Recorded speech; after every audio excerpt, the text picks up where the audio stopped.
And for Yorkshire, well, we have two debutants for the county today. A first-class debut. Congratulations to William Luxton, who, of course, made 68 on his debut in an RL50 game here last year and had a good tournament in that respect. And he's been given a big opportunity and will bat at number 5. And Shannon Gabriel, of course, short-term, possibly longer-term signing. We've just been across into the marquee at the West Stand side of the ground, and he was talking to the Yorkshire members. Darren Goff was talking to the Yorkshire members, I should say, and he said that he'll be honest. He's signed Shannon Gabriel for the next 3 championship matches, but with dangling the carrot of 4 further games in September if the county are happy with his performances. So 2 debutants for the county today. It looks a green-tinged pitch, but a typical sort of Scarborough pitch. I reckon there's going to be oodles of bounce and carry here, so trying to get that length right when you're bowling will be all important. We'll be hoping that Matthew Fisher, who is of course sidelined with injury at the moment, who bowled a fantastic spell here against Somerset, you may recall, last year, hoping he'll be able to tell us a bit more about what you need as a bowler here, because hoping to see him in the commentary box as the day develops. Umpires for the day are Messrs Watts and Langley, and they are making their way out into the middle at this moment in time, along with the Surrey fielding side, and Adam Lyth and George Hill to open the batting for Yorkshire. And you would think, Churchy, looking down what is a pretty inexperienced Yorkshire batting lineup in terms of both years, matches played and runs on the board, that there is some pressure on Adam Lyth to get Yorkshire off to a good start here. Yeah, wonderful player, Adam Lyth. Always look forward to watching him bat. The take I would have on this is if Surrey had won the toss, they would have batted. That's the way they go about their business. I would think there'll be something there for the first hour this morning. I think with the new ball, there will be something there. The bowler that will fascinate me is the man taking his sun hat off at the moment, Dan Worrell, who has been exceptional for Surrey in the Championship this season.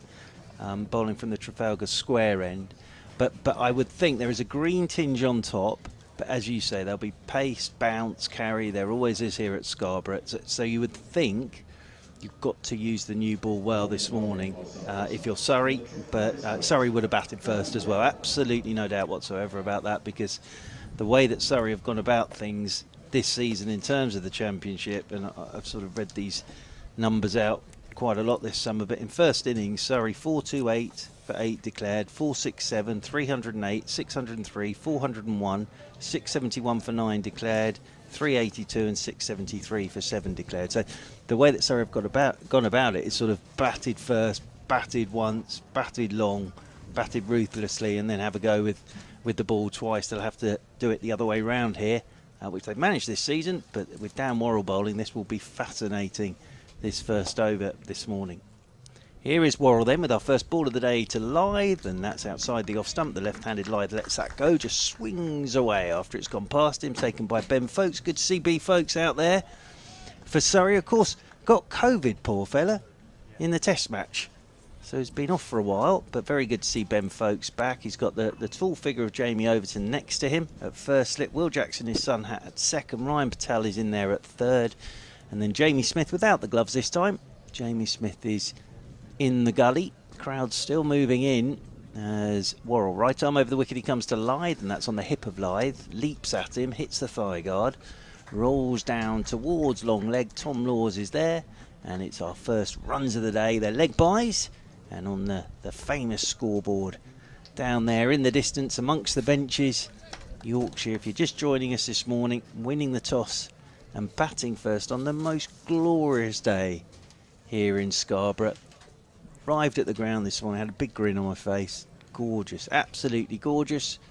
And very much looking forward to this, because Surrey won here in 2018, then Yorkshire won here in 2019. So they're always very good games between these two sides. Right-hander comes on to strike, and Worrell is over the wicket, and first ball of the morning there for George Hill. He lets it go, nips away from him, bounces again into the sort of Ben Folkes. Scarborough length as well. You can get a bit over it to the bowler. You get that bounce, you get that ooh, but actually up is still key with the odd short one from this, because you're coming down a slope there from the Trafalgar Square road end of the ground, as in over the wicket comes Dan Worrell to Hill. It's down the leg side. Hill has a flick at this. There's half a shout from Jamie Overton as that's taken by Ben Folkes, tumbling away to his left-hand side. Very good to see you, Mr. Deutsch. Very good to see you. You also. And I must say, I'm sorry I wasn't there on Wednesday night, but well done to Yorkshire. What a last over that was from Jordan Thompson as well. I was just going to mention, when you mentioned Jamie Overton then, how pivotal that one delivery that he faced last week in that match was. Over the wicket once more is Worrell to Hill. That's the length. Gets Hill just half forward, turns him around a touch. That rolls out towards backward point, but that's the length for Dan Worrell. Goodish length, on around the top of that off stump. And that just Hill a little uncertain there. Get forward, get fully forward, or do I stay back? Nice piece of bowling. That Hashim Amla away there at mid-on with his white floppy sun hat on. And then the captain, Rory Burns, stood up there at mid-off sunglasses. As Worrell over the wicket, he comes to Hill. Again, outside edge, great length. And that's picked up by Patel in there at third slip. That is the length from Worrell. Thought it'd be a handful this morning. And it's just a lovely piece of bowling that. That's the length. Hill's just pushing forward. Not a lot he can do about that, Hill. Just a cracking bit of bowling. Good catch from Ryan Patel low down. And Surrey have one in the first over. Dan Worrell and Yorkshire are 1 for 1. Yep, George Hill, 151, his highest first-class score made at Northampton. I was just going to say he'll feel a difference between the feather bed of a pitch that it was at Northampton for that match and what he gets here. Very difficult, isn't it? Early doors on a little bit of a green top. You've just got to try and ride those good deliveries. And I think you've just got to credit the bowler on this occasion. It wasn't a silly shot. He just had a little feel for a ball outside off stump, as you'd expect anybody to do. So it was Wharton going in for his second first-class match, played in the opening game down at Bristol against Gloucestershire, the only Yorkshire win in the Championship so far this season. He'll be hoping that from an individual perspective, he'll be able to do better than he did down there as well. And he's got that opportunity in 4 days ahead of him as he wanders down the pitch to have a chat with Adam Lyth. So the very last ball of the first over brings the first moment in the match. 1 for 1 Yorkshire, having won the toss and decided to bat first. And so it is going to be Tom Laws. Yeah, interesting. Tom Laws given the new ball. So he picked up 4 for on his debut with the old ball against Kent at Kia Oval. Here he's given the new ball. So this will be, he's got a bit about him, this lad. But it's interesting, isn't it, that the ball before that one from Worrell sort of said that's the length. Then he just got it a little bit further next up, found the edge, nicely taken by Patel. So here he is then, right arm over the wicket, leaving us behind at the Peasholm Park end. First ball just short of length. Adam Lyth cuts it to cover, and there's no run. 3 slips, point, cover, mid-off, mid-on. Man in front of square on the leg side.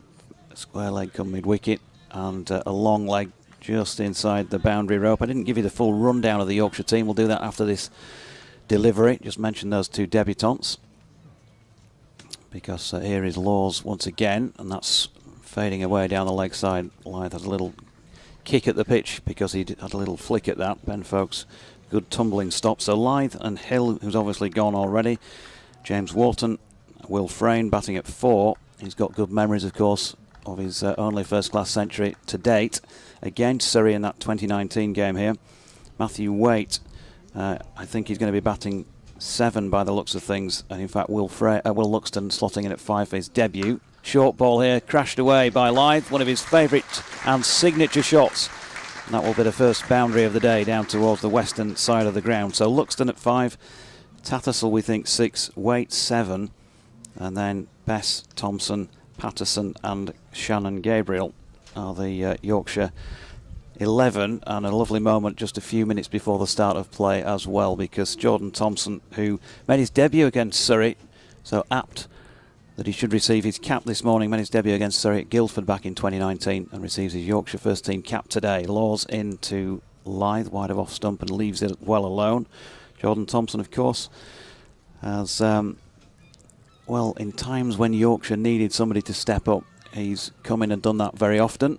I think he'd still like to add the desired consistency to him that he is a spectator of him, but he was Yorkshire's leading wicket taker ball cricket last year and a significant as well in white ball cricket. So great to see young Tomo picking up his kids. Law's good delivery just wide of off stump. Also, I think credit to the batter, he played that well, just pulled his bat just inside the line. This moment in time, and we're only reading a few deliveries from each end, it feels like, as you might expect, down the hill from the Trafalgar Square end, Dan Worrell maybe getting a little bit more carry out of the pitch. A couple of them have been on their way down when they've reached the gloves of Ben Folkes from Tom Laws so far, but here he is again. And there you go, it's just slightly starting to dip as he takes that final delivery of the over, which was another dot. So 2 overs gone, Yorkshire 5 for 1. Yeah, and what will be very interested, the sort of bowling options for Rory Burns. Jamie Overton, of course, Conor McCurr, tall, fast bowler like Jamie Overton, and then Will Jacks playing as your frontline spinner. Just say good luck as well to Amar Verdi, who's gone on loan to Somerset for this game and is making a Somerset debut. So good luck to Amar Verdi, and he'll be glad to get a bit of cricket. So 3rd over of the morning, and on the scoreboard, oh, it's gone off, 5 for 1. So the scoreboard, it must be the heat, I think, and it's going to be that man Dan Worrell once more, and Walton takes his guard, ready for his first delivery. Tall right-hander, and now then, that has swung late. Almost got himself in a bit of a tangle there, Walton. Looking to work it leg side. Brushed his pad. Again, that swung late and kept swinging down the leg side. Nicely taken by Ben Folkes. It is gorgeous here, though. See the tea room down there in the distance, and then lots of people already sat on the famous benches here at Scarborough. Everybody with hats on today, sensibly, because it is genuinely warm. As Worrell is over the wicket, and this one's very wide outside the off stump, and taken by Ben Folkes in front of Jamie Overton there. Walton had absolutely nothing to do with that. Wanders off towards square leg. Gentleman there very sensibly this morning, covering himself in sun cream. Not only his face, but his shirt and his shorts as well. That hasn't gone very well for that gentleman over there with his sun cream. He's just squirted some of it straight on his shorts, but I suppose at least they won't get sunburnt as Walton settles over his bat once more, stands with that bat raised in the air as this one's left alone outside the off stump. Very wide again from Worrell. Looks a little annoyed there, does Dan Worrell. Touch of the Ricky Clarks about Walton in his setup. Just stands there, big tall lad, with that bat high in the air, wobbling it about the place a touch.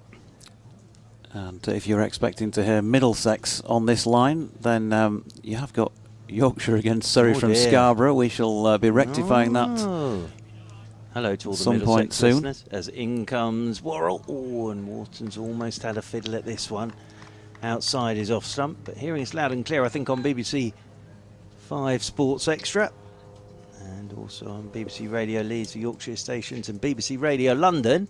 But if you've tuned in for Middlesex's game against Worcestershire from Merchant Taylor's School, good morning to you from Scarborough.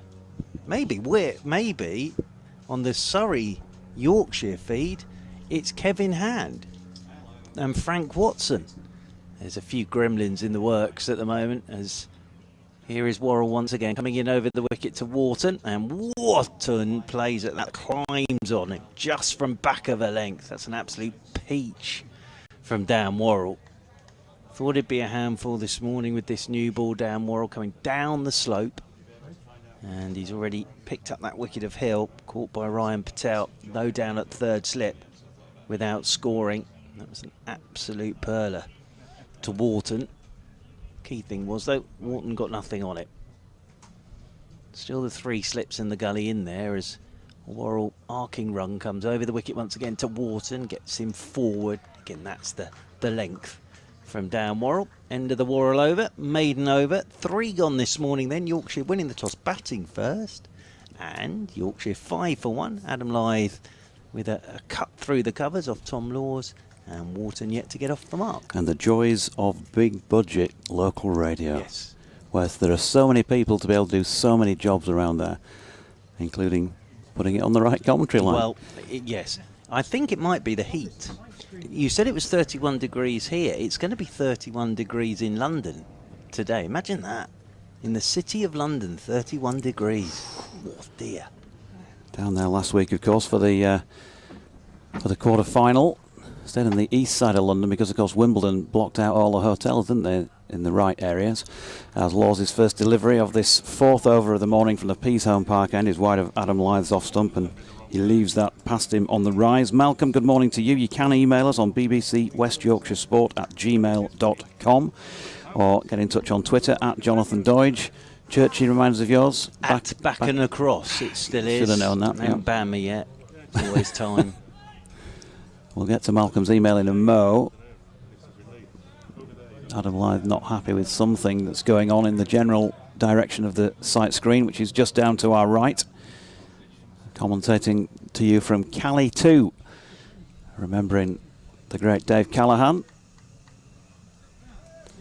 Not quite sure who it is, but they're still not sat down. They're obviously up high.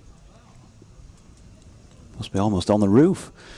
Lyth goes back and across, short ball, pulled, and that will be 6 runs. It is a thing of beauty, Adam Lyth's pull shot. I talk about it regularly. I completely lost it in flight, I've got to say, but carried the boundary, and he is getting going then. Yeah, I think probably Rory Burns there at mid-off might wander across to Tom Lawes at some point and just say, not that length. Not that length to Adam Lyth. No. Because this will be a great test for young Lawes, because in the fact that Lyth is class. 12,000 first-class runs, short ball, and he's smashed it away again. This time it is bouncing on its way to the boundary, and he hasn't really got hold of it in an Adam Lyth sort of way, but he's done enough to bring up 4 more. Okay, so we'll carry on because we'll still be linked to the stream, and then we shall deal with that in a moment. Malcolm says, hi JD, it'll be great to have real cricket back, even if we've got half a team at best. Would have been very different with Root, Bairstow, Brook, Milan and Fisher to watch. My brother, also a fervent Yorkshire fan, is there with his wife from Cambridge, and I told him to make himself known to you during the game. Don't know if he will. Well, if you are here, brother of Malcolm Palmer, then yeah, by all means, come up to Cali 2, right next to the press box. Back row, the little rabbit hutches that are fortunately have white plastic cladding on the front of them to reflect some of the sun, but there's still very much a greenhouse effect in here. We have both windows and the door open, and Lawes is now going round the wicket to Lyth, who's flicking off his legs again. And that's an interesting fielding position already, Churchy, that he's hit a 6 and a 4, and they've stuck a man out on the deep square leg boundary to Adam Lyth, who picked up a single off the last ball of the over to take Yorkshire to 16 for 1 after 4. I think that's to give him a bit of protection coming round the wicket, because he wants him to go further up to the bat. 2 short balls have just been put away by Adam Lyth, and Rory Burns came across, as we suspected, had a word with Tom Lawes, and I think probably what he's saying to Tom Lawes is, don't bowl short. Do not bowl short on here to Adam Lyth, because Adam Lyth will jump all over you, and they're not the biggest of boundaries either. So now he's got the right-handed Wharton on strike, Tom Lawes. But as I say, bowling to Lyth will be a great tester for Tom Lawes. Here's Lawes then to Wharton, who's playing that top of the bounce into the pitch. And there is no run. I mentioned that James Wharton started the season with his first-class debut at Gloucestershire. He said, saying that really slowly so he could thumb back through his notes to remind himself how many James Wharton got. 4 from 11 deliveries in the first innings was bowled by Higgins, and then second time around he made 11 from 28 and was bowled by Ajit Singh Dale. So that's his first 2 first-class knocks, and he's just left one from Lawes wide of off stump. Now he did have a weight of runs in second 11 cricket a while ago, but he was kind of picked first game of the season when recent record wasn't quite as strong.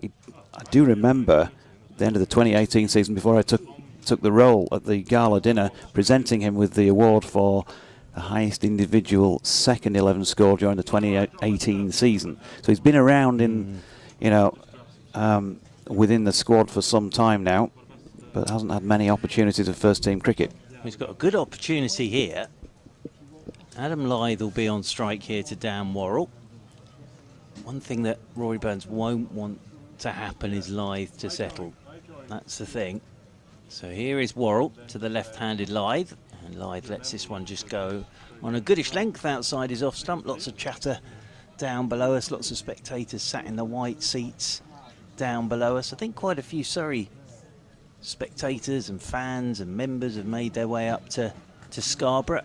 16 for 1 Yorkshire, 15 of those belonging to Adam Lyth after Yorkshire won the toss, batted first.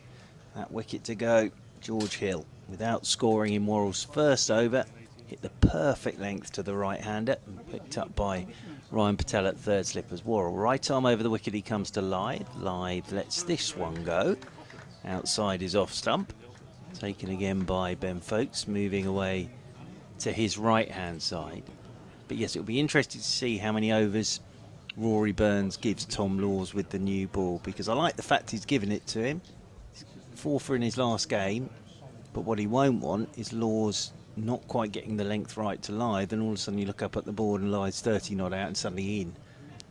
As Worrell will come over the wicket once more to Lyth, and again goodish length which Lyth just allows to go outside his off stump. The other thing that will be very interesting is, you see, Jamie Overton, I'm pretty sure, will want to come down the hill. I'm pretty sure he will, because that's where you get your pace and bounce from. So Conor McKerr might have to come up the hill, but it'll be fascinating to see who gets. Worrell obviously gets pick of ends, no doubt whatsoever about that. Remember, it's Mornay Morkel who did the damage in 2018 from the Trafalgar Road end of the ground, as Worrell goes wider of the crease this time to Lyth. Great leave from Adam Lyth. It's a good delivery from Worrell, just went wider of the crease and just angled it back in, and it climbed on Lyth, but he just let it go outside his off stump. It's interesting, isn't it? You can see, I know he's been in terrific nick in the T20s, Adam Lyth, but you can immediately see someone who's in nick just by letting that ball go. He's not playing at that. It's a good delivery. But Adam Lyth, everything's at the right angle. He's seeing it nicely already this morning. Very, very fine player, Adam Lyth. As over the wicket once again goes Worrell to him, beats him on the outside edge. That's a perfect length again from Dan Worrell. That's just a cracking piece of bowling. He's got to play at that, as Adam Lyth, and that's the length. That again, that was the sort of length he hit with Hill. It's just that goodish length, and he's got to play at that as Adam Lyth. He's just rehearsing, trying to keep that bat inside the line of the ball, but with deliveries like that, it's very difficult. Good over this from Dan Worrell. Over the wicket he comes once again to Lyth, and Lyth wideish outside the off stump. Has nothing to do with that whatsoever. Good over from Dan Worrell. Maiden over from him. 16 for 1 then Yorkshire. 15 to Adam Lyth, and James Wharton yet to get off the mark. Warm enough already for Ben Folkes to need a drink. Brought out to him for Ben Geddes. Just shows the strength of this Surrey squad, that Ben Geddes, 124 in the last game. His first championship 100 for Surrey, and can't get a game in this one. Can't get a game. That's frightening from Yorkshire's point of view. When you look down the Yorkshire batting lineup, I was hoping before the match to be able to get through that in terms of the number of first-class runs scored, but haven't managed to do so, unfortunately, with so much going on before play started today. But we'll try and tot it up as we go along. Law's going to continue from the Peasholm Park end. I think Kate was saying something to me a moment ago, which I'll try and pick up on. But Laws is in and bowling to Wharton, who shoulders arms.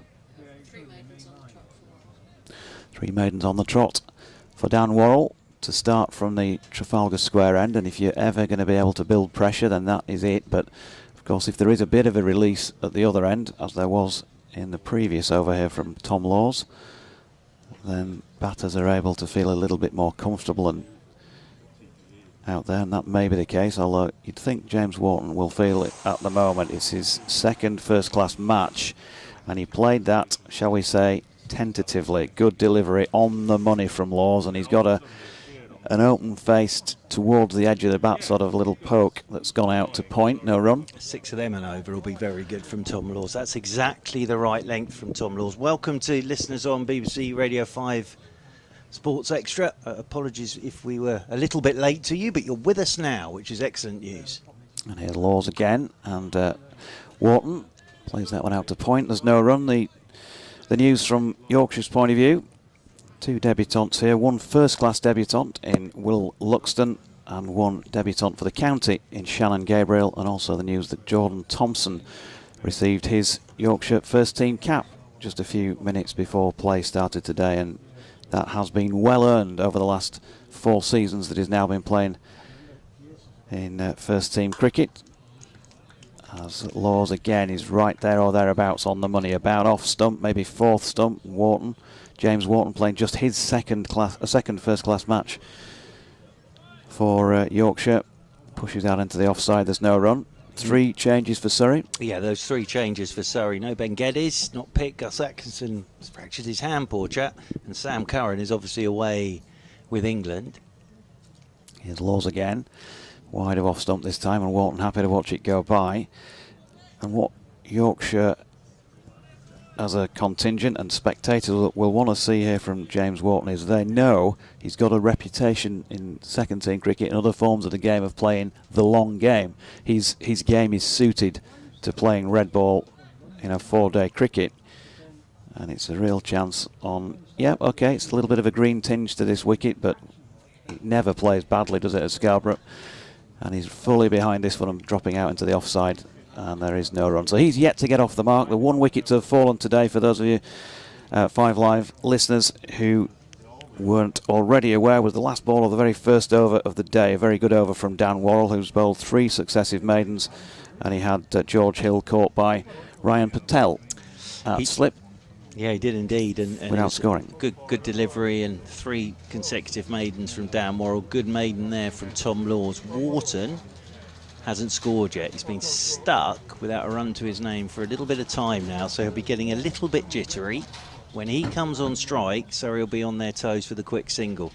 But we're going to get Dan Worrell now from the Trafalgar Road end of the ground. He's got 4 slips now. He had 3 slips and a gully. He's now got 4 slips for Adam Lyth. As Worrell is into Lyth, and Lyth lets this go. Wow, that swings after it's gone past Adam Lyth. Brilliant take from Ben Folkes in front of Jamie Overton at first slip. That really did swing after it went past Adam Lyth. And Ben Folkes has flung himself to his left, and into the gloves it went of Ben Folkes, diving away to his left-hand side. Worrell's working Lyth round the crease a bit at the moment, as here he comes once again to the left-handed Lyth, and Lyth played at that. That's the length again, great length. Lyth's pushed at that, and it's just bounced on him, and it beats the edge, and Lyth just shoulders arms and then wanders off towards square leg. Fascinating battle, this. Adam Lyth 15 not out. Couple of boundaries and a 6 off Tom Laws. Now he's on strike to Dan Worrell, and this is a proper battle between 2 very, very good cricketers at the moment, as Worrell is over the wicket once again to Lyth, and Lyth looking to work round that front pad, and it back on him, hit him up high, rolls away into the offside. Jamie Smith comes up to do the fielding, and there's no run. And the problem you've got with those sort of deliveries here is that height-wise is always an issue at Scarborough, isn't it? Because there's just that little bit of extra bounce. The other bowler I'm looking forward to having a watch of is Aaron Hardy, of course, on his championship debut for Surrey. All-rounder, genuine all-rounder, Aaron Hardy. Big, tall lad. Good bowler. As over the wicket once again goes Worrell to Lyth, and Lyth, that hits the thigh guard. Worrell's annoyed there. He's got Lyth off strike. And he was just working on Adam Lyth there, but leg buys the signal. 1 more to the total. 17 for 1. Benches have got a lot of people on them now in that corner by the scoreboard. Big marquee away to our right-hand side, where Mr. Goff was holding a members' forum this morning in the marquee. He looks magnificent as D. Goff at the moment. He's got his Panama hat as well. I noticed that. Looking well. And he looks very, very well. A bit like the pair of us, he's got his legs out. As over the wicket comes Worrell to Wharton, who's just about pulled the bat inside the line of that one, the right-hander, as that climbs outside the off stump and taken by Ben Folkes. Well, I have a confession to make. Yesterday morning I put my number 1 pair of shorts on, and I put on a bit of timber, and the old button flew off. Oh, yeah. Which wasn't great. So I had to break in. This is emergency pair number 2, and I'm wearing I'm glad I bought them though, because it is quite warm. It is quite warm. So apologies to anybody who sees me that I've got my shorts on. As over the wicket comes Worrell to Wharton, and Wharton's forward. Lovely shot. Lovely shot. Doesn't try and drive too hard, just pushes on this, and it's gone to the left of Rory Burns at mid-off. And Burns slides and picks up, and Wharton, very patient, gets off the mark with 3. End of the over, and Wharton will be delighted with that. Gets himself off the mark, and 20 for 1 Yorkshire here on BBC Radio 5 Sports Extra. BBC Radio leads the Yorkshire stations and BBC Radio London. And I will take my leave, and in a moment, Jonathan Doidge will be joined by Graham Orange. Thanks, Churchy. Yeah, lovely morning. A bit of something for both sides so far. That early wicket for Surrey fans, Surrey listeners, Surrey spectators. And Yorkshire putting on a further, 19 since then. Adam Lyth with a 6 and a couple of flourishes from him off the hip. But he is at the non-striking end at the moment as Graham Orange moves in alongside. And it will be a good delivery here, and he's gone. That is the end of James Wharton. Tom Laws has got one just to climb a little bit on him. There was clearly a little bit of nip there as well. Not sure Wharton is particularly comfortable with the decision, but it's through, and a very simple catch for Ben Folkes of international class behind the stumps for Surrey. And so Yorkshire 20 for 2. Welcome, Graham. Yeah, thanks, JD. Hello everyone. So poor start for Yorkshire here, 20 for 2, and that looked a very good delivery. It certainly climbed on Wharton, and got a little edge to the wicket keeper there of Tom Laws, and this young bowler, he'll be pleased to get that wicket under his belt. As I say, Yorkshire need to regroup here. Adam Lyth, the left-handed opening batsman, is still there on 15. But both Hill, who went for naught, and Wharton, who's gone for 3, are back in the pavilion. And now they're joined, Adam Lyth is joined by Will Frayne. So Surrey have made good inroads here in the first, half an hour. And Tom Laws bowling from the P-zone Park end. Yeah, good start from Laws. A wicket apiece now for this pair. England, of course, women against South Africa women. It's taking place this afternoon as they resume hostilities from earlier in the season. The first one-day international taking place at Northampton. Elsewhere, I can tell you that Somerset is 16 for 1 against Lancashire in Division 1 at Southport, having chosen to bat. Warwickshire also did that and are 35 without loss against Hampshire at the Ageas Bowl. And Yorkshire's number 4 here is Will Frayne. Facing Laws, pushes firmly out into point, first delivery. No run, made 106 here in the match between these sides back in June 2019. His sole first-class century to date, and my did he strike it well. I can remember 1 or 2 pinging off the wall away out to the left on the east side of the ground. It's certainly a fast outfield today, isn't it, as you would expect. There's Laws again. Fades it down the leg side. Tumbling stop by Folkes. No run. Good crowd in. Not by any means full, but it's a pretty healthy crowd to say it is a Monday morning, and it's not in the school holidays just yet either. I haven't seen many seagulls, JD, have you? Seagulls? Oh, I can see one over there at the Trafalgar Square end. Laws in, and Frayne solidly behind this one, pushing back to the bowler. And there is no run. Still 3 slips in place. A point, a cover, mid-on, mid-off, mid-wicket and long leg. He'll be about 10 in from the stripy deck chairs away to the right, down in the marquee where Darren Gough spoke this morning. He was talking, he was actually giving team news. There's a radio man for you. He made the statement that Will Luxton was going to make his debut in this match.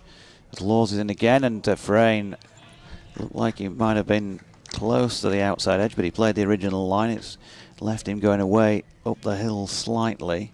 What he also said was, when asked about why some people weren't playing in this match, Tom Kohler-Cadmore, who of course hasn't played in red ball cricket this year, he said he would rather give some of the younger players an opportunity because he's on his way, of course, to Somerset for next season, which was interesting.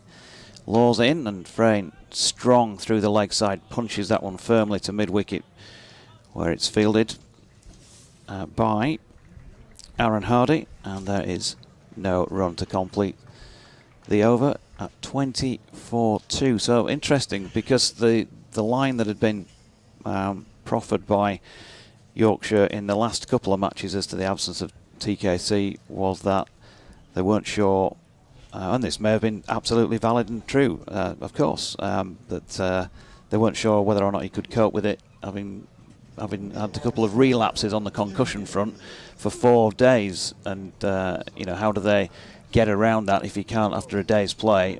Are they allowed a substitute because he knew about the injury before the match or not? So yeah. Yeah, interesting. I mean, as you say, he's leaving for pastures new at the end of the season, Tom Kohler-Cadmore, and so therefore, yeah, Goffey said, look, certainly in the county championship match in red ball cricket, we want to give someone else a chance because we know he's leaving.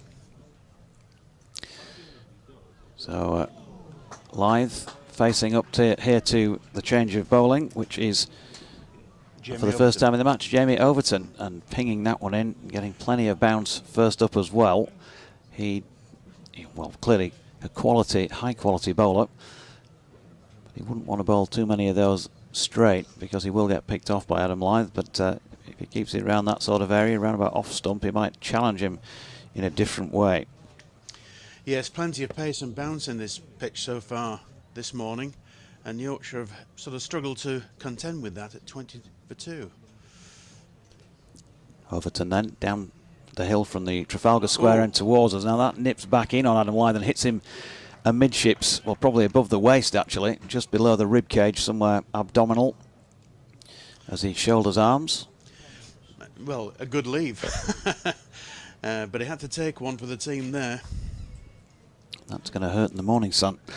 22 for 2, Gloucestershire against Essex at Chelmsford, and it was the visitors who won the toss and decided to bat. Northants 17 for 1 against Kent at Canterbury.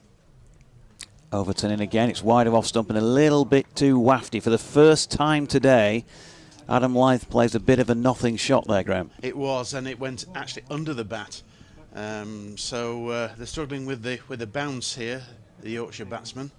But that was, a bit, as you say, a bit of a waft and not a good shot. Because so far he's coped well, his concentration has been very good, as it's got to be now. Because he's 15 out of the 20 runs, 20 for 2. So Yorkshire are going to rely a lot on Lyth in this innings, you'd have thought. Overton turns, makes his way down the hill then. And that's a good delivery. Good sort of Scarborough length on the rise as it passes Lyth. Too high to hit the stumps, but if he gets that right, that's going to challenge the outside edge. Lyth playing it well, good leave inside the line. Yeah, I mean, the pitch looks a little bit green, JD, doesn't it? What are your thoughts on that? No, it does. You're right. It's got a tinge, but it's not going to take long for that to look a bit more straw-coloured in this sunlight. It's 30, going on for 30 degrees today. Very warm. Remarked on it about 9:30 how hot it was. Short ball here, wide of Lyth's off stump. You see, we've seen 2 of the last 3. The middle one was a good leave. He's pulled out of playing something at that, but there's a temptation there, isn't there? You can just see he's half tempted to play something at it. Now, if he does play something like what you'd call a white ball shot, an uppercut, he'll probably find a bit of joy because he'll probably pick up 4. There's nobody down at third man. It's the shortest boundary of the lot down in the corner to our left to the pavilion steps. But if he gets it wrong, there are 3 slips and a gully and a point as well waiting to collect. Yeah, I think he was very tempted there, wasn't he? And there's no one on the square leg boundary.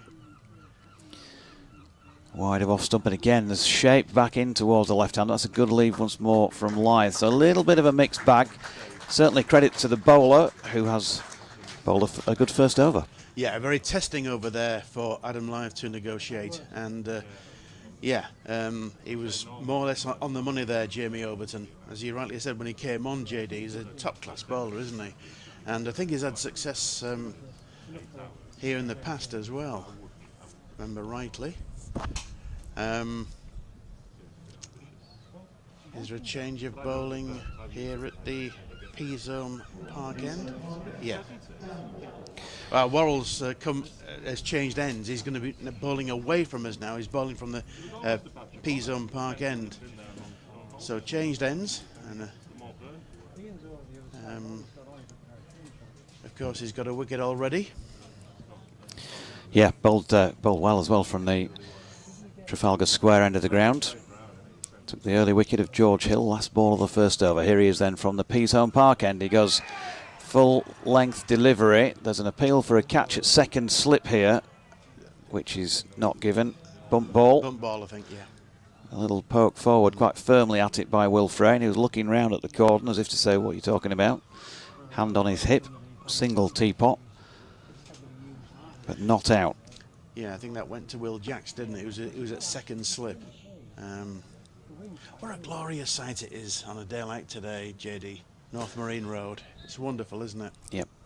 Fabulous place to come and play, watch or commentate on cricket. Here is Worrell again. It's Yorker length delivery. Well dug out by Frayne, who's pushed it back past the diving bowler. Hashim Amla gives up on the chase and leaves it to Rory Burns, and they are through for a comfortable 2. Yeah, good shot there down the ground. Had to be watchful. If he missed, that may well have hit. Yeah, but good signs there. And you're talking about the pitch, JD, being a tinge of green. You've got to say that, as the day goes on, you'd like to think that the pitch will get better and better under this sun, wouldn't you? Yep, it's first-class cricket. You would normally, unless conditions aerially and out there, maybe there's a bit of juice around, you might stick them in, but you'd expect that the toss-winning side would bat first on a day like this because of the sunshine. It's generally speaking good batting conditions, but with the green tinge, you've just got that bit to negotiate, haven't you? There's a bit of grass on there as this latest Worrell delivery is pushed out into the covers by Frayne, and there is no run.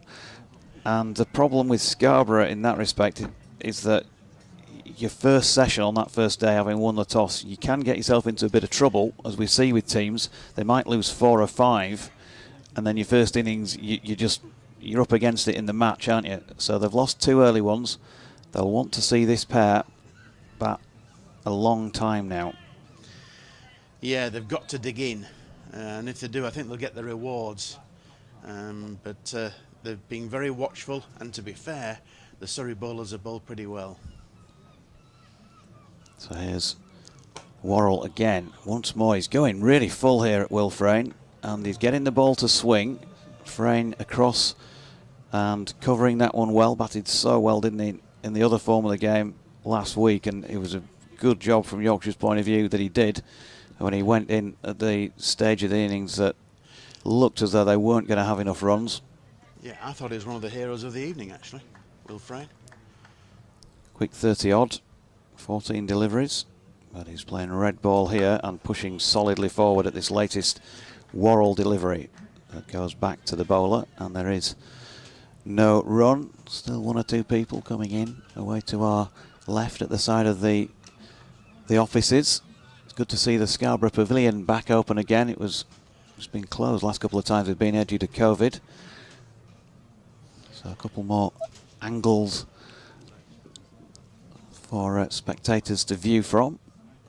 As Worrell's in again, and Frayne once more solidly behind it, pushing to Hashim Amla at mid-on, and there's no run to complete the over, with Yorkshire still on 20 for 2, Adam Lyth on 15 and Will Frayne on 2. The news this morning, if you've joined us more recently, was that Yorkshire won the toss and decided to bat. They have a very young, inexperienced side, really. I was going to say batting lineup, but just the team as a whole. You'd say on the bowling front, that's definitely where the experience is when you consider Shannon Gabriel making his debut for the county, Stephen Patterson, of course, and well, I think you'd probably throw Dominic Bess in there now, not in terms of his years, but he's bowled a lot of first-class overs now for the county. He's very much an experienced player, and of course has played Test cricket. Jordan Thompson becoming more experienced, leading wicket-taker last year. Overton then from the Trafalgar Square end, and Lyth shouldering arms. So that you know, for all sorts of reasons, they want to bat pretty well in this first innings, Graham, just to put something on the board to then try and ask questions of a very strong-looking Surrey lineup. Absolutely, yes. And, you know, Yorkshire have got to try and win this match and close the gap with Surrey, who, of course, are the leaders in the County Championship Division 1. Yorkshire have only won one match this season in this competition, drawn 5 and lost 1. Here's Overton again, wide of Lyth's off stump. He's been getting a few to shape back in, but some of them are just going straight on with the arm, and they're easy leaves for Adam Lyth. 258 first-class matches these sides have played against each other down the years. Two of the great counties in terms of championship wins, of course. The two greatest. The two greatest, yep. Yeah. They've only played here on 7 previous occasions against each other. More in a moment, because Overton is down the hill bowling once again to Lyth, who fends at one really, angled in towards, just about the funny bone sort of area on his right arm, his top hand, and he drops it away into the offside. So the first time they ever met here was as late as 1969, would you believe? A match which Surrey won by 29 runs. Great old pal and playing colleague of mine from back in the day, Graham Roop, made 78 not out in the first innings of that one. Doug Paget made a few in the second for Yorkshire. John Hampshire as well was among the runs. Short ball here, and Lyth plays that much more comfortably. Jamie Overton is getting annoyed with himself already and feigns a kick at the ball there as it goes by. So maybe that's just suggesting, hinting, Graham, that he might be finding it difficult to get the right length here. I think so, yeah. And, you know, it's a very hot day. Yorkshire need to keep these Surrey bowlers and fielders out in the field as long as possible and drain them of a little bit of energy, because it won't be easy bowling out there in the afternoon.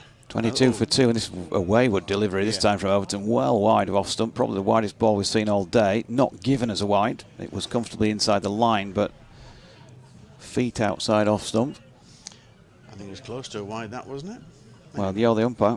Well, it looked to and me. you're also sitting a little straighter on than I am from your position. Yeah. I wouldn't have been surprised if he'd given a wide, JD. That's all it was.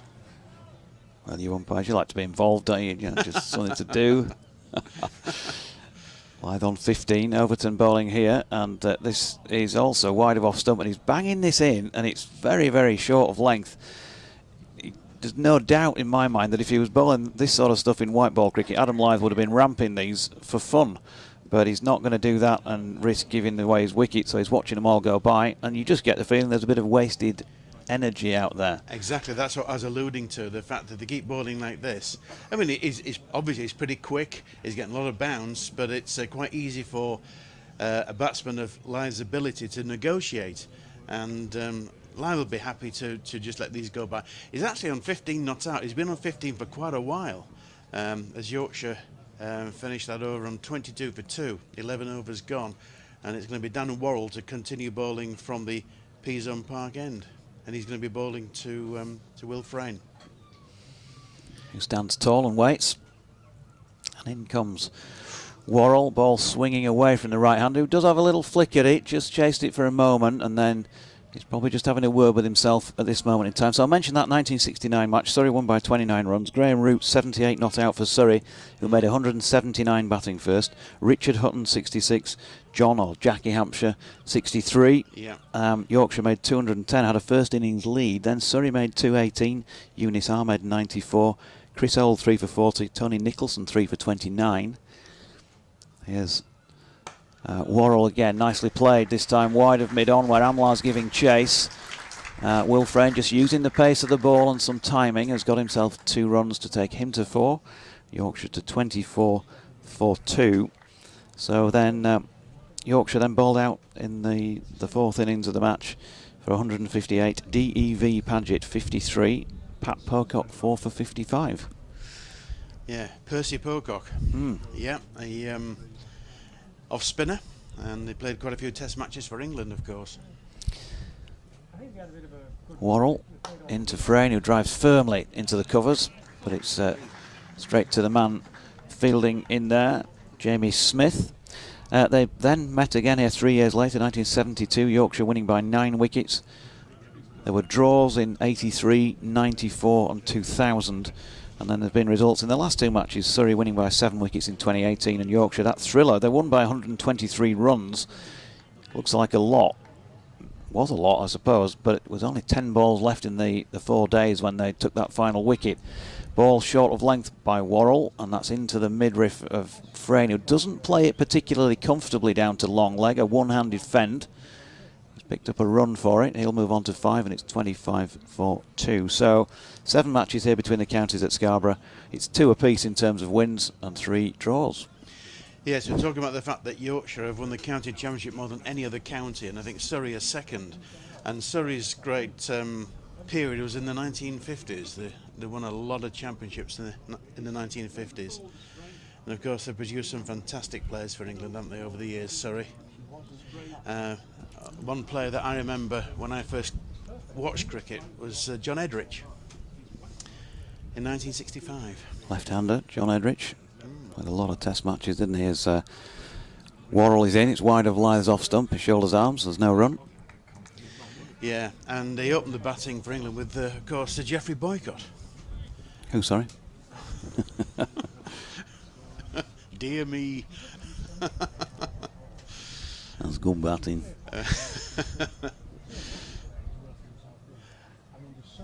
And I think when I first saw Edrich in 1965, didn't he score a triple century against New Zealand? I'm pretty sure he did.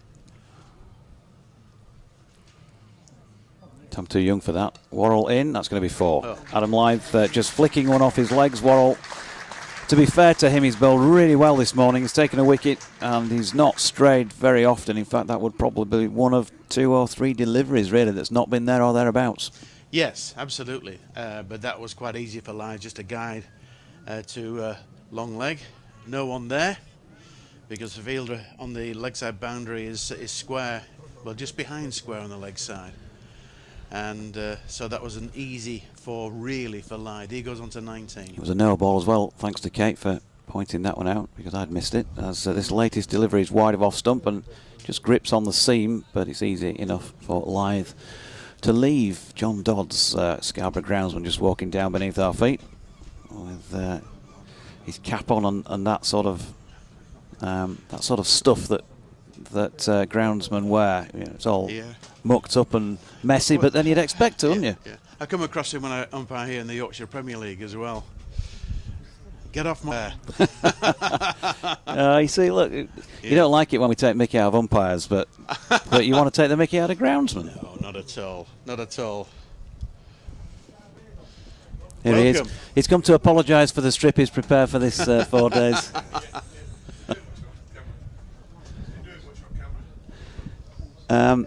We're not looking at the camera, John. Wait, no. That's next door. You want to go into the box next door? No. It's coming through pretty quick and you know, fairly high. So here's Overturn into Frayne, a ball that climbs on the right-hander and he runs right through to the popping crease at the batter's end. That's good, isn't it? The groundsman comes into the commentary box to ask if it's doing much. It looks a cracking strip, John. It's got a little tinge of green on. Bat first in the first session and then you'll make hay in the other 2. That's the way. Yeah. There you go. There we are. Right from the horse's mouth, as it were. He's got it looking a picture. The outfield is like glass. It would easily be the quickest looking outfield that we've seen all season, as Overton's latest delivery just causes a bit of concern to Will Frayne, who I'm not sure whether he really left that or not. He's got his back to us at this Peasholm Park end from which we're commentating. So not easy to tell if that was a deliberate leave or if it was a tentative little flick. I think it was a flick. I think he played at it. That's what I think anyway. So Overton making his way back to his mark once again. And Frayne standing tall, high back lift. Again, it's just wide of off stump and he's able to leave this one. And we're joined by Aggers, who has appeared in the comm box to our right. Are you going to join us for a moment, Jonathan? Yeah, just want to swap cans. Graham's just going to pop his cans off and we'll bring Aggers in. as Jamie Overton just turns at the end of his run. Still those 4 slips awaiting an opportunity. And Frayne waits. Overton in then and gets a full length delivery, which he pushes out to extra cover. Now on 31 for 2. Well, this is a pleasant surprise. Good morning. What brings you to Scarborough? Well, memories, a free lunch. And it's just nice to come back. No, actually, I'm with Geoffrey Boycott and others over in that tent. So sort of an invitation came out about a month ago. And although it's a bit crazy because, of course, we were in Trent Bridge yesterday and I'm at the Oval tomorrow, to come back here, actually, I know it sounds silly and sad, but actually it is all about memories, isn't it? Yeah, here's Overton bowling to Frayne, who's got another relatively easy leave outside off stump. So is that the Agger's private jet then, getting you back down to the Oval for tomorrow? No, my wife will be driving. But I used to love playing here, and I was very lucky because I played, well, apart from Championship cricket, I played for Close's 11 here, Fenner Trophy cricket here, I played for the Lord's Taverners here during the festival. I played a lot of cricket at Scarborough. And I was just saying to Emma as we walked in, she's never been here before, I said, can you imagine as a sort of 25, 26-year-old young man, you think you know everything, you think you're top of the game, and actually, you know, it's such a special place to play. The atmosphere is amazing, and there's always good crowds. This is a Monday. You know, I don't think you'll get any crowd like this anywhere else on a Monday. They just dropped out a man on the boundary on the east side of the ground, the top side, a deep backward square, and that was the setup, wasn't it, for the kind of 5-card trick of throwing one just up wide of off stump for him to drive, which he left alone. So end of the over 31 for 2. Yeah, it's just resplendent as ever. It's a really special place. I mean, it really is. To come and play here is just a privilege. And you have mixed fortunes in the games like everything else. I've been recounting some stories. I remember playing a Fenner Trophy match here. So they were one-day games that didn't really matter very much. They're part of the festival. There were about 4 or 5 counties would be invited to play, I guess. You'd play a semi-final and a final or something. But I was fielding down here to the left in front of the pavilion, and this sea fret came in, and it meant that actually field on the boundary you couldn't see the players in the middle. So what would happen was, of course, everyone was in the same situation, that if the ball was hit in sort of our direction, Roger Tolchard, as our keeper and captain, he would shout, "Agger's coming down your way," and you'd wait, and suddenly you'd see the ball till 10 yards to your right. You'd pick it up, and then you'd shout, "Where are you?" He'd say, "I'm here," and you'd throw it in the vague direction. Here's Tom Laws to Adam Lyth. Might as well let you do it. I don't know if we can afford to pay you to do an over, Aggers. No, we'll let you do it. I did yesterday. No, I did yesterday. I'm doing tomorrow. So you fill your boots. I like doing this bit, and so all those things. I mean, I remember Lance Cairns, who's of course Chris's dad, hitting me for 6, out over behind us here. I think it's still going. Huge 6. Brian Close, who of course was captain, fielding at short leg with no helmet on, right on the cut. But he said, "Please, Brian, don't field there." Here's Laws round the wicket, Lyth flicking to square leg where Jamie Smith fields, no run. And just lovely memories of it all. And then, of course, the high point for me was my highest score that I made here in first class cricket, which was night watchman. I made 90 because dear old Phil Carrott kept tossing it up, and I kept smashing him. And I got away with it for a while. I was on for the fastest 100 of the season. It's ridiculous. And then Paul Jarvis came back down the hill and bowled me a horrible snorter. I thought, that's not very nice. So the next ball had a bit of a swipe, and David Bairstow took one of those great bluey catches. Mm-hmm. As Laws is in, and Lyth leaves one wide of off stump. So it's just fun, and there's always people here. They love the cricket. It's a knowledgeable lot. And then afterwards, you wander off into town, and it's fish and chips, and potter about, and you hear the seagulls, and it's just really.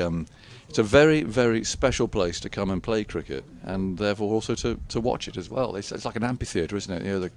The players are sort of down below a level. It's just great. Yeah, great viewing all round. Laws just flicking his bowling marker, and will come in from behind the umpire, which is a little bit more awkward for the batter, who's leaving again wide of off stump. No ball though for the second time, so that'll move on to 33 for 2. Graham Orange, who's part of our commentary team here, has just written me a note saying he's umpiring the Yorkshire Schools under-13 final on Wednesday, and Sir Geoffrey will present the prizes at Sheriff Hutton Bridge Cricket Club, Matthew Fisher's club, of course. Of course.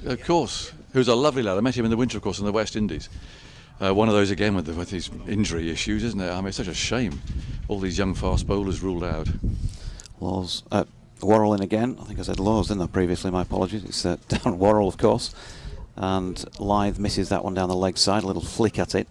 And while we've been on the circuit doing what we do, Aggers. With a few bore draws, I've got to say, during that first clump of 6 matches. You've had the great joy of watching New England. Incredible cricket. There really has been. And you think, well, how long can this last for? The wheels will come off. Yeah, Worrell again, and it just clips Lyth on the thigh pad, drops into the leg side, no run. But there's no sign of it. And you speak to people. I mean, I worked with Jimmy Anderson yesterday at Trent Bridge, and you say, come on, what is it actually like in that dressing room? And he said, what you're hearing is what it's actually like. They are going to just knock off anything, or at least try. They'll lose some. Even down to this new night watchman they're going to have is going to go out there and just sort of smash it. And you think, whoa, okay. Yeah, refreshing change. Here's Worrell again. Small, just wide of Lyth off stump. End of the over. Yeah, but it is refreshing. But I mean, there will be ups and downs. You can't keep playing cricket like that. But while Johnny Bairstow's in the form it is, which is outrageous, Joe Root is just playing absolutely beautifully. Then I get that there are some aspects of it, and Alex Lees you probably didn't recognise from when he was playing for Yorkshire, the way he danced down the pitch and smeared his first ball the other day for 4. It's really interesting. As long as you are supported and know that you're backed, if you're going to go and play cricket like that you're not going to just get chucked out, then I guess you buy into it yourself. Here's Overton down the hill, flicked off the legs by Will Frey, nicely timed as well, and that's zinged its way square for 4 runs, taking him to 9, Yorkshire to 37 for the loss of 2. George Hill gone for, without scoring, last ball of the first over. James Wharton caught Folkes bowled Laws for 3. There used to be a little second-hand bookstall out there. He's not here today. I wonder if he's finished. But that's used to be sort of he used to set up all his old books, all old Geoffrey Boycott coaching manuals going for 20p. Volume 6 out there. yeah, that was in that direction. Overton in, wide of off stump this time, and Frayne leaves. And I guess going back to England, if you're going to buy into this thing that they've created under Baz McCullum in these first few weeks that we've seen it, you've got to take the rough with the smooth, haven't you? So it's no good jumping up and down and criticising when on those days when it all goes wrong, or is it? I don't know. I mean, I think it has to level out a bit. I mean, you can't just recklessly lose games that you could save, and that's going to be the interesting point, isn't it? Where a draw is possible. Are they going to go for the draw or just throw it away? Overton to Frayne, drives through the offside. Warrie Burns will haul that one in. The 4, by the way, off Jamie Overton. The first runs off him so far today. Because there's nothing wrong with drawing a game. In fact, I've seen some brilliantly exciting draws. A draw isn't boring. A draw could be so dramatic. So they're worth fighting for, and of course to stop the opposition winning. So I'll be interested to see when there is that situation, whether this kind of crazy approach goes into actually trying to save a game. Overton again to Frayne, who's dropping this one into the cover point region. Will pick up a scampered single, taking him into double figures, 38 for 2. So that boundary was the first runs off Jamie Overton. Jamie Overton, yeah. He's been bowling for nearly an hour. He didn't open. Oh, he didn't open. No, he came on change at the Trafalgar Square end. Okay. And exciting draws. The first one that will always come to mind for me would be Old Trafford 05. Of course, that was brilliant. You had the Antigua rescheduled match. Yep. The last pair hanging on. Yep. There are so many dramatic draws, and that's a good thing for Test cricket. So they haven't been tested yet with that. It's bound to happen. But I left them in Grenada in March looking like an absolute shambles. It was rock bottom, nowhere to go. And to have turned it round as they have it really is remarkable. Overton in again, and Lyth leaving a ball on the rise past him outside off stump. And I guess you played here, you've got those memories, and you're on air now. But it's a place you're not going to get to call matches out when you're doing what you do. No, and that's a sad thing. You don't get to. You just don't. You can't fit it in.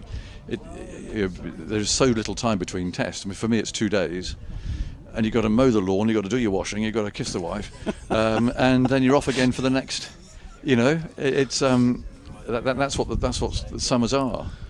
Overton and Lyth leaving. So I rely on people like you, you watch streaming and you listen, because if there's a player who's on the being talked about on the fringe, the only realistic way is to tune in and watch it and listen in. So I rely on Kevin Howells a lot. He knows a lot of county cricket. I'll ring him up, and it is a shame, but that's just the way that it is. And there's so much international cricket now. It's just the way that it is.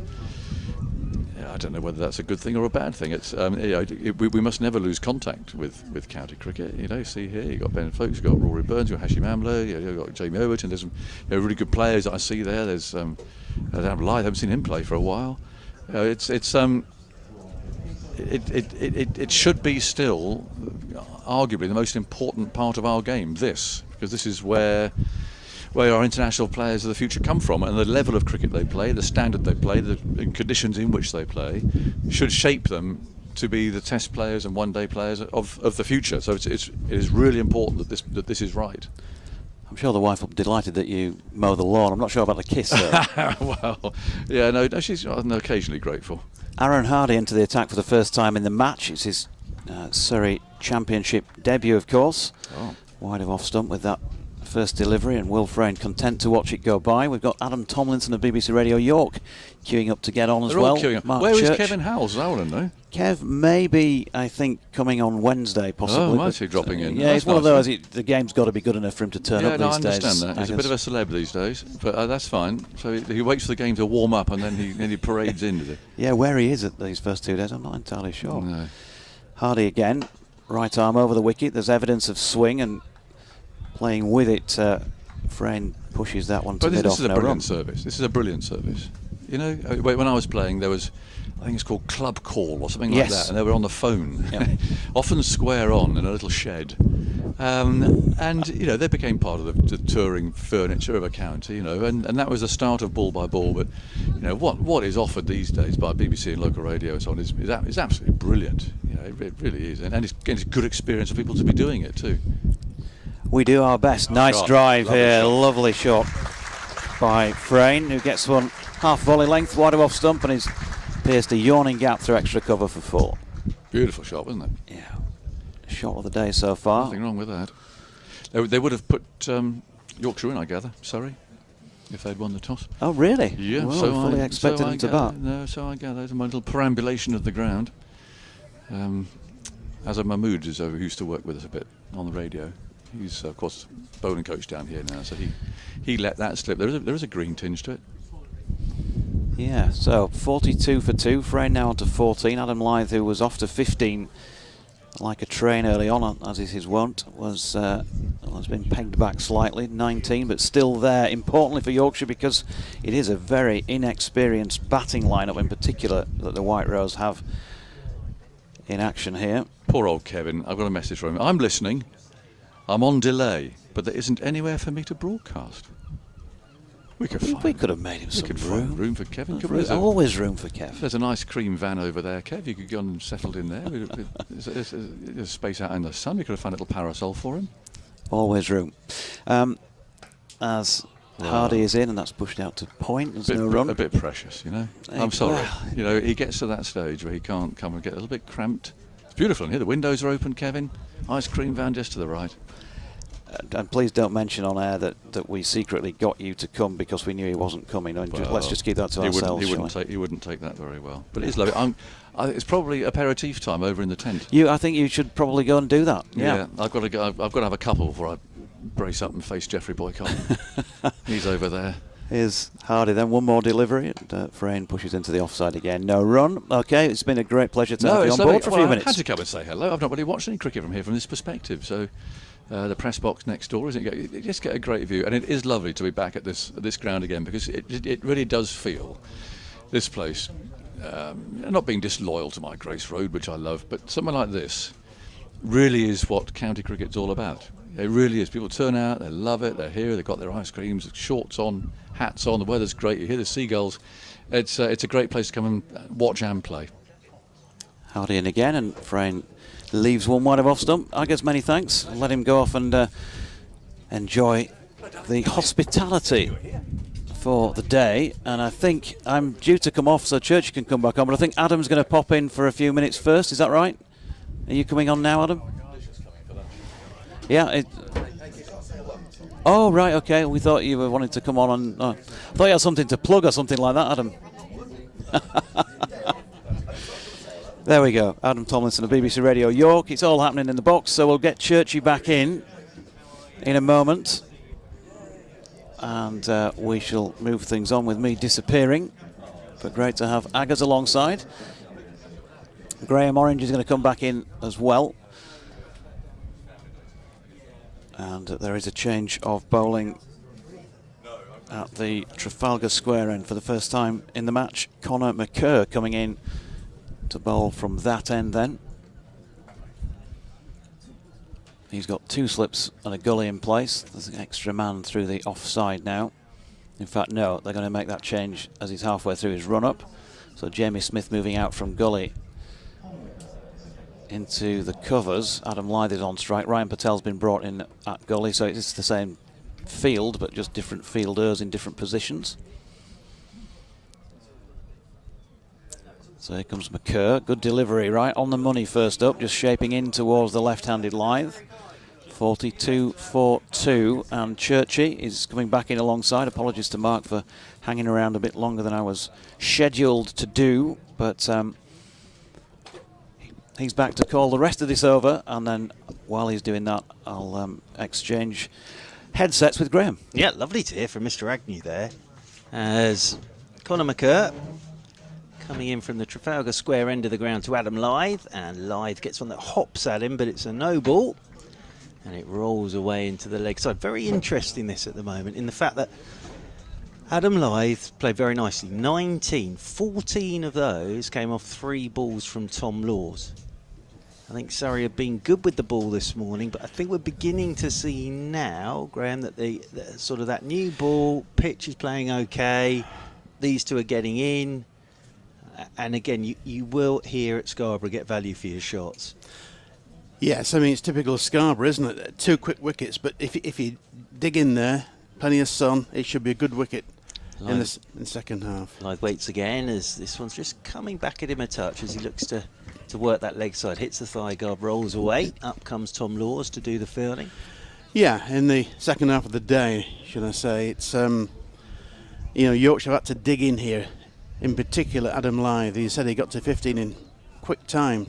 Still only on 19, but he's done a good job for Yorkshire here. He knows that he has to stay in there and get Yorkshire out of a bit of a hole. I've got a question for Kate down at the. This is it.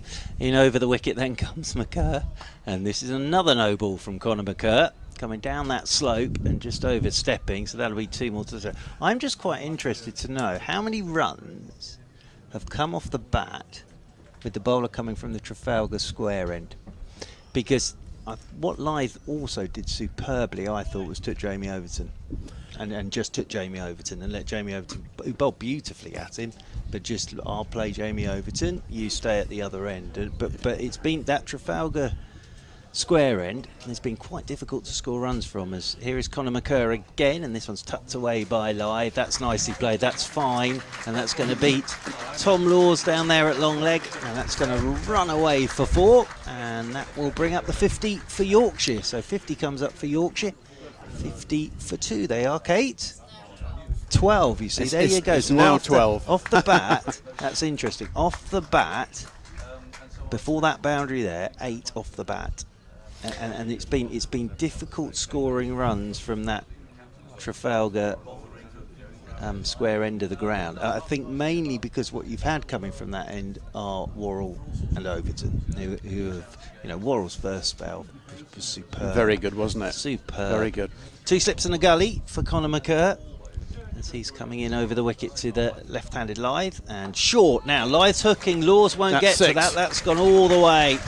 Banged in by Conor McCurr, but he can hook and he can pull, can Adam Lyth. That's his second 6 of this innings so far, because he pulled Tom Laws away into the benches for 6, but that's a proper hook shot, because that got big on him, and he's played that superbly well. The cries to catch it, but Laws was immediately looking behind him And away for 6 it goes. Lyth's on to 29 and 56 for 2 Yorkshire. Yes, but not a great delivery there. And Lyth is too good a batsman not to take advantage of that. And good shot. So the recovery is continuing. 56 for 2 on this glorious day here at North Marine Road. Well, we've had 1 or 2 stars in the box already, haven't we? Got you here, Graham. No. Which is always lovely. Jonathan Doidge, of course. Kate's here. Jonathan Doidge looks like he's hosting This Is Your Life behind me with his red book here on BBC Radio 5 Sports Extra. BBC Radio Leeds and the Yorkshire stations, and on BBC Radio London. But lovely to have Mr. Agnew in here. He's on a day out. I take it he's off down to South London tomorrow for the ODIs. In over the wicket comes Conor McKerr, better length, left alone by Lyth outside his off stump. So Lyth's 29 at the moment, and Kate will pull me up on this, I'm sure. I think 24 of that 29 have probably come in boundaries now for Adam Lyth.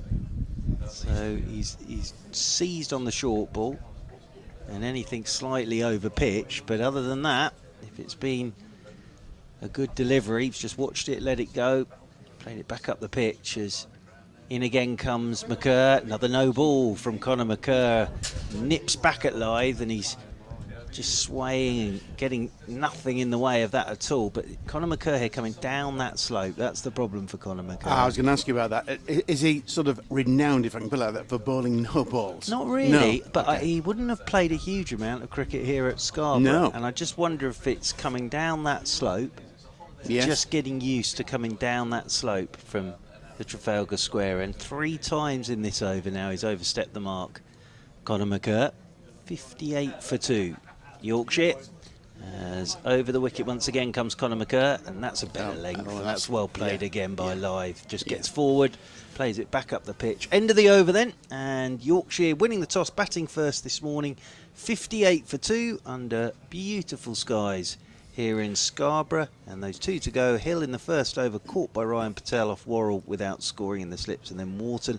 I think it was LBW to Tom Laws. I think it might have been LBW. I think it brushed his back pad, and I think on the scorecard it's gone up as LBW. So I think, Kate, so I think it was actually given as LBW, and I think that's probably why Wharton was just having a little look behind him.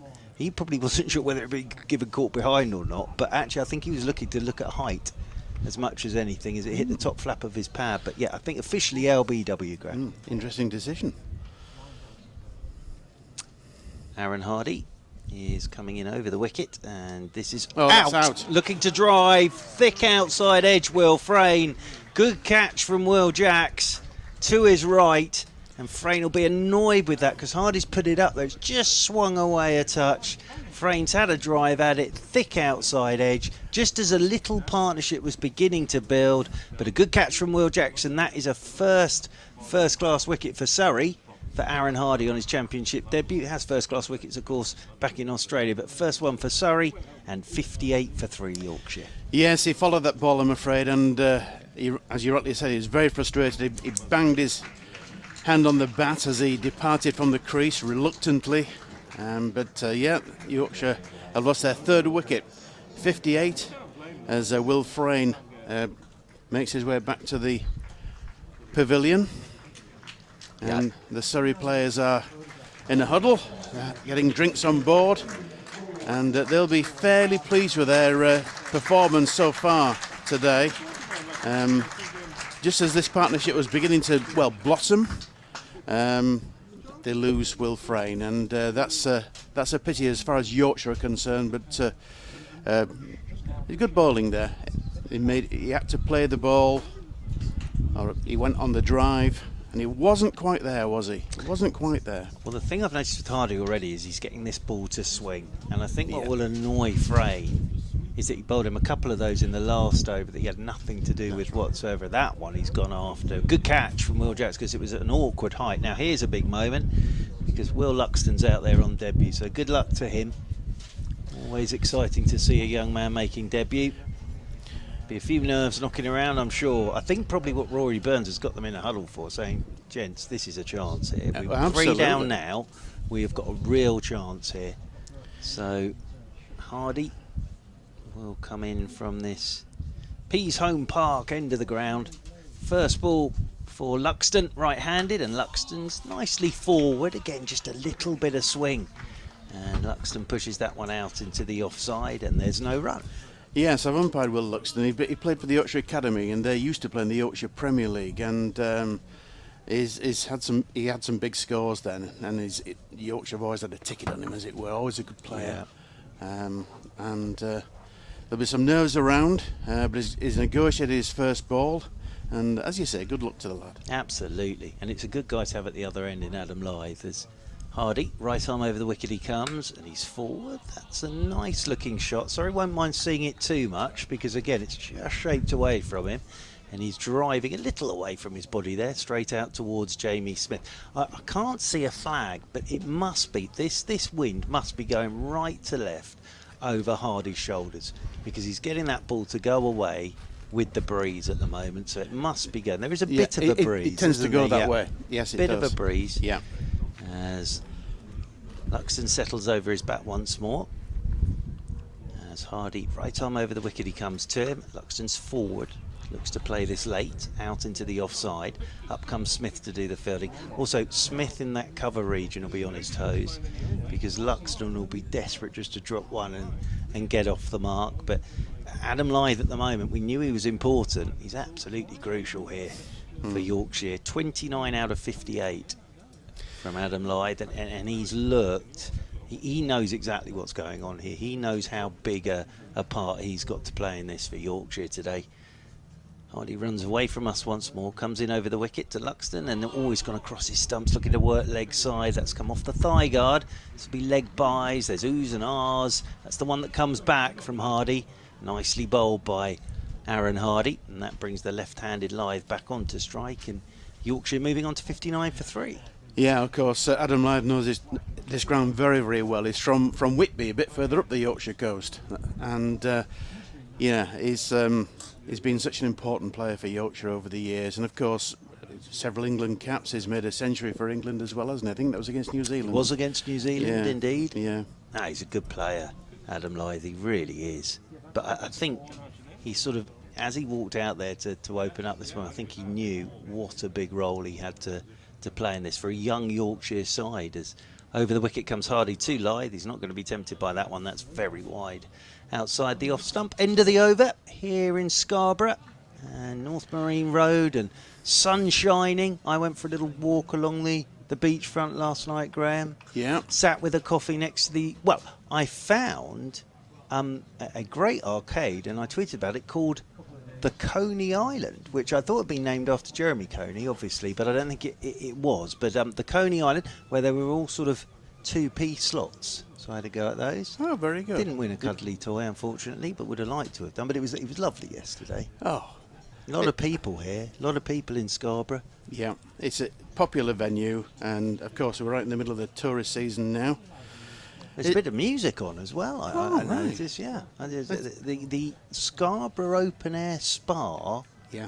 Ooh, that looks lovely. Westlife there on Saturday, which I'm a bit upset about because I won't be here. Won't be here. I'm a huge Westlife fan. As Conor McCurr continues from the Trafalgar Square end of the ground, coming into Luxton, who's allowing this one to go off a goodish length outside his off stump. But as Jonathan Agnew was saying, it's just a special place, Scarborough, isn't it, for cricket? It is, very much so. I've been coming here for a long time, and just saying to you before we came on air, I've played here, club cricket. Yep. I've umpired here this season, and now commentating, so I've got the hat trick. You've done the golden trio there. Yes. From you. As he's in again. McCurr lets this one go, does Luxton off a goodish length outside his off stump. Conor McCurr's almost cut his run down a touch here. After overstepping, he's almost just cut his run down a touch now, coming down that slope. But yes, and down there, I had a little walk around Trafalgar Square, because I've always sat here and looked at Trafalgar Square, but never been in Trafalgar Square. So last night I went for a little walk around Trafalgar Square, had a little look at Pease Home Park as well last night. Very nice it was. Yeah, they have battleships. Oh, I'm looking forward to that. Yeah. As Conor McCur's in again, and this one's left alone by Luxton outside his off stump. Doesn't a cannon go off at some point today? Yeah, I've not seen it, but I mean, they're famous having the battleships, miniature battleships on P-Zone Park, and it's renowned throughout the country actually, and it attracts big crowds. Yep. And they enact sort of battles of the Second World War and the First World War, the Battle of Jutland or whatever in the First World War. I think at some point this afternoon, if there is one being reenacted, you will hear a cannon going off. 2 slips, a 4th slip, and a 5th slip. Now for McCur, as he's in, and Luxton's pushing off that back foot out there towards cover point. On his debut here is Will Luxton. Makes his way off towards square leg, just trying to get those feet moving. Yeah, he wants to get off the mark, doesn't he? He just wants something on his pads or Yes. something just wide outside that off stump. He might give him a attempt to here, Conor McCur, just to see if he does want to go after it. They've left the whole of cover open for him. As Conor McCur down the slope he comes once more, over the wicket to Luxton. There is the one. Oh, it's outside edge, and it's put down by Will Jacks. It would have been a heck of a catch from Will Jacks. Dived away to his left, it was travelling, but there's the one. Just a bit wider the tempter. Luxton understandably going after it. Feet went nowhere. Will Jacks flung himself to his left-hand side. Got fingertips to it. He's just checking his fingers with Ryan Patel that they're still on the end of his hand. I think he's okay. Will Jacks, but that absolutely raced off the outside edge and away for 4. So Luxton's off the mark. It's in the book. It's in the book. Yeah, he didn't move his feet, but the good thing for Luxton is that he flashed hard. And if you're gonna, flash hard, and then if it goes to slip, it'll go very quickly, and that was the case. But yes, it's in the book as 4, and he'll be a little more relieved, although he won't be pleased with the shot itself. Yep, he'll be happy with that, Will Luxton. But great effort from Will Jacks. Rory Burns has just been checking the ball because around down at this end, there's the concrete path that goes beyond the boundary rope as McCur is in. Oh, driving uppishly is Luxton just to the right of Rory Burns at a wideish extra cover. And that's away for 4 more. So back-to-back boundaries for Luxton. He'll be happy with that. But that was uppish. There were cries of catch it, but it's over the boundary rope and away for 4. Yeah, it was a little bit uppish, but, he meant it, didn't he? He went hard at it again, and, 2 consecutive boundaries for Luxton. So, of course, he's on 8, and he'll be feeling a lot better because he'll want to contribute towards this whatever score Yorkshire get. So 67 for 3 after 18 overs, and Adam Lyth is still there on 29, the nugget, as it were, the nugget. Will Jacks is just going off for a bit of running repairs. He doesn't look too upset about it, but I think he's just going to get a bit of spray on that finger because that flew off the outside edge. So Cameron Steele out there now for Surrey, doing 12th man duties for this one. Aaron Hardy will continue from the Pease Home Park end of the ground down in front of us. Is getting this ball to swing. As over the wicket he comes to the left-handed Adam Lyth, who's letting this one go outside his off stump. I went and had a little sit down, a few rows in front of us. Lovely atmosphere in the ground, lots of chatter, people doing crosswords. You can feel it, can't you, as it were? It's a good atmosphere. And all the wooden seats, there's a few gaps, but it's a good crowd on the wooden seats. I think the only thing you need to fear there is splinters in a certain part of your anatomy. Well, absolutely. If you get up too quickly, absolutely. On a day like today, as well as Aaron Hardy, little stutter at the top of his mark, then over the wicket he comes to Lyth, who's driving handsomely, but straight out to Dan Worrell. Elsewhere, just a quick look at some other scores from elsewhere. Gloucestershire, 62 for 4 against Essex, so in trouble again. Gloucestershire, Warwickshire, nice start for them against Hampshire, 72 for 1. Northamptonshire, 51 for 1 against Kent. Somerset, 62 for 2 against Lancashire. Amar Verdi making a Somerset debut in that game. Aaron Hardy over the wicket he comes once again to Lyth. Lyth forward, he's almost through that a little bit early. Hardy again, just getting that ball to swing back a touch at Adam Lyth with this helpful breeze over his right shoulder. In Division 2, Derbyshire and Durham. Derbyshire 43 for 3. Glamorgan and Nottinghamshire. Glamorgan 76 for 3.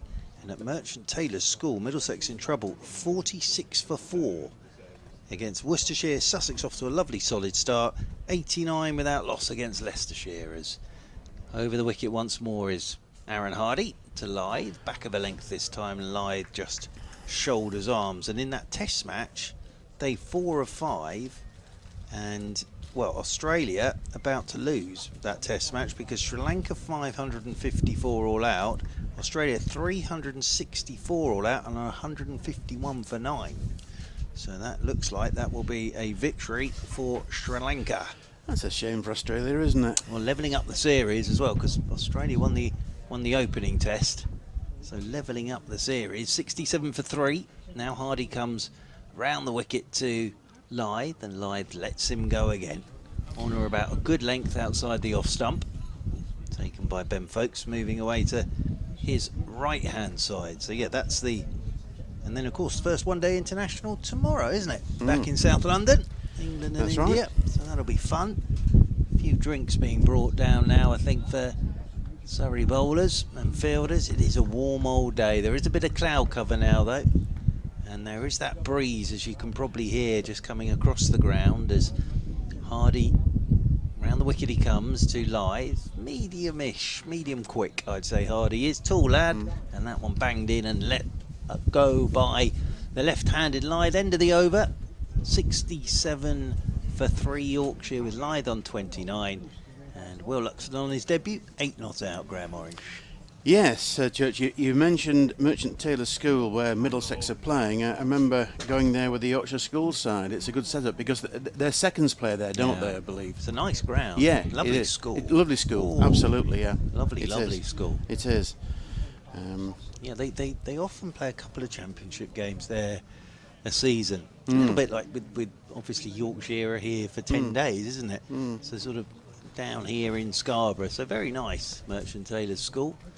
As over the wicket comes Conor McCurr from the Trafalgar Square end of the ground to Will Luxton. And Luxton just shoulders arms to this ball that's wide outside the off stump. He'll try him again though, I would have thought, will Conor McCurr. Although they've actually, for this over now, Conor McCurr has got a cover. And that's Cameron Steele out there at cover. They'd left that area completely open for Luxton. And that, I think, was why he was tempted to have that drive that flew off the outside edge. Will Jack's got a fingertip to it as McCurr is in. Over the wicket to Luxton. Luxton drives. That's a good shot. That's a really good shot. Away through the covers. It's a race off towards the marquee. Off goes Rory Burns in hot pursuit. Luxton will pick up 3.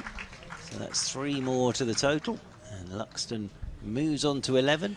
And Yorkshire move on to 70 for 3. Yeah, lovely shot there from Will Luxton. Authentic cover drive. Almost made the boundary, but he's got 3 runs for it. So again, he'll be feeling a little bit better on his county championship debut. 11 not out. And he's doing his best to stay with Adam Lyth as Yorkshire try to rebuild. 70 for 3. And Lyth is on strike now, the left-handed Lyth. Just seeing the fish and chip van away to our left-hand side. It's doing a good trade already as McCurr is in. Whoa, that's a good leave. That's gone over the top of middle and off. That is a really good leave. He's playing that because we're here at Scarborough. The reason he's letting that go is because we're at Scarborough. He's left it on length, hasn't he? Yeah, absolutely. And it's gone up and over the top of the middle and off stump. So they're always good pitches here at Scarborough. Bounce, carry, get value for your shots. But as we've seen from Surrey this morning, you can pick your wickets up as well. It just makes for very interesting cricket. It really does. Here is Conor McCurr once again. Tall lad, right arm over the wicket he comes. That's down the leg side and gets nothing on that line. Just lets it go past his hip. Taken by Ben Folkes away to his right-hand side. You know, Church, I remember coming here, I think it was 1969. Ooh. And it was the semi-final of, it was then called the Gillette Cup. It's way before your time, Church, I'm afraid. It's only a couple of years before my time. All right, but okay. Well, anyway, Yorkshire were playing Nottinghamshire in the semi-final. And Gary Sobers was playing for Nottinghamshire. As Conor McCurr comes in over the wicket, and this one's left alone by Lyth. Sorry, I made a strange noise there with the name Gary Sobers. Yeah, well, I've sat right over there, on the wooden seats, and it was absolutely packed out because semi-final of the Gillette Cup, I mean, that wouldn't happen now here at Scarborough, would it? It'd be at Headingley or wherever. You talk about Trafalgar Square, the crowds were snaking round Trafalgar Square. It was. I bet they were. And what I love is people sit in the flats and watch as well. Yeah, they do. And away to our left. There's a sort of balcony up to our left where people watch as McCurr is in. Oi! Oh. Now, has that hit the glove or elbow? They've gone up for the court behind. That's hit the elbow. That really did climb. I think it's gone elbow, chest, and then into the gloves of Ben Folkes. But again, well played by Adam Lyth to get bat and gloves out the way of that, because that really did roar back at him. And end of the over, Will Jacks is back on, and 70 for 3, Yorkshire. But yes, we've got the marquee away to our right hand side. Then we've got another terraced area with benches, and then all the deck chairs down there in front of the marquee, and then at that Trafalgar Square end, sort of the covered roof stand, the tea room, the famous tea room, then all the benches with everybody sat around, and the scoreboard, and then the famous old pavilion. And we're just up above the family stand in Cali 2, after the great man, Cali 1 being used away to our left-hand side. Absolutely, yeah. As Aaron Hardy comes over the wicket to Luxton, and Luxton's in behind a delivery this time, gets up on his toes, tall lad, and plays it out into the offside, and there's no run. Anything else played for Notts in that match? There was Barry Stead, left arm quick. He was a Yorkshireman. Bashir Hassan. Wow. It was just magical. Yorkshire won, not by much, and then they went on to win the Gillette Cup at Lords. 1969. Well, that used to be the ultimate Oh, day. absolutely. In domestic cricket. As over the wicket once again comes Hardy, and Luxton drives uppishly again. He's just getting that ball to go late, is Hardy, and Luxton sort of stood up straight, and was a little bit early on that and could have chipped that straight back to Hardy. And here comes Adam Lyth for a quiet word to young Mr. Luxton. This is where Lyth does play a big part. He's just down just to say keep going. Yes, his weight wasn't into that shot, was it, really? Some good bowling. Yeah, he's getting this ball to swing. Luxton now stands with that bat raised as Hardy's into him. Luxton covers up, plays this one nicely back up the pitch, and there is no run. I was interested hearing, I didn't even realise Mr. Agnew was in here.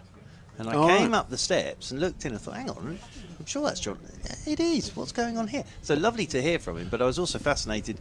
I heard a little bit of him talking about England and the way they're going about things at the moment. I think they've genuinely taken batting out a last day for a draw. I think that's gone out the equation now. As in over the wicket once again comes Hardy, and this one's pushed by Luxton out into the offside, and there's no run. I don't think the way they're playing, they'll ever get themselves into that position where they're going into the last day of a test match needing to bat the day out for a draw. I don't think they'll ever put themselves in that position. The way it's going, you're absolutely right. And two Yorkshiremen led the way, of course. It's a pity in a way they're not playing in this match, but there we are. I mean, it's the same with Surrey, isn't it? Bairstow's been remarkable as in over the wicket once again. Comes Hardy to Luxton. That's nicely played off his hip. Beautifully timed through the leg side. This will race away for 4. Always timed that well as Luxton. Just a roll of the wrists off his hip and away through the leg side. It races to the mid-wicket boundaries. On to 15. Nice start this. 74 for 3. Yes, it's a sign of a good batsman that can just play off the legs. And that was a really good shot from Luxton.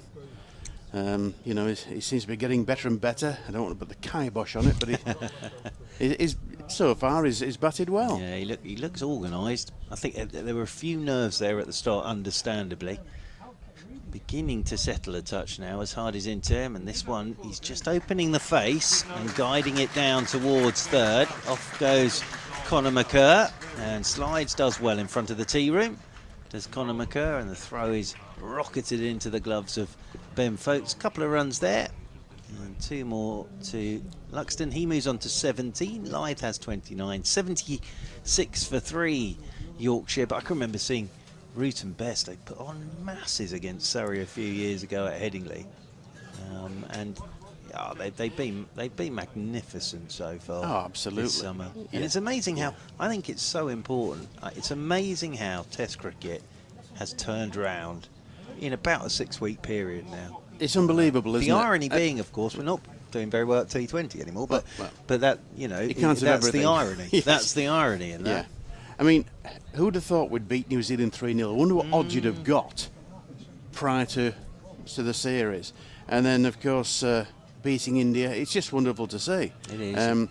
It'd be nice if we can replicate some of that in away Test matches as well. Well, it'll be we fascinating. sometimes don't get the pictures, do we? This for winter, that. will be. I think they'll still keep doing the things they're doing. I'm sure you're right. As I say, I Yeah. think, well, you know, it might be a bit different when you go to India and places, but I think they'll take that draw out of the equation. As round the wicket comes Conor McCurr to Lyth. Now he's got a leg gully in for Adam Lyth because the final ball of his last over from that Trafalgar Square, and he got that one to lift up at Adam Lyth. Yeah, it's not a bad position to have a fielder for Lyth, a leg gully. You don't often see it these days, do you? I mean, in my day, you used to see a leg slip. Yeah, well, Surrey have had it a couple of Yeah. times for Jamie Overton this season, of course, because especially at Taunton, where he's bowling lightning, is round the wicket. Well, not literally lightning, as this one's tucked away by Lyth down towards long leg, and there is Hardy to do the fielding, and one more to the total. 77 for 3. Lyth moves on to 30. We've got about 20 minutes to go until the lunch break. Been a fascinating morning here on BBC Radio 5 Sports Extra. BBC Radio Leeds and the Yorkshire stations, and BBC Radio London. Graham Orange is alongside Jonathan Deutsch here, of course. And, well, we had Jonathan Agnew earlier. We It was did. lovely to see Mr. Agnew. As in over the wicket once again comes Conor McCurr. That's a good one, which, to be fair to Luxton, he's hit the length, he's played the line, it's just bounced and gone away from him. So taken by Ben Folkes off his feet, moving away to his right-hand side. Yes, well, Jonathan Agnew is with Sir Geoffrey Boycott today, who's telling us. I And see. I'm with Sir Geoffrey on Wednesday. How lovely. Yorkshire Schools under-13 final I'm umpiring at Sherryfoot Bridge, which is the club for Matthew Fisher. Okay. So he's coming to present the prizes. Oh, that's lovely. It's over the wicket. Once again comes Conor McCurr, and that beats the edge. He's played at that one. That's nicely bowled by Conor McCurr. That's that length again, goodish length. Luxton's definitely had a play at that. Think about that age. I was played in the final of the Harry Seacombe Trophy, and we won. But unfortunately, Harry wasn't very well then. Poor chap. So Terry Wogan presented it to us. That was a nice. Really? Yeah, that was Yeah. very nice. Oh, yeah. absolutely. So Terry Wogan Yeah. turned up and made the presentation, which was very nice. Wonderful. Having Sir Geoffrey there will be excellent. As in over the wicket comes Conor McCurr once again. Luxton, oh dear, No. oh dear. He's had a real dash at this one, wide outside the off stump, and now he walks off towards square leg because he's setting him up here, Conor McCurr, and Luxton there. That's a big shot. Here comes Lyth. Here comes Lyth just to say, calm down, and actually Luxton nods at him and then practices letting the ball go. Yeah, Conor McCurr, he seems to be into a good rhythm Yeah, now. he does. A good rhythm, and that's what you need here at Scarborough, especially bowling from the Trafalgar Square end. Well, I think he's worked out the slope now as well. As in over the wicket he comes to Luxton, and Luxton outside edge gone. Oh, no ball. I've No just ball. said he's worked out the slope, and he's overstepped the mark. Outside edge from Luxton straight to Will Jacks, and he hasn't worked the slope out because he's overstepped the mark, and that's a big life for Luxton. And he's still there on 17, 2 more to the total, but Could this be his day? well, Churchy? to be fair to him, on debut, it's a lovely bit of bowling, but the only person that Conor McCurr can blame is his big size 12s. That it might probably a bit bigger than that, but it's his 4th time, I think, now he's overstepped the mark. As in over the wicket again, he comes to Luxton. Oh, that one has just bounced and hit the glove and flies over the slips for 4. So Conor McCurr is getting it to do stuff. Problem is he's overstepped the mark. But that was a horrible delivery. Luxton there knew nothing about that last delivery.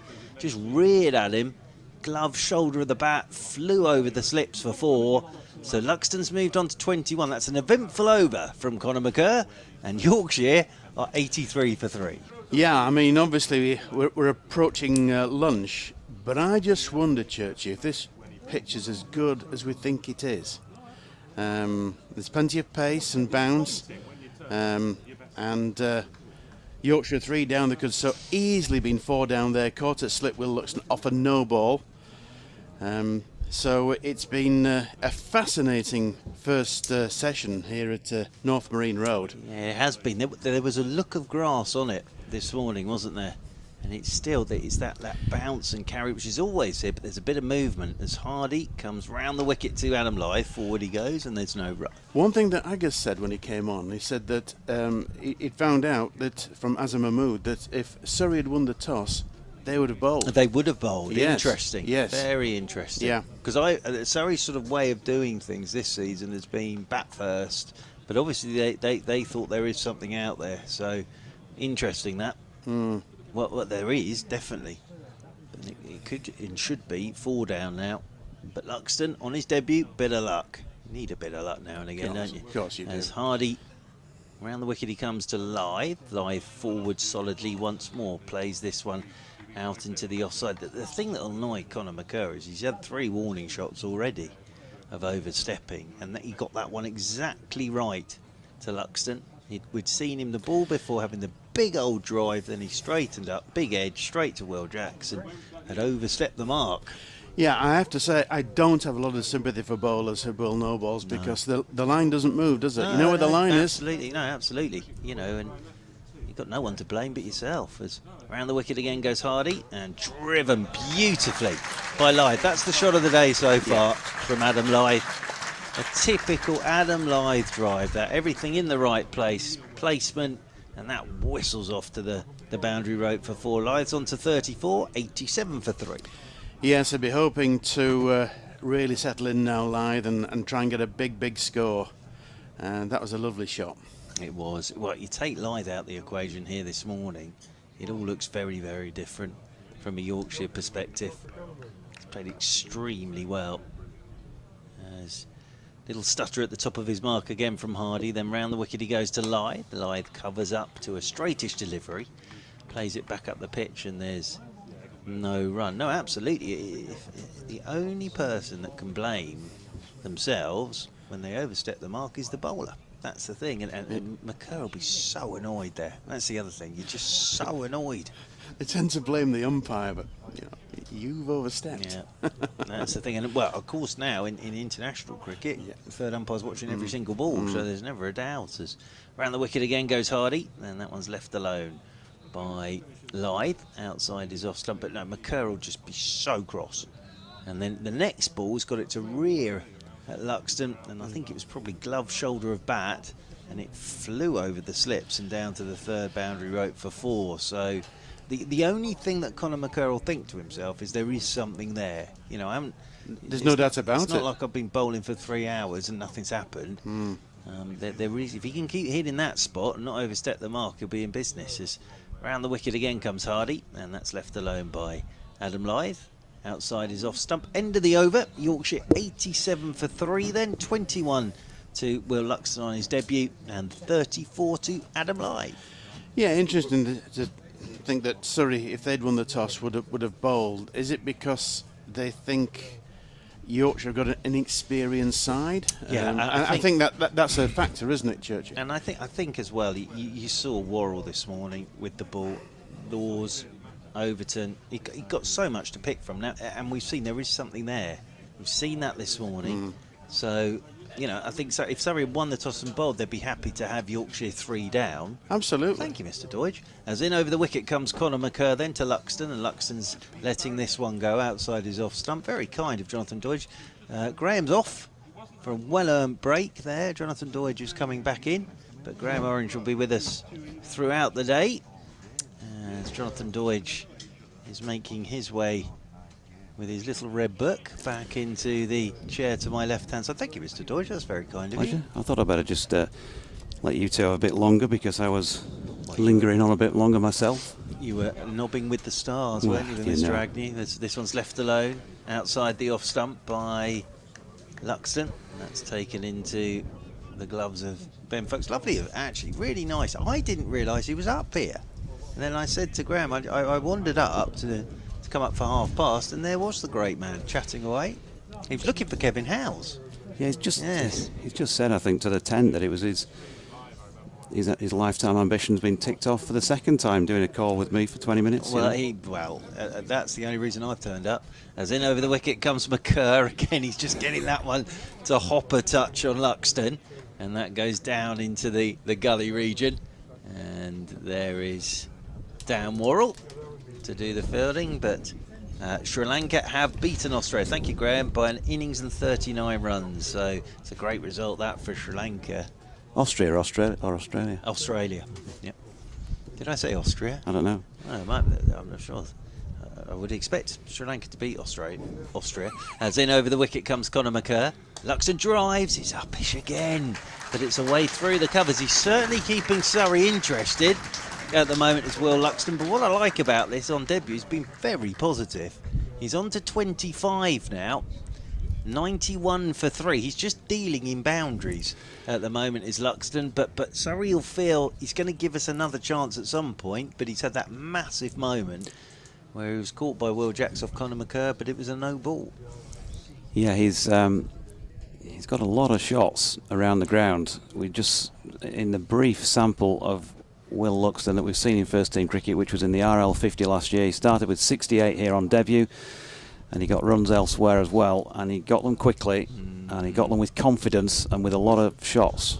He's your typical young batsman in this day and age. As Conor McCurr's into him, and he's letting this one go outside his off stump, just climbs on him, and that's taken by Folkes away to his right hand side. And you know, if he plays a long career, and we're looking back in the future, you know, he'll play like Will Luxton ultimately, won't he? But if there was one batter that you'd kind of think of a style as a young player who you might sort of link him with, it might be somebody who's going places at the moment and not playing in this game because he is, and that is Harry Brook, that sort of a player.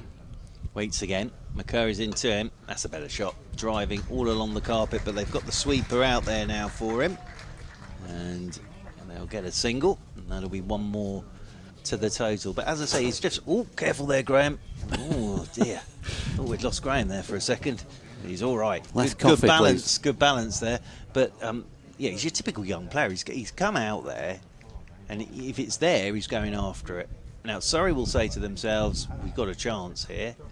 But he's played some interesting shots and some very good shots so far, but he's still there, and 26, I think probably 6 boundaries in that 26.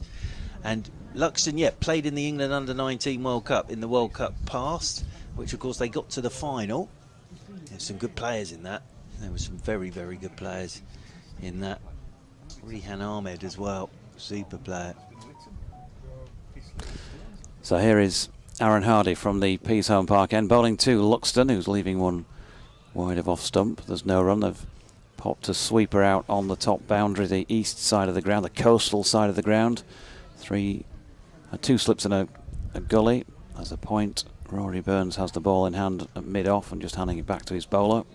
Hashim Amla, hands on hips at mid-on, mid-wicket and long leg down by the suits, who are taking up probably about 2/3 of the deckies, the deck chairs out there, away to our right in the distance. As Hardy comes in again, and that's straight delivery and whipped off his legs this time by Luxton, and that might just about make it to the boundary. No, good piece of fielding to chase it down and flick it in, just a couple of metres short thereof.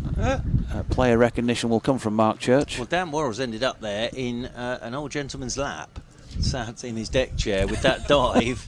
He's ended up, well, he's certainly got to know that gentleman, but great bit of work from Dan Worrell. Sprinted full length, dive, whipped it back in inside the boundary rope, but then kept rolling, and as I say, ended up in that gentleman's lap, sat on his deck chair there. You mind, lad, I'm just eating an ice cream. So 2 there, 94 for 3, Luxton on 28, and leaving another one on the rise past him from Aaron Hardy. I keep meaning to talk a little bit more about that quarter-final last week, but time keeps moving on. But just to say, really, this is not to gloat for obvious reasons, because it could well go the other way this week. But I just thought it was a performance of a lot of guts from the Yorkshire team when against that Surrey side. And I know both teams had players missing, but you would still be backing the home side top of their group to beat the 4th place team on their home patch. Hardy to Luxton, who's solidly behind it, no run. And you know, they scrape and scrat around really when they were batting to get to 160. That kick on from Will Frayne in the closing stages. But the early loss, you know, if you were a betting person, at 9 for 2 halfway through the second over, with both Lyth and Allen back in the dressing room and a weakened batting lineup, or weakened lineup, to come out with 160 was just a, you know, sort of plausible a sort of score that would say, okay, you're going to need to work a little bit to get these. If we bowl well, Luxton pushes back into the offside, no run. Just gives themselves a little bit of a chance, but at 12 balls left, I don't know about you, Churchy, but for me, 13 off 12 against that side, with and the ball before that, Overton had just smacked it onto the second tier, away to our right. You just thought, done deal. Yeah, absolutely. I was sort of trying to keep an eye on the scorecard, and when I saw that, you know, 3 off the last over, it's got to be up there as one of the best ever last overs in a T20 game, I think. Hardy to Luxton, who's flicking through mid-wicket, but actually playing it down to third man. That tells you something about the shot, as it is chased down in the distance there by Conor McKerr, and they pick up 2 streaky runs, it has to be said. 30 now to Will Luxton, 34 to Adam Lyth, 96 for 3. I would think, you know, Yorkshire will be happy enough now with this morning, but provided in the last 8 minutes of this session they don't lose a 4th wicket. To get to nearly 100 for the loss of 3 with an inexperienced side against such a strong Surrey bowling lineup, they'd be happy. So yeah, but to go back to that, 5 off the last over needed, 3 as you say. Tomo, you know, does the business, and I call him that silly name of the man that makes things happen. And he's gone through the mill with the ball in that competition this year on some occasions, but to get it right once in a game when it really matters, hats off to him. The other thing I think is to do it against Jamie Overton and Laurie Evans. Laurie Evans, did he see a ball in that last over, Laurie Evans? I'm not sure he did, but he ended up at the non-strikers and not seeing a ball. And that was a bit of a mistake, really. But fair play to Yorkshire to pull it out the bag like they did. Now, Jamie Overton from the Trafalgar Square end of the ground is back into the attack, and Lyth's looking to tuck this one up towards mid-on. Round comes Rory Burns to do the fielding. He looked menacing, did Jamie Overton in his first spout. Yep, Surrey would like another one before lunch. No doubt whatsoever about that. And I think we're going to get a bit of Will Jacks as well, because he's warming himself there at second slip. But Luxton's sort of taken a little bit of the pressure off of Lyth by the way he's been playing, because the scoreboard's been moving as Overton is in and Lyth's letting this one go, the left-hander, outside his off stump. So of course finals day this Saturday, isn't it? And we've got the Roses Derby. Yes. We have. And is that the first semi? That's the first semi, 11 o'clock. Yorkshire are due one, aren't they? Because they tied a game that they should have won. Of all people, Harry Brook couldn't get the single off the last ball, if you remember, at Old Trafford in the tied game right at the start of the campaign. And then came to Headingley, another game Yorkshire should have won, but contrived to lose it in the last over. A great day as always, as Overton is in. Short one this time. Lyth just ducks underneath it. Taken by Ben Folkes high above his left shoulder. Never won the T20, Yorkshire? No, only been chance. Yeah, been in the final just the once. So it's been a pretty poor tournament for the county over the years. Lindsay O'Regan, good morning to you. He's mailed in saying, morning Jonathan, Yorkshire look a bit light here and Surrey strong. Yorkshire will have to be at their tenacious best to get anything out of the match. Over the wicket comes Overton once again to Lyth. Good shot. Bit of width on that from Jamie Overton, and Lyth has just leant across and made sure he's got bat on it and then guided it away through the covers for 4, and that's the 100 up for Yorkshire. So nicely played by Adam Lyth. He's on to 38, and there's a big round of applause down below us. 100 for 3. Played that well. It looked like for the first time really you could see a bit of shape away from the lefty from Overton, and Lyth lost his balance. The main thing was he kept his eye on the ball and got a good enough contact to get a boundary, but he did lose his balance and sort of fall over after he'd played it.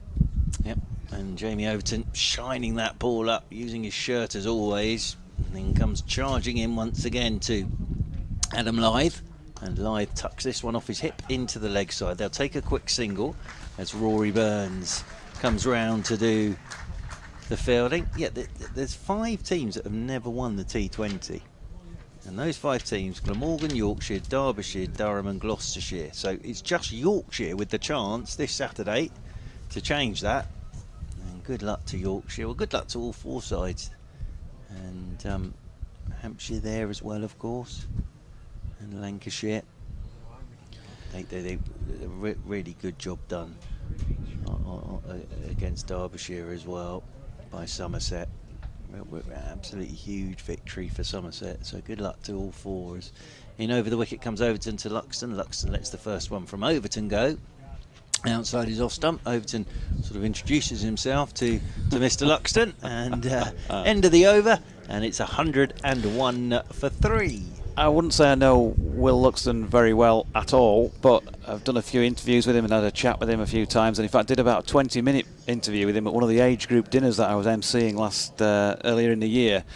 And he's a very relaxed, smiley sort of a character. I'm sure that underneath that exterior there is a very determined young player, but he certainly doesn't give you any feeling that he's the sort of guy who'd be ruffled by a few words from a bowler. He'd probably just have a smile back and a couple of words. And here's the token over of spin before lunch on the first day. Why wouldn't you? It's Scarborough.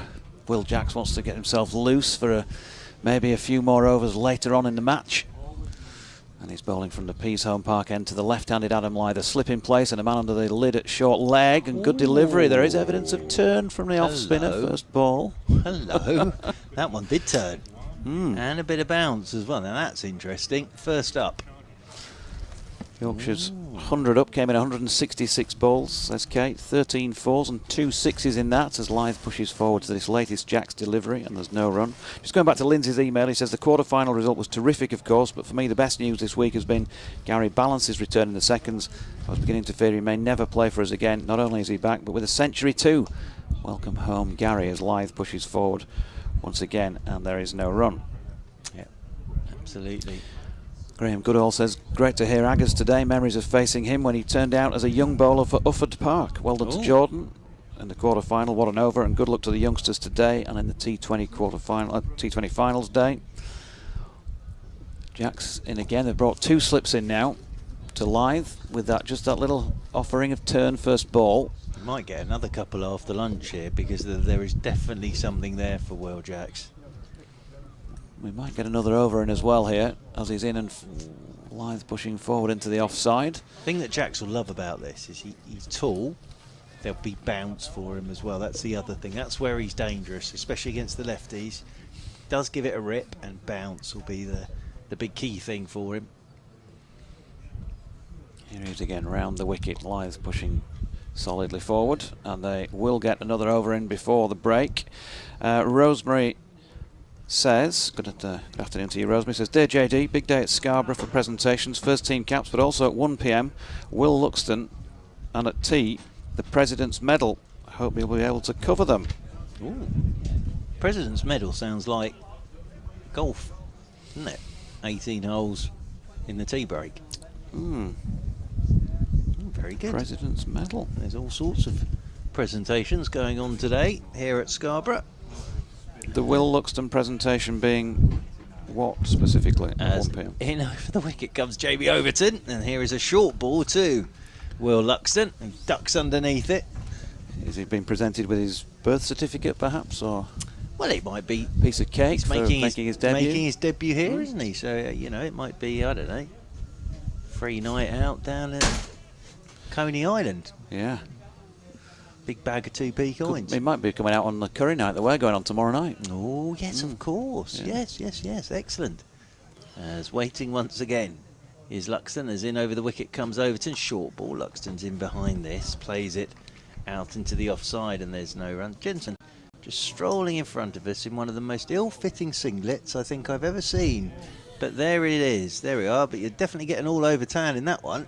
But obviously it's a hot day, so he's got a bit of air there, a bit of air conditioning in that singlet. It's seen a bit of action, that singlet, from the looks of it. As waiting over his bat once more is the right-handed Luxton, and he's looking for the Yorker there, Jamie Overton. Luxton plays it back up the pitch. Overton does the fielding off his own bowling and fakes to throw the ball back, all part of the Jamie Overton excitement when he bowls. But terrific to see Jamie Overton making that Test debut. Really pleased for him. Obviously, he bowled fine and then got that 97 with the bat as well. So he's been bowling beautifully for Surrey in terms of Championship cricket this season. As down the slope he comes once more, Jamie Overton. Luxton's forward, driving as if he's a little bit late on that. Up towards Rory Burns it goes. When he drives Luxton, there's a little bit of a flourish there, isn't there? He goes a little bit inside out when he drives. And what I like about this, though, is, yes, he's had his moments, but he's on his debut. You're allowed a few of those. But he's on 30.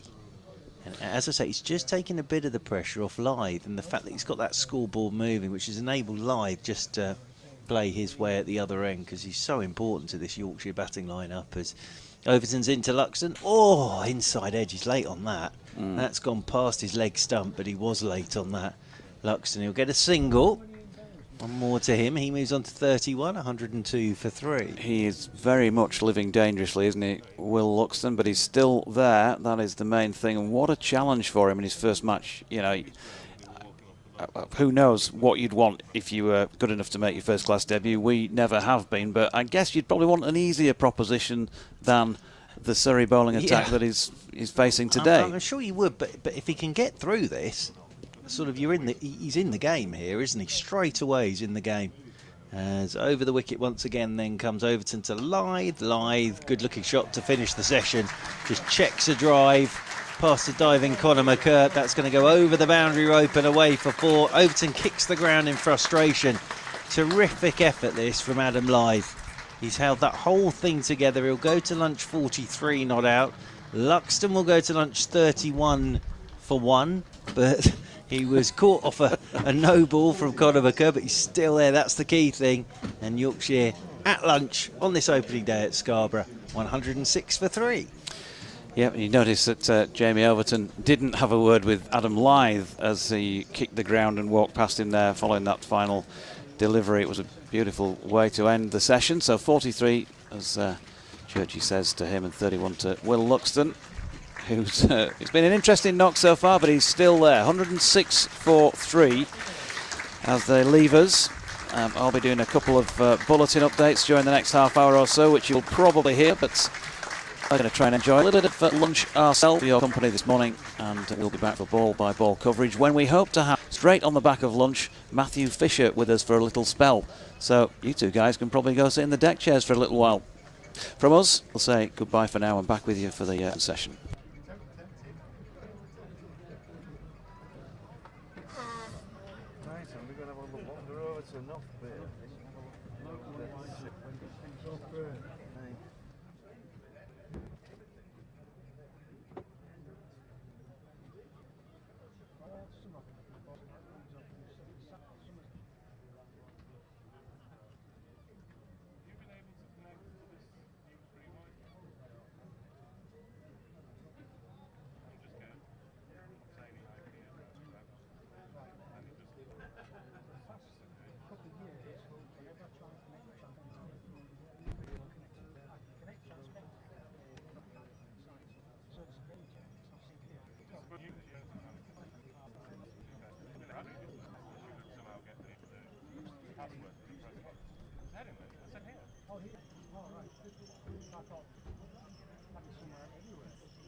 Association will be presenting Will Luxton with the Young Player of the Year Award for the season.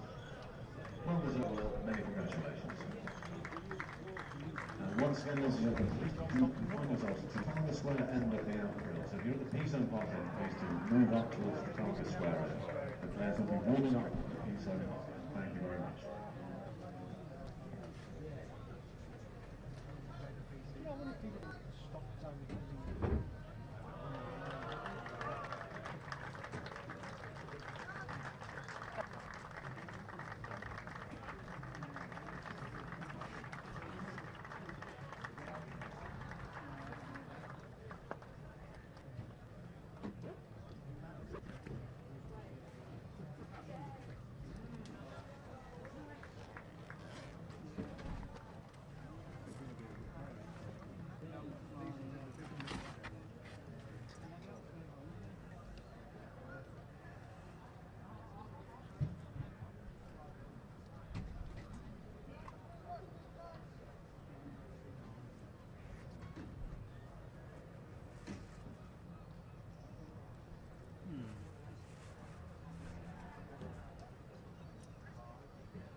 Yeah, beautiful day, around about 30 degrees, and morning as well. Yorkshire 106 for 3 at lunch, which is probably about as good as they could have hoped for with a weakened side here. George Hill was out in the first over without scoring. James Wharton, just his second first-class match, went for 3, and Will Frayne for 14.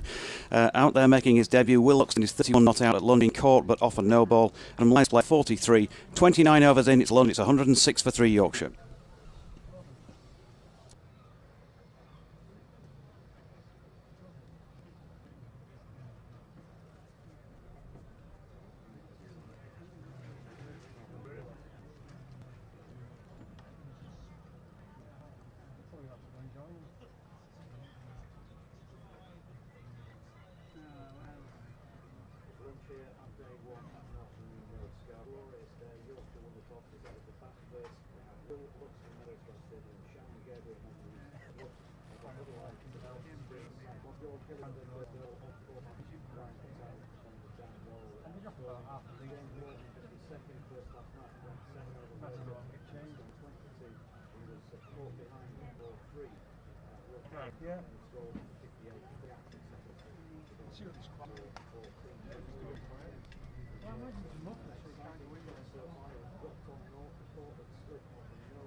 Hi, Jonathan. Yeah.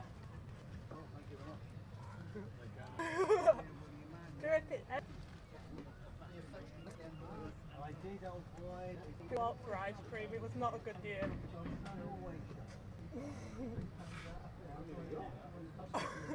After all of you in there. He's apparently giving them ice cream, so I've got to eat his thing. So he told me. Oh, God.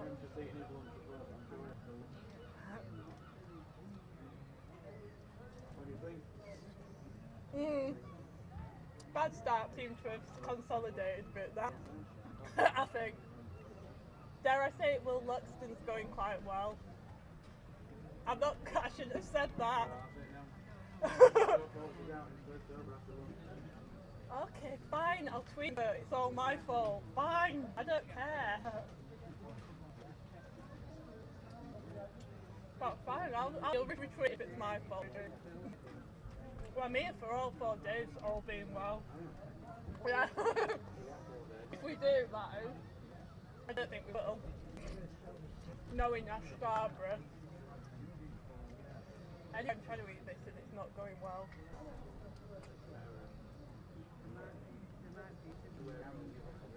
I will.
Essex, Warwickshire 87 for 2 against Hampshire, Hamptonshire 95 against Somerset, 89 for 3 against Lancashire. Moving into Division 2, Derbyshire 83 for 3 against Glamorgan, 103 for 3 against Nottinghamshire. Middlesex are struggling there, 76 for 6 against Worcestershire, and Sussex are going well, 138 without against Leicestershire.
Given that it's a warm day, ladies and gentlemen, I should let you know there are now situated around the ground, so be a use of the hand in high trains.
How is it, Doji?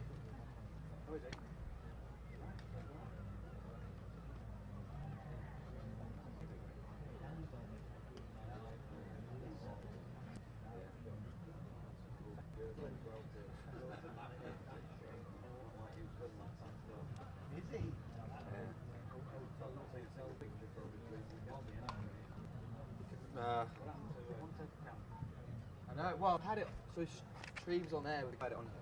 You turn it right when Agus was in it. They had you on.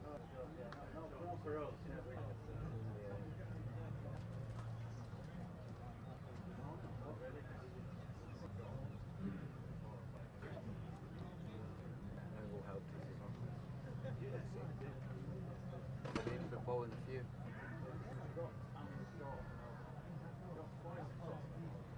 Just drop one.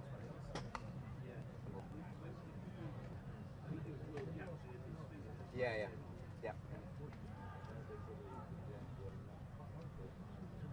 I thought it was cool. Have you watched the replays? So hard.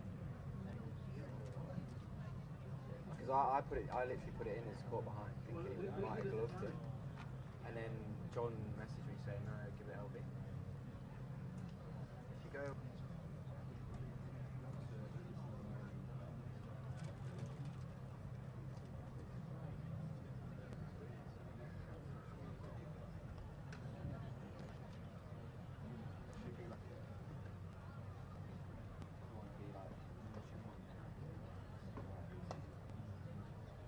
come on. All right.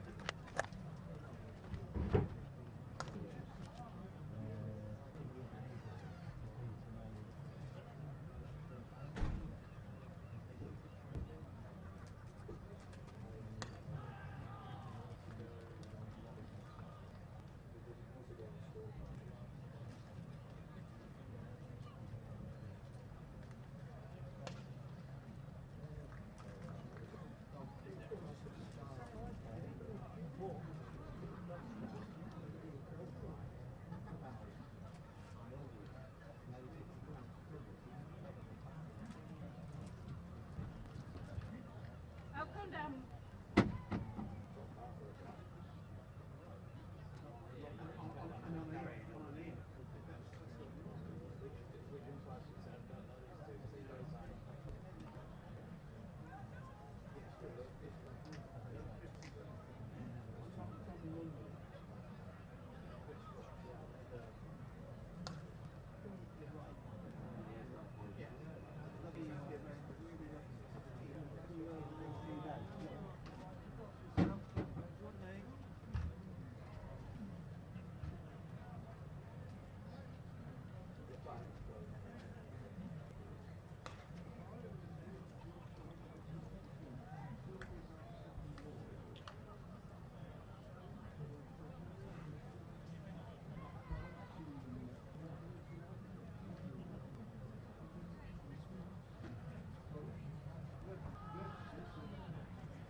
Yeah, I don't know what the plan is.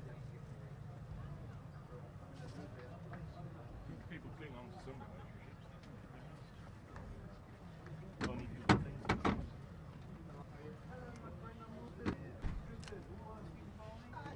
It's alright, it's alright. Yeah, it's a bit of a new bit of Paul Phil's kit, but I do pain for us, but Really, thank you very much. Thank you. Got to work off the air conditioning was too hot. Even though 5 people want it on, she goes, I want it off.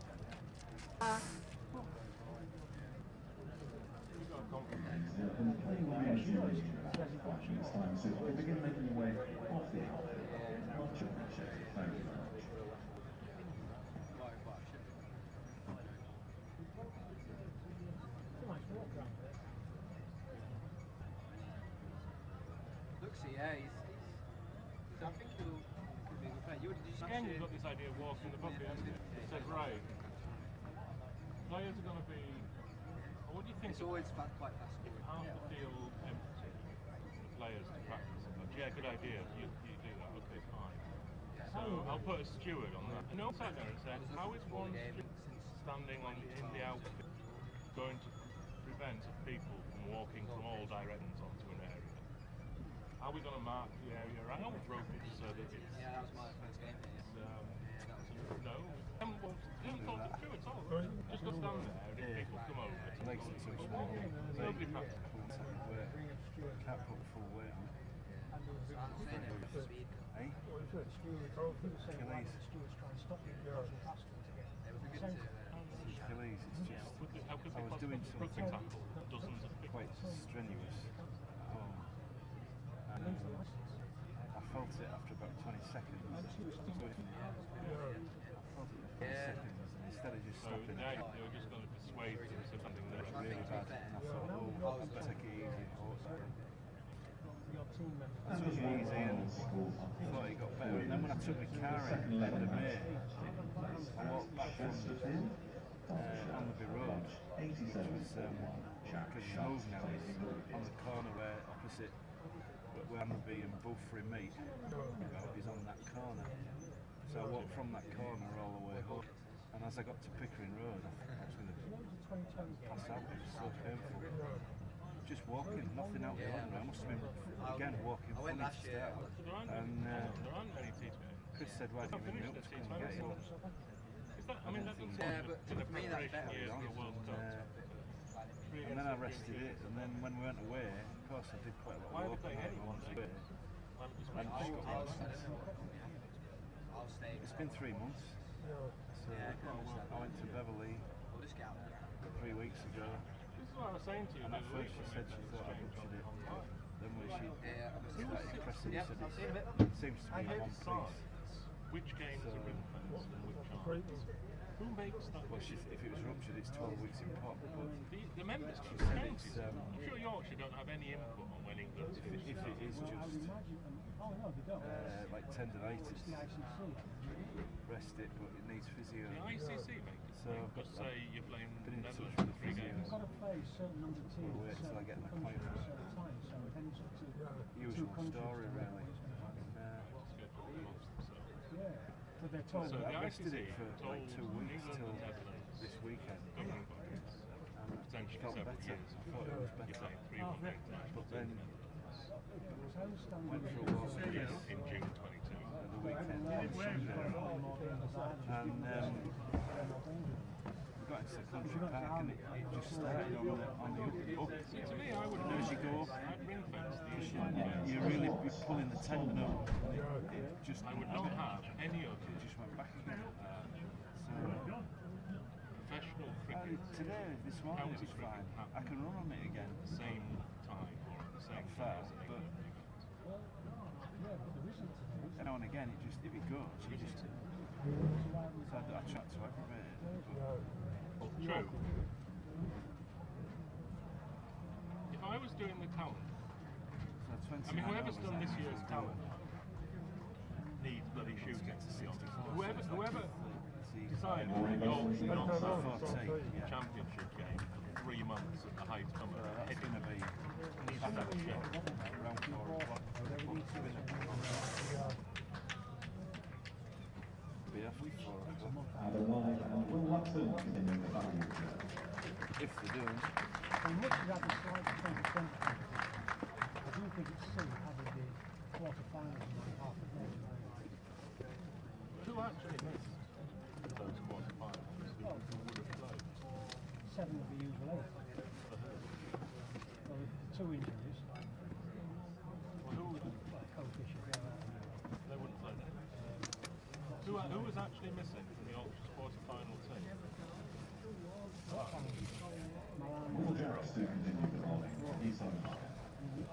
Good afternoon and welcome back from North Marine Road, Scarborough, where it is Yorkshire versus Surrey in this county championship match. Surrey, of course, top of the table, and Yorkshire having won the toss and decided to bat first this morning with an inexperienced batting lineup at least. 106 for 3, a reasonable amount of progress, particularly when you know that after 7 overs there were 20 for 2, lost Jude out scoring, and James Wharton for 3. Will Frayne made 14, the other man to have fallen. Not out for 3, Will Luxton not out 30. We got the token over of off-spin from Jacks just before lunch from the Peas home party. It looks like he is going to continue because there was evidence of a little bit of turn for him. Graham Orange and myself, Jonathan Dodge, the first 2 in the chair this afternoon. Kate Ellsworth alongside with a bit of scoring info for us as well as we go along. And Mark Church, obviously Radio London, will be back with us a little bit later. And Jacks has got a wicket, the very first ball of the afternoon session, with a delivery that he shouldn't have got a wicket with. It was around about middle stump, turning down the hill. Luxton's had a little inside edge and has been caught behind by 106 for 4, puts a different slant on through Orange. It certainly does. First ball on the leg side, strangled down the leg side from the spin of Will Jacks and caught by Ben Folkes behind the wicket. And that's a disappointing start to the proceedings. And Will Luxton has batted really well for his 31. You'd have hoped to have kept Adam Lyth company for a little while longer, but he has to go. But what a strange way to go. You know, that's exactly what Yorkshire didn't want. So 106 for 4, and they need to consolidate once again. They had to do that when all these wickets fell in the before lunch. 3 wickets, had to consolidate now First ball after lunch, they've lost a wicket and they're going to have to consolidate. So that's a real blow for Yorkshire, and it's Matthew Waite who comes to the crease to keep Adam Lyth occupied. And Matthew Fisher joining us in the com box as well, so Graham will pass over the cans to the big fella who's got his Bill and Ben floppy hat on. And Matthew Waite, who batted at 5 down at Hampshire, the Ageas Bowl a few weeks ago, is knocking in at 6. So Johnny Tapp should be lining up at 7, you would think. Fish might be able to fill us in on those details. Come along, Matthew Fisher. Good afternoon, how are you? Well, I was a bit better ago than I am right this moment. Yeah, unfortunate dismissal that just. So Jack's to Waite, who's got 3 men all of a sudden. First over after long, leg volley, a short leg and a slip, as well as a man catching at a straight mid-wicket. There's point, mid-off, mid-on's a little bit deeper as Matthew Waite pushes forward. Wicket, there's also a square out on the cover and squarish come mid-wicket out to the leg side. So that's the field set up as Jacks comes in again, bowling his off spin over the wicket, and Matthew Waite will get off the mark, picking one off square on the leg side. 107 for the loss of 4 wickets. We'll bring Fish in a bit more at the end of this over because he's firing through it, and with every passing wicket, the importance of this man who's on strike now is ramped up that little bit more. Adam Lyth, all those first class runs that he's got to his name, we know how well he can play, and Baidu Yorkshire need him to play well here now, as he's just having a little stab at one, slanted across him. Jack's going round the wicket. Dot ball, they've just swapped the field over for the lefty, barring the fact that they've left in a short extra rather than sticking him across at straight mid-wicket. Jack's in again, and Adam Lyth plays it into that general sort of position. Amlad does the fielding, end of the over. So a disappointing return. Will Luxton out first ball of the afternoon session. Court Folks bowled Jacks for 31. It's 107 for 4 at the end of the over. Matthew Fisher, just sum up what you think you've seen so far this morning. I think it's been pretty exciting. I think potentially Surrey might have bowled a bit too short for a Scarborough wicket on day one. There was a bit of green grass there, live grass at the start, which will probably go pretty fast with the weather. So yeah, if I was ultra critical, or if I was their coach, maybe they could have been a little bit fuller, entice a few more drives, but even session, and York should have been happy win rate. You obviously been last year with that game against Somerset where you absolute peach of a spell from this end and park end. I remember press box floor with sciatica, and people kept saying he's got another wicket, and I'm going, oh no, because the pain was incredible. I was trying to get up and find out what had gone on. So that's your fault, you caused me a lot of pain. 100 and Matthew Waite on strike has played a lovely shot backward at point 4 off the bowling of Dan Worrell, who's back on to start this session at the Trafalgar Square end, but apart from apologising to me for that, of course, I mean, there's been some great spells of bowling here over the years, and that would be right up there with them. What is there a Scarborough length then? Definitely, yeah. It's one of them where usually a 6 to 7 metre length. I'll just let you.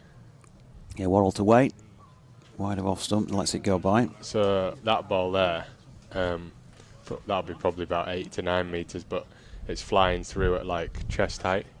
So normal English wickets, 6 metres will hit the top of the stumps, but I think here you've got to be a lot fuller, so more 4 to 5 metres because it gets that tennis ball bounce. And that's what I think teams struggle to adapt to sometimes here. You often see a team get rolled quickly because they don't know how to bat here because of the bounce.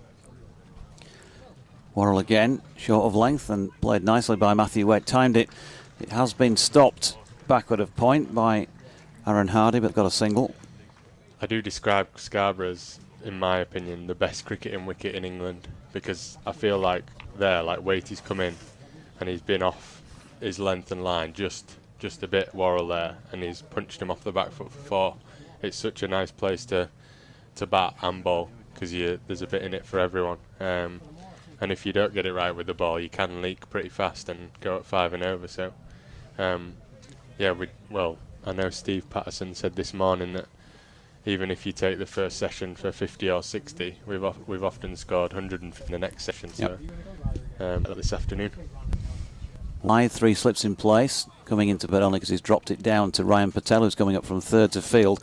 And I'm just talking there in commentary about the pressure, if you like, maybe not the right word, but just what you need here from Adam Lyth. It just ramps up every time they lose a wicket, not only because of his seniority, his ability and skill, but also the fact that he's got so much experience on this pitch as well, more so than any other player playing in this match.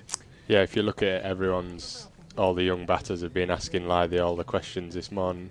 To Lyth, who lets one go. Even before the game, you could see them asking him about his experiences here, and he's just saying, like, you can leave it on length, a bit like what we spoke about. That 6 metre length might go over the top of the stump, so you don't have to play it. But yeah, he's battling hard here as a senior player. You want in a team that we've got a lot of young batters. He's stepping up and showing them how to do it. I think we're a little unlucky with Watts' decision, in my opinion. Yeah, just seen that back at lunch actually. Worrell short and Lyth ducks underneath it. Yeah, I mean, well, we called it looked, Folks takes the ball and sort of arms up in the air, and it was also the telltale sign of a batter. He looks round as James Wharton as if he might have nicked it.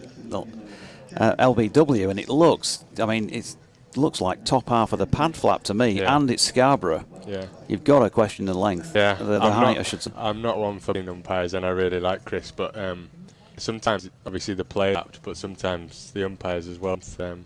It has to be really for an LBW.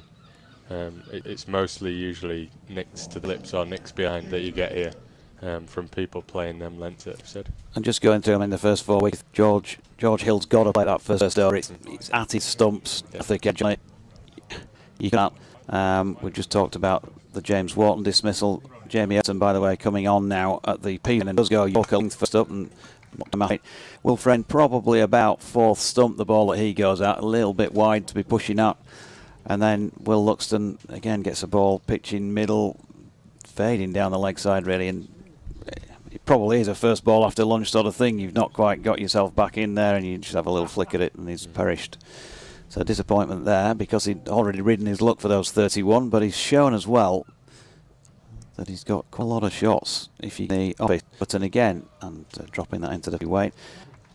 I said you can, as you probably will, argue with me about this, but when you think about the mould of a player, type of player that he looks with own, looks he'd play a few times in the RL50 last year, but he's got that sort of 360 feel to his game like a Harry Brook. I know that's a big call now, but it's that sort of a feel of a player. Would you agree on?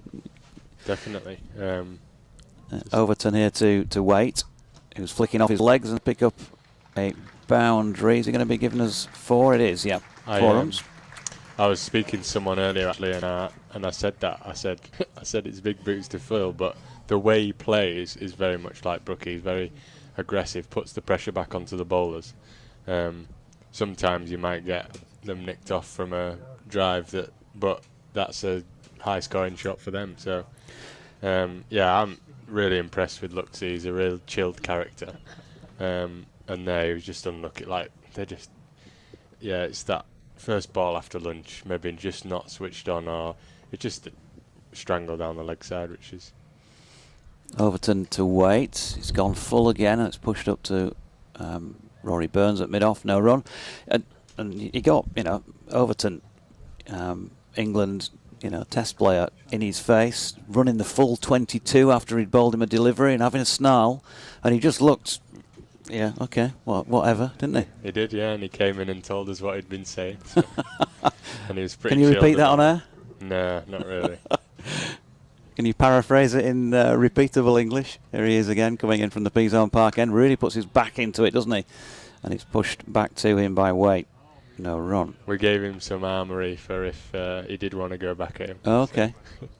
Is he the sort of character that would go back at a bowler, or would he just smile? I don't think so. I think he has an inner belief and an inner confidence that he said he was just smiling at him, basically. But we were saying, try and get you 50 or 100 and then maybe chirp back. So. Yeah, we try and pride ourselves on if someone's getting a bit of stick, we try and hunt them as a pack and stick together. So Overton again, and Waite sways nicely out of the way of another ball short of length. Ended that over. 31 complete, 31 complete, 116 for 4, 43 to Adam Lyth, and double figures 10 to Matthew Waite. And you know, as I say, we're labelling him, and we're not doing that to heap any pressure on Will Luxton. You're just trying to think of, if you've not seen this man play before, who would you kind of link his game to? Who would he look like out there? And he does have a feel of a Harry Brook with the number of shots. What you're going to get then, if it plays out like that in the next few seasons, is you're going to get those periods where he plays flush and dash shot and gets caught. And you're probably going to be frustrated, and so is he, but then you're going to get some absolute, you know, joys of innings to watch. Worrell goes short of length, and Adam Lyth leaves. You've got to take the rough with the smooth in that respect, and you know the way we've watched Harry come on in the last the last season and a half has been phenomenal. We knew he had loads of talent, but he's now knitted other things into his makeup, and he just looks a well-rounded player, doesn't he? Well, that's what I'd say with looking at Luxie, is like the development we've seen of Brookie, and he'll be the first one to admit that for the first couple of years he was learning his game, and now he's learnt it, and obviously look. Going round the wicket now to Lyth, but he can't straighten things up enough to get in play here. Again, just feel like a little bit short on this wicket. Yep. If you can be challenging the forward defence as much as you can, that's where you'll get the nicks from. We've seen quite a bit of wasted energy this morning, and particularly from Overton from the far end when he was on Trafalgar Square end. Yeah. Banged a lot in short. I think of Duan when he was bowling here as well, when he, until he got used to it. Yeah. There was quite a lot of that about a couple of seasons ago. Better delivery this time from Worrell, which is a little bit straighter, but Lyth pulls the bat inside the line. Again, just a little bit short. I'm just being ultra critical. No, you are. And you're right. The length that you'll get a nick from, there's a reason why he's not nicked that, and that's because of the length. He's got enough time to see it short of a length to pull his bat out the way once it nips. But when it's a bit fuller, you have that less time to see it off the pitch and take your bat out of the way. So. Coming in from behind the umpire, Tom Lungley. That's a better delivery, because this time he's got it fuller and straighter and brings Adam Lyth's willow into play, pushes it up the pitch, no run. Graham's just written a note saying, what presentation did Will Luxton receive at lunchtime? Because we heard that he was receiving something at 1 o'clock. He got the Supporters Association Young Player of the Year. He got a little trophy, and he got a cheque for £200. £200? So yeah, the drinks are on Will, I think. I think so, yeah. Here he comes round the wicket, and Adam Lyth just plays that with a lovely open face. He's timed it well as a chase on, and does well the Surrey fielder Jamie Smith to reel that in just before the rope at the pavilion steps, and they're going to get back for 2. That was lovely played by Adam Lyth. Really waited for the ball to come to him. Played it right next to his pad under his eyes, and just off his bat down to third man. Lovely. I thought that knock he played against Warwickshire at Headingley earlier in the season, I can't remember if you were there or not, with you being sidelined, was probably the best I've seen him play in the 4 years I've been sitting here, as this last delivery of the over is leaving it, and he's on 45. Waite on 10, 118 for 4 at the end of the 32nd. The 140 odd against Warwickshire, just because it's an overcast day, Headingley conditions, the ball's moving around off the straight all the time. And if there's one thing you could have criticised Adam Lyth for in the last few seasons, it's sometimes not having enough patience when he's gone out there and he's played a shot too many too soon. But he was there was something about that knock that said, you are going to have to get me out here. Oh, that was interesting. And, he played a really superb measured knock, but he's striking end as Overton's in. Matthew Waite shouldering arms, wide of off stump. No. I'm really happy this year, like the opening partnership. I think it's had about 400. Have they both had 200s this year? Maybe we might have had 5 between them. Yeah. Noja's got 150 51, twice. yeah. So yeah, it's something that we spoke about, and that we're trying to get more hundreds, loads so far this year. Pitch may have had something to do with that as well. To Waite, that's a lovely shot. That is a shot by Matthew Waite. Straight. He didn't try, just leant on it and used middle to get it away through straight mid-wicket for 4. really pleased for Waity because ever since he's been like younger, he's always had that ability with that, and he got a few team hundreds when he was younger, 18, 19. And I think they're realising his potential with the bat. He can be a top 5, top 6 batter. Overton again. This time he's got a thickish outside edge on it. Didn't go at it hard. That was the key though, and it's not gone through to slip. In fact, it's run up to backward point for 1. Yeah, I think he's always shown us a bit of ability with the bat.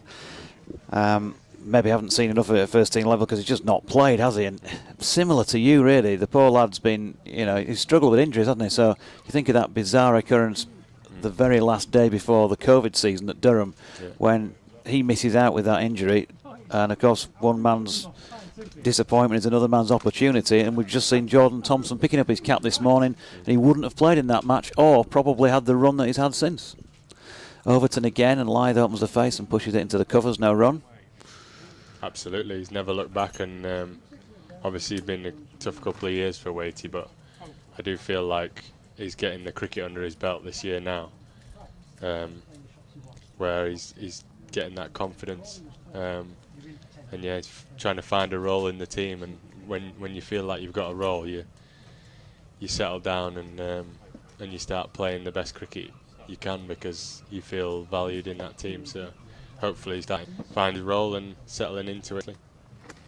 Overton facing us and then moves away from us up the hill then. Bangs this one in really short over the head of Adam Lyth, and that is a no. Total will flick on to 125 for 4. Lyth 45 and Waite 15. He just had a few niggles, didn't he? He seems to be niggle free at the moment, Matthew Waite. And I should assume we'll be seeing him with the ball as well at some point in this. Now then, Overton's in again, short of length. Adam Lyth could have left it on length, but it was around about off stump, and he pushes into the offside. And again, no run. So let's get to you, young man. We don't want you sitting on the sidelines. I don't want to be here. This is just no good to Yorkshire cricket. It's no good for us who want to be entertained by some skillful seam bowling. I don't want to be chatting to you. No. Well, I can totally understand that.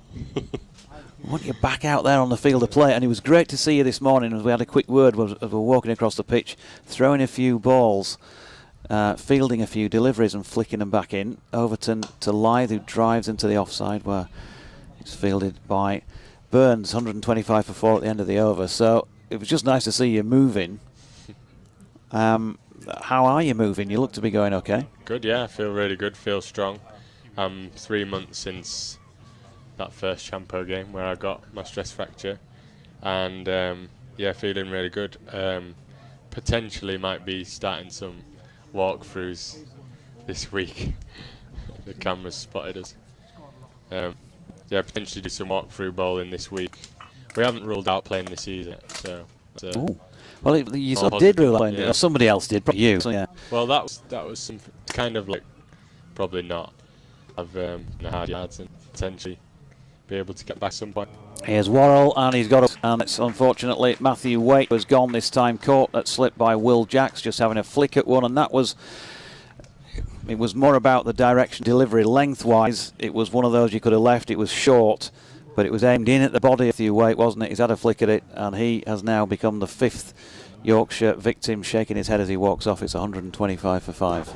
Yeah, probably similar shot to the one he hit for 4. Potentially a little bit tighter to his body, but that's a shame because he looked in good nick for his 15. And we got Johnny Tattersall striding out to the wicket. Always nice batter to watch. Lovely on the eye. So let's hope he can. He does often come in these situations where we're maybe less than we want to be runs wise, and he's quite good at building another partnership. So hopefully Lyth and Tats can build that partnership and get us closer to 200. Yeah, and he's had runs here in Championship cricket before, and he is, of course, back in the side at the expense of Harry Duke, who's had, well, pretty much a year now of first-class cricket unbroken. Johnny Tattersall had to go looking elsewhere to play a bit of first-team cricket last year. In fact, played a match at Surrey, of course, back end of the season. From what Mark Church, our BBC Radio London colleague, was saying. Yeah. Did well with the gloves. Tough one, isn't it, at the moment in that position? Yeah. Obviously, Duke at any age showed a lot of promise. Batted well this year. But yeah, I think they just wanted to give Tats a decent run in this side and see what he's about. It's difficult, like, obviously we've got all new staff. It's hard, they don't know the players inside out like the old staff did, so I think Gibbo's, he likes to give people time, so he's given Dukey that time, and I think now it's Tats' turn to have a go. So here's his fall of this championship season for Yorkshire, which is what go by from the hand of 25 for 5. And I certainly haven't spoken to Harry Duke since, you know, the last championship game, so his actual feelings are. But there were one or two things that didn't go right for him, and he did on a couple of occasions look like there were moments where he wanted the ground up and swallow him whole. You know, we've all had that on a cricket field or a sports field, haven't we? I think if you play the game, then that will happen at some point. And it was almost a case of just go back and get a bit of confidence again, as plays a straight delivery from Worrell into the onside. Yeah, and I think one of the great things about Dukey is his attitude. He's gone back to the second team. He scored runs, scored 100, a couple of 80s, I think.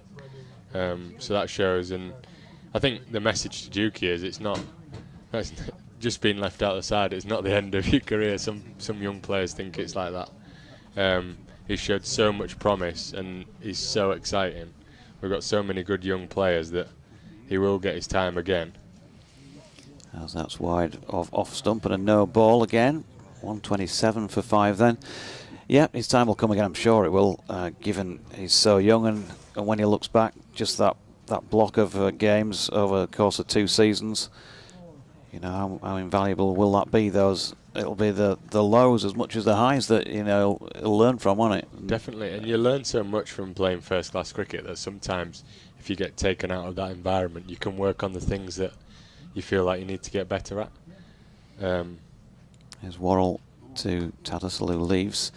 The voice of Matthew Fisher, by the way, for England and Yorkshire, as we will forever now be able to say after that debut in Barbados just a few months ago. Seems a long time ago now because we ain't seen you out there in the middle so much since. But I'm neither at the minute. No, you're not. You're at the BBC at the moment, lad. Yeah. I'm water boy at the minute. It was a great moment for you. It was a great moment for all of us who know you. You know, when you know somebody who's come through, and we're all proud of you, I'm sure. We ran up and bowled that first delivery, got that first wicket. As Worrell's latest delivery is not one that you'd really want to throw up. It was wide of off stump, and Tattersall's just having a few to look at here. He's not yet off the mark. Doing a bit of gardening.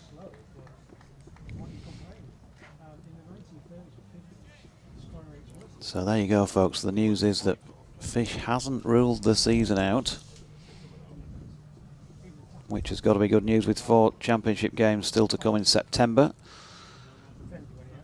Here, meanwhile, is Worrell at Scarborough bowling to Tattersall, who's leaving another one.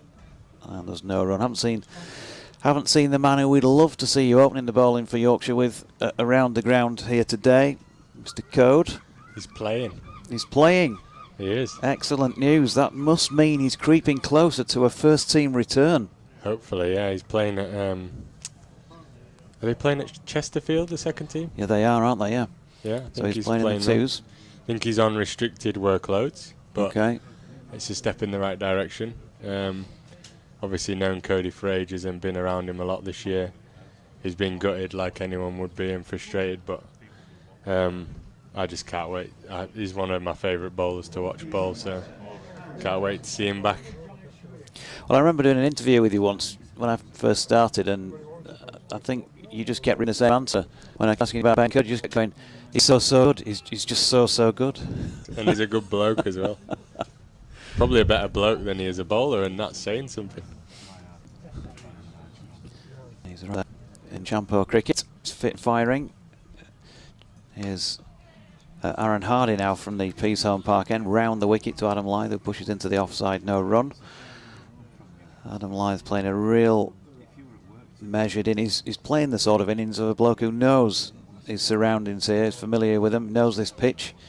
He's picking him off when he can. He started off like a train, didn't he? 6 and one of his signature shots, that ping of a 6 that he hit.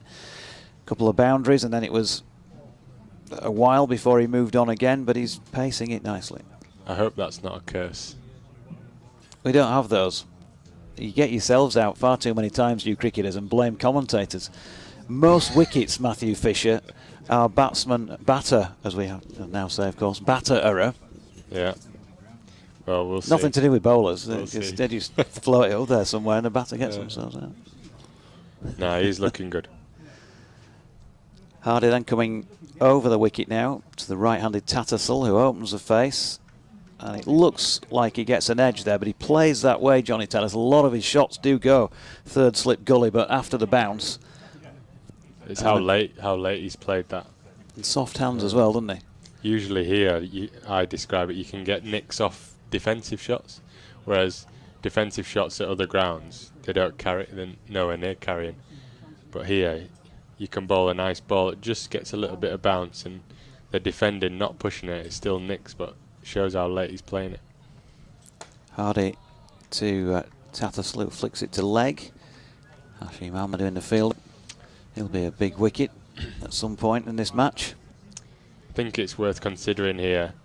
I think the young lad Laws bowled nicely in his first class game the other week, but maybe striding at this end because there's a bit of a hill. So you come down the hill at the far end and up the hill here. So, and I don't think they trained yesterday, and I was surprised because I do feel like as a bowler you like to get used to the ends that you're running in at. Hardy, P-zone park end, flick off legs nicely by Johnny Tattle. There's a man down at deep backward square, and they get through. For one, he's off the mark, and it's 129 for 5. Just used to a ground or you've never been here before. It's sometimes nice to just feel how the run-up feels. Yep. Because you do sometimes when you're going uphill feel like you stride into the crease.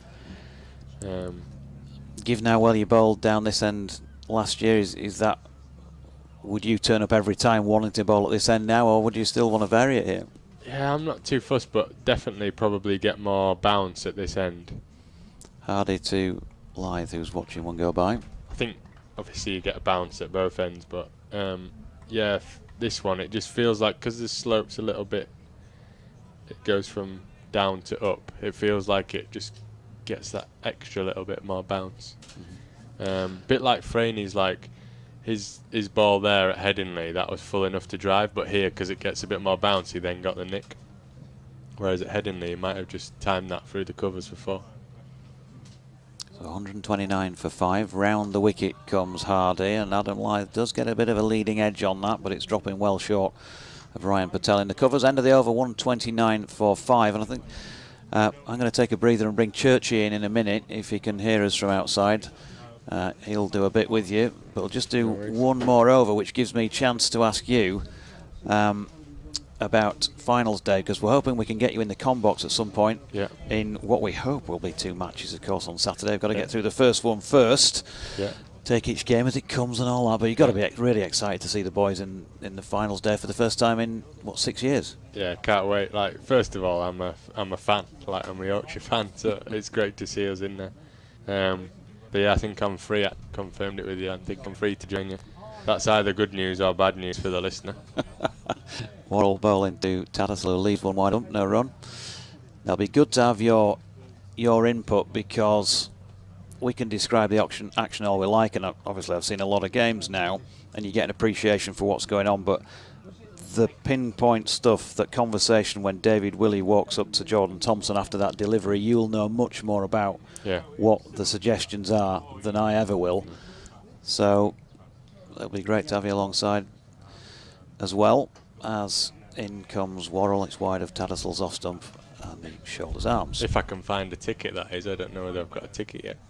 Oh, well, we'll try and get you in, but I mean, I'm sure the club must have some tickets. We just haven't been told about them yet. I think I heard that if you've played 2 first-class matches this season, you can get in. It's fine. It's no problem. Oh, sorry, no, you've only played the one, haven't you? Rub it in. Tattersall waits, and in comes Worrell. Wide of his off stump again, and he's getting plenty to have a look at here, Johnny Tatt. He'll be happy enough out there now. Bit of sunshine on his back in the first team. And he's just getting a few sighters, playing with that usual patience that he has. That hat does look pretty ridiculous on you. I'm sure if we get the camera back on you. He's not listening. Shocking hat, innit? Usually they're quite a bit more sturdy on the brim. Worrell again in, and Tattersall shouldering arms to another delivery. Good crowd in for a Monday in a on a non-school holiday day. It's not the height of the season, but there's plenty in here without it being full. I was out last night up in the Albert, and there were a few in who wanted to talk cricket. So one of the great things about being around here, isn't it, as well? You walk into anywhere and somebody wants to talk cricket with you. Pick out the supporters. Good delivery this time from Worrell. There's an appeal for LBW. He's dropped his bat on it, but it might have also caught boot, perhaps, or bottom of pad. It was very full. And he has his back to us here at the Peasholm Park end, so difficult to see precisely what it hit. But Tom Lungley was not interested.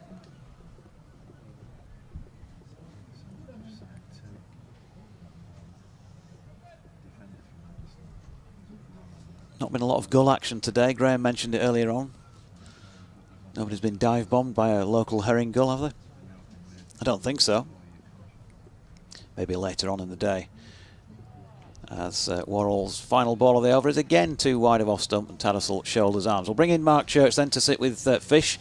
You might want to have a chat as well from the Surrey perspective and give you a bit of a grilling. If you're okay to stay, that is. Yeah, no I've got to come back for half past and do an update, so that might be the time for you to pop off. But we're paying you a lot of money for this, so we might as well keep you involved. So if Churchy wants to take over my cans, then share a bit of airtime with Fish.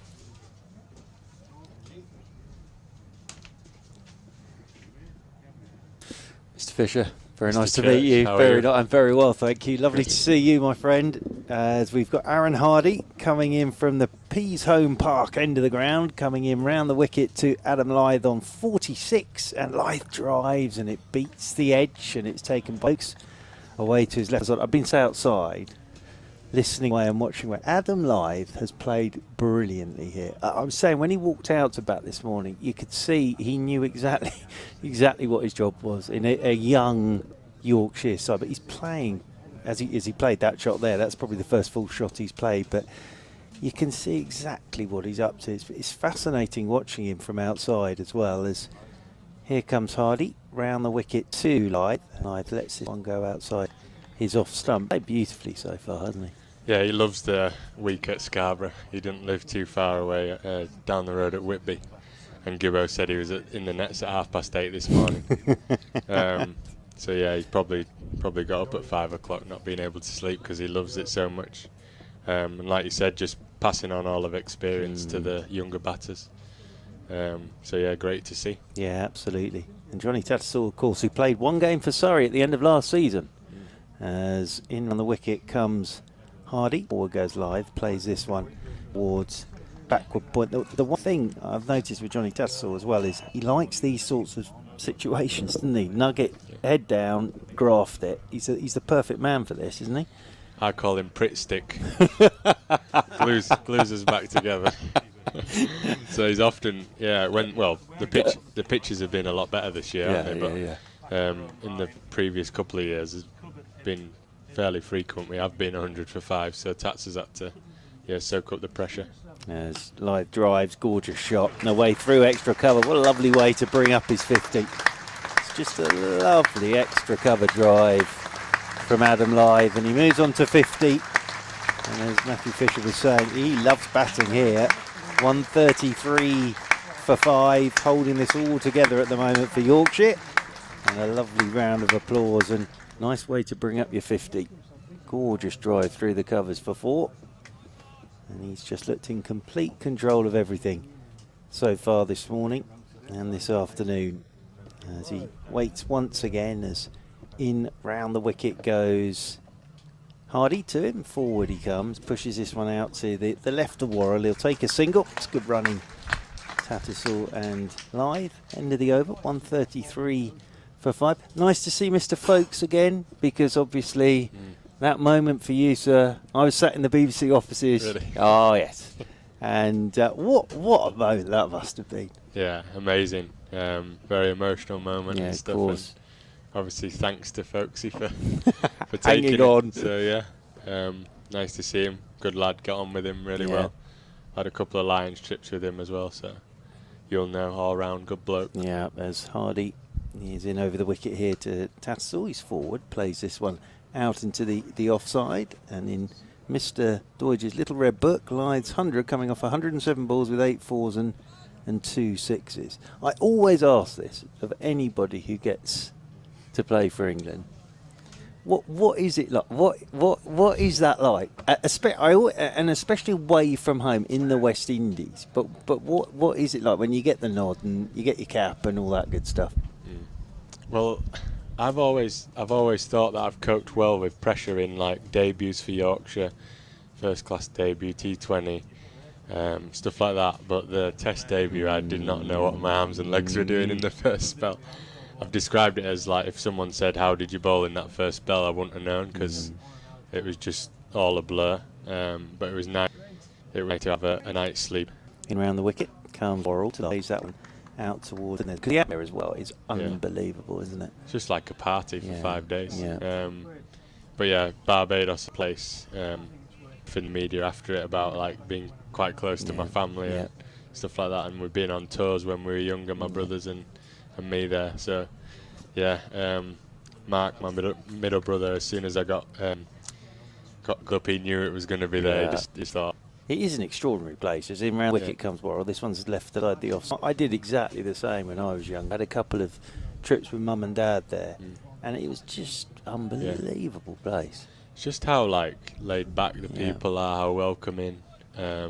Obviously the weather, the beaches. I described it as like you're there, you kind of working, doing your hobby, playing for England, but then you feel like you're on holiday as soon as you get back to the hotel. Yeah, I know. It's quite nice to get away from the game like that and feel like you're away on holiday. As round the wicket again. Is Worrell. That is well played by Adam Lyth, because Worrell's banged that one in and it follows Lyth, and he's swayed inside that. Ended up rolling off towards square leg. Played that really well, did Adam Lyth. Yeah, 1992 was the first time I went. Was it 92? Alex Stewart's twin hundreds, 94. But the ground was completely different then. The ground was completely different then to what you played in, because it was. I remember everybody was sat on the boundary row. You could sit on the boundary row, and then people were running on when Alec got the 200. Yeah.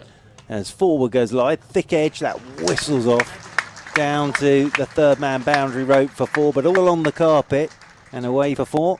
And Lyth versus Worrell's a great battle. It's on to 55 now, Adam Lyth, 138 for 5. But yeah, we by mistake stayed in the England team hotel, so it was extraordinary. Nice. I remember that. Devon Malcolm, Phil Tufnell, queuing up for your breakfast next to Mike Atherton. Brilliant. Absolutely unbelievable. I've a post-it note here. We talk about Pritt stick. Did you prefer Grenada to Barbados? Well, Barbados has got a very strong place in my heart, but Grenada, wow. Yeah. What a place. Unbelievable. In round the wicket once again comes Worrell, and this one's just looking to tuck it square through the leg side. I think there is Adam back up the pitch, and fielding done by Rory Burns. Yeah, I've never been there, but everybody says it's unbelievable it's place. Like, do you know if you were a kid and you were trying to paint a picture at school, and you'd say, what would the beach look like? What would the sea look like? And your perfect thing. It's like that. Yeah. Absolute paradise. And you're playing for England as well, Yeah. so it's ideal, isn't it? As in round the wicket once again comes Worrell, and drawing his Lyth edgily through that gully region again. Can see Lyth's a little cross with himself there, just sort of bang the ground, but it's raced away for 4. He's on to 59, 142 for 5. But is it a bit of a blur then? You were saying with that, because you got that wicket early, so you're in the game. Yeah.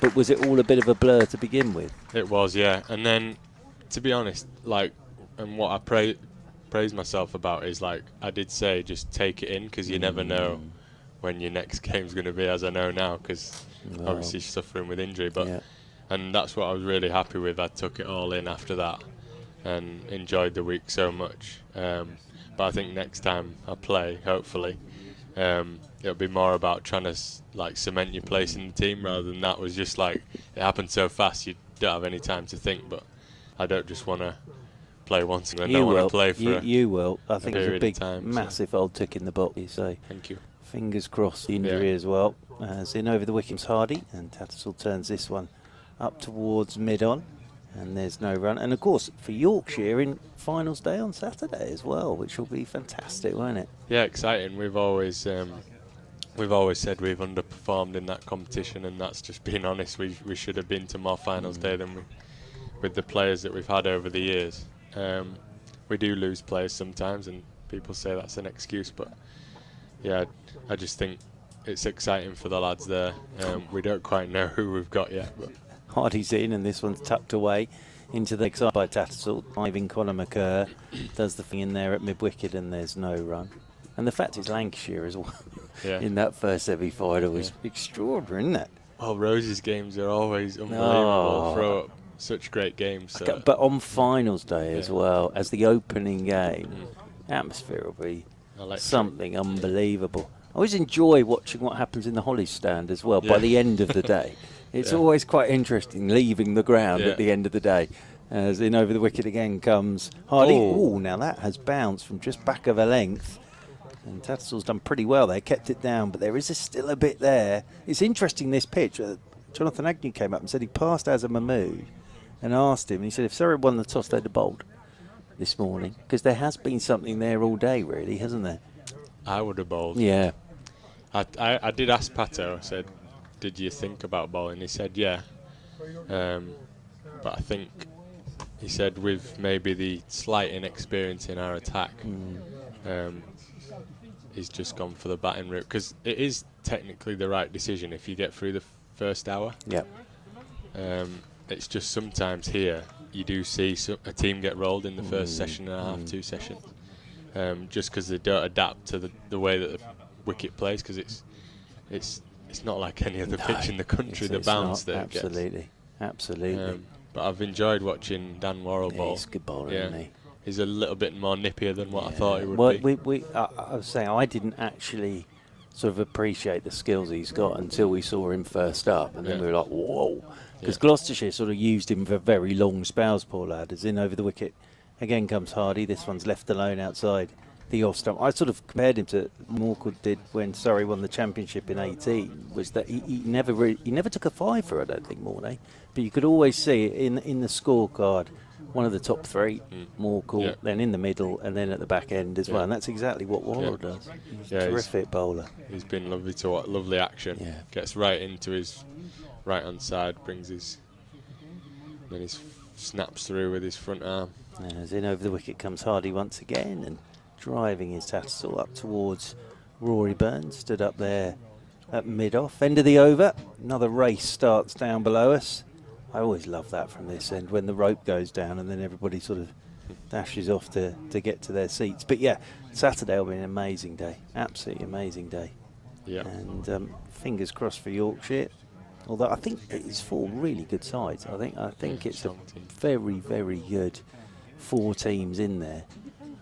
Hampshire a good side, Somerset have played some great stuff, and then Yorkshire and Lancashire. So I think there isn't really a firm favourite going into that, I don't think. No, I think Hampshire and Somerset have got more settled teams, as in, like, they're not missing players with England. Lancashire and Yorkshire have obviously sure who they're getting back or whether any back. So I think slight advantage for the 2 South teams, because when you know your role and you stick to that, it's a lot difficult when you're chopping and changing. Well, it was interesting with Surrey, because I'll be honest with you, the first sort of 8-9 games of that's the best domestic T20 side I've seen. The way they were playing, you could have bung that team in the IPL and they'd have gone. Yeah. And then obviously injuries and call-ups. As in round the wicket, Borough to live. Oh, well, Bemo has clicked on him. He was about to take that. That went straight up vertically towards his nose. How many times have you said that? Great take. Well, you get used. Honestly, it was really interesting when he first arrived at Surrey. Alex Stewart sort of stood up and went, "This lad's the best keeper in the world," and everybody went, "Yeah, whatever." And now people are beginning to appreciate, I think, what a brilliant wicket keeper this bloke is. As in round the wicket comes Worrell again. Forward goes Lyth, and a little inside edge. Now, I'm going to have to leave you here, Mr. Fisher. I'll leave you there. Mr. Deutsch's got to come on because he's got to do a 2:30 update. And the last thing people in Yorkshire... Do you want to come on to this one? Yeah, shall I? Do you stay there? No, you're earning your money today, my friend. Thanks, Churchy. Yep, I'm waiting for Radio Leeds to come to me for an update. We'll get Churchy straight back on as soon as I've done it.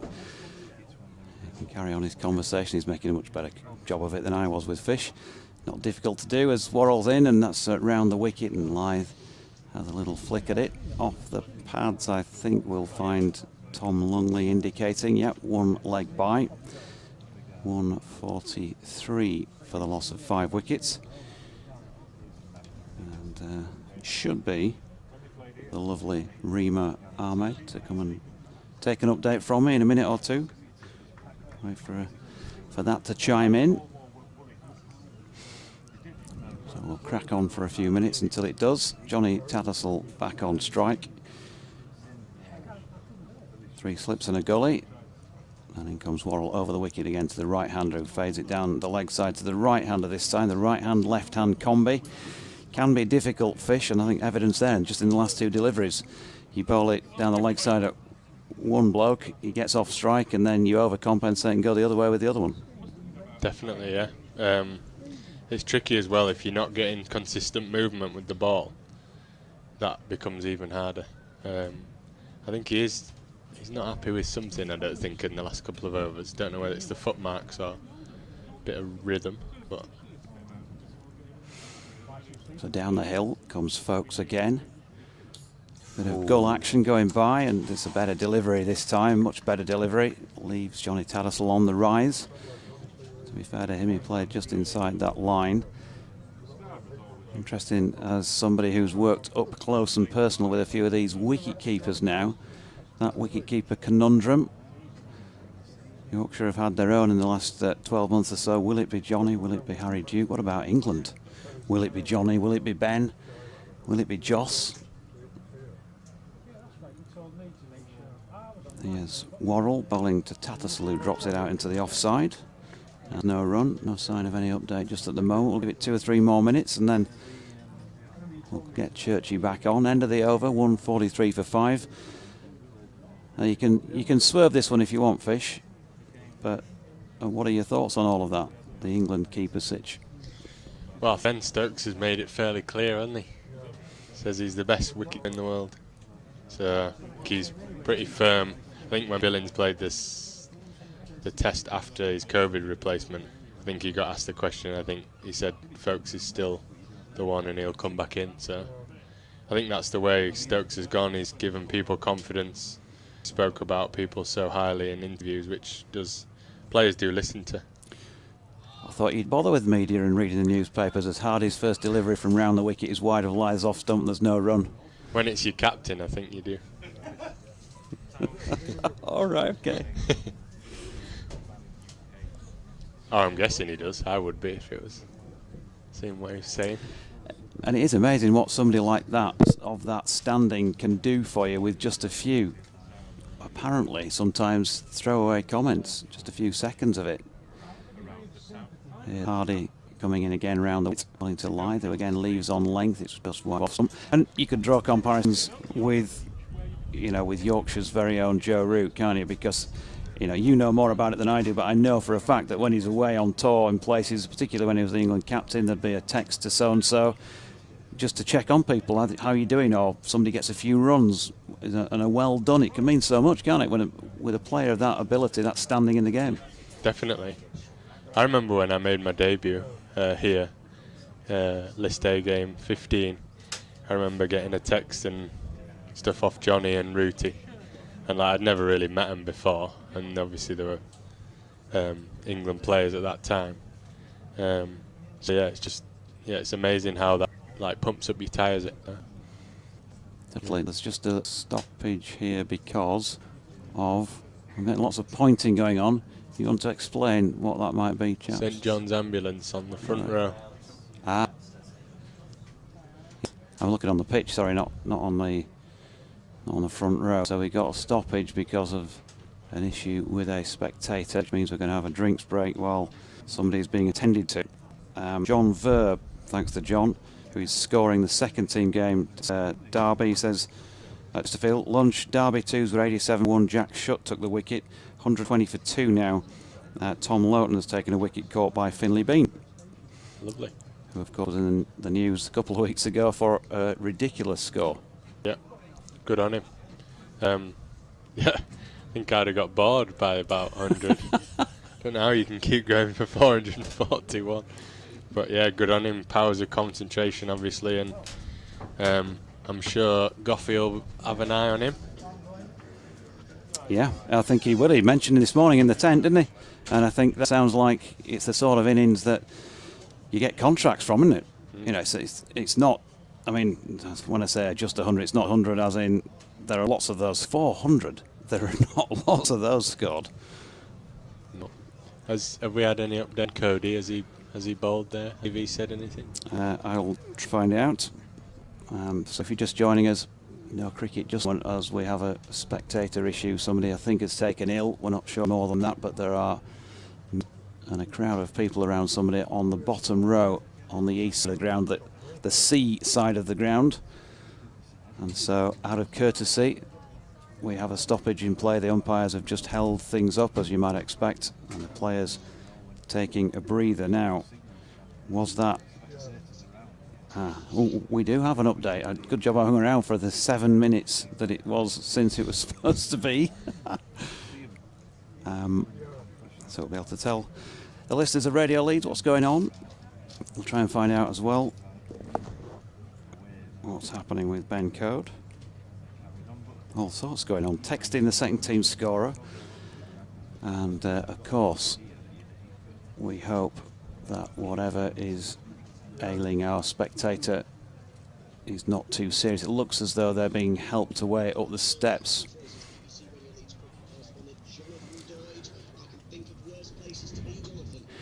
Yes, unfortunately you join us at a moment where we've got a stoppage in play because the spectator looks like they've taken ill. They're just being helped off on the east side, the sea side of the ground here at Scarborough. So there's a stoppage in play. But what I can tell you at that stoppage point is that Yorkshire are 143 for 5. Adam Lyth, the home player here from Whitby, just up the road, but of course played his club cricket at Scarborough. He's not out 59 and is gluing things together for Yorkshire at the moment. They've lost George Hill, James Wharton and Will Frayne during the first session. Lunch, they were 106 for 3. And then Will Luxton, who played well for his 31, ridden a bit of luck. He was out very first ball of the afternoon session, caught down the leg side. And Matthew Waite followed him shortly afterwards.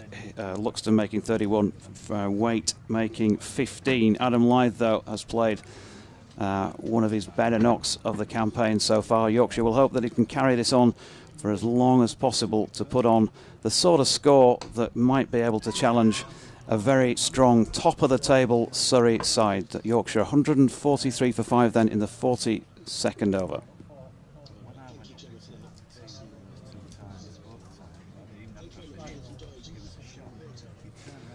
There we go. We'll just completely over and get Churchy back in the chair. Graham's chomping at the bit. Don't worry, fellas, we'll get you both on for plenty of the rest of the day, but you know how these things go in this game. And we've got to keep Fish on for as long as we can because he's the only one talking sense here today. As Hardy is in, that's short of length, and Lyth cuts that into the offside. No run. His hat's not making a lot of sense, but he's talking a bit of it. Thank you.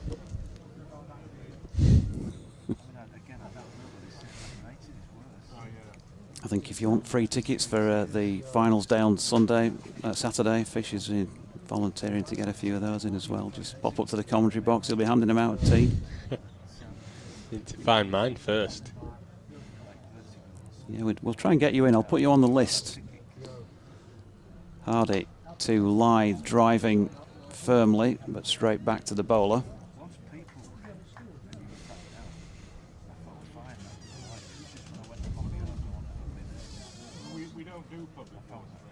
You'll hear the chat. We've got the cricket hum.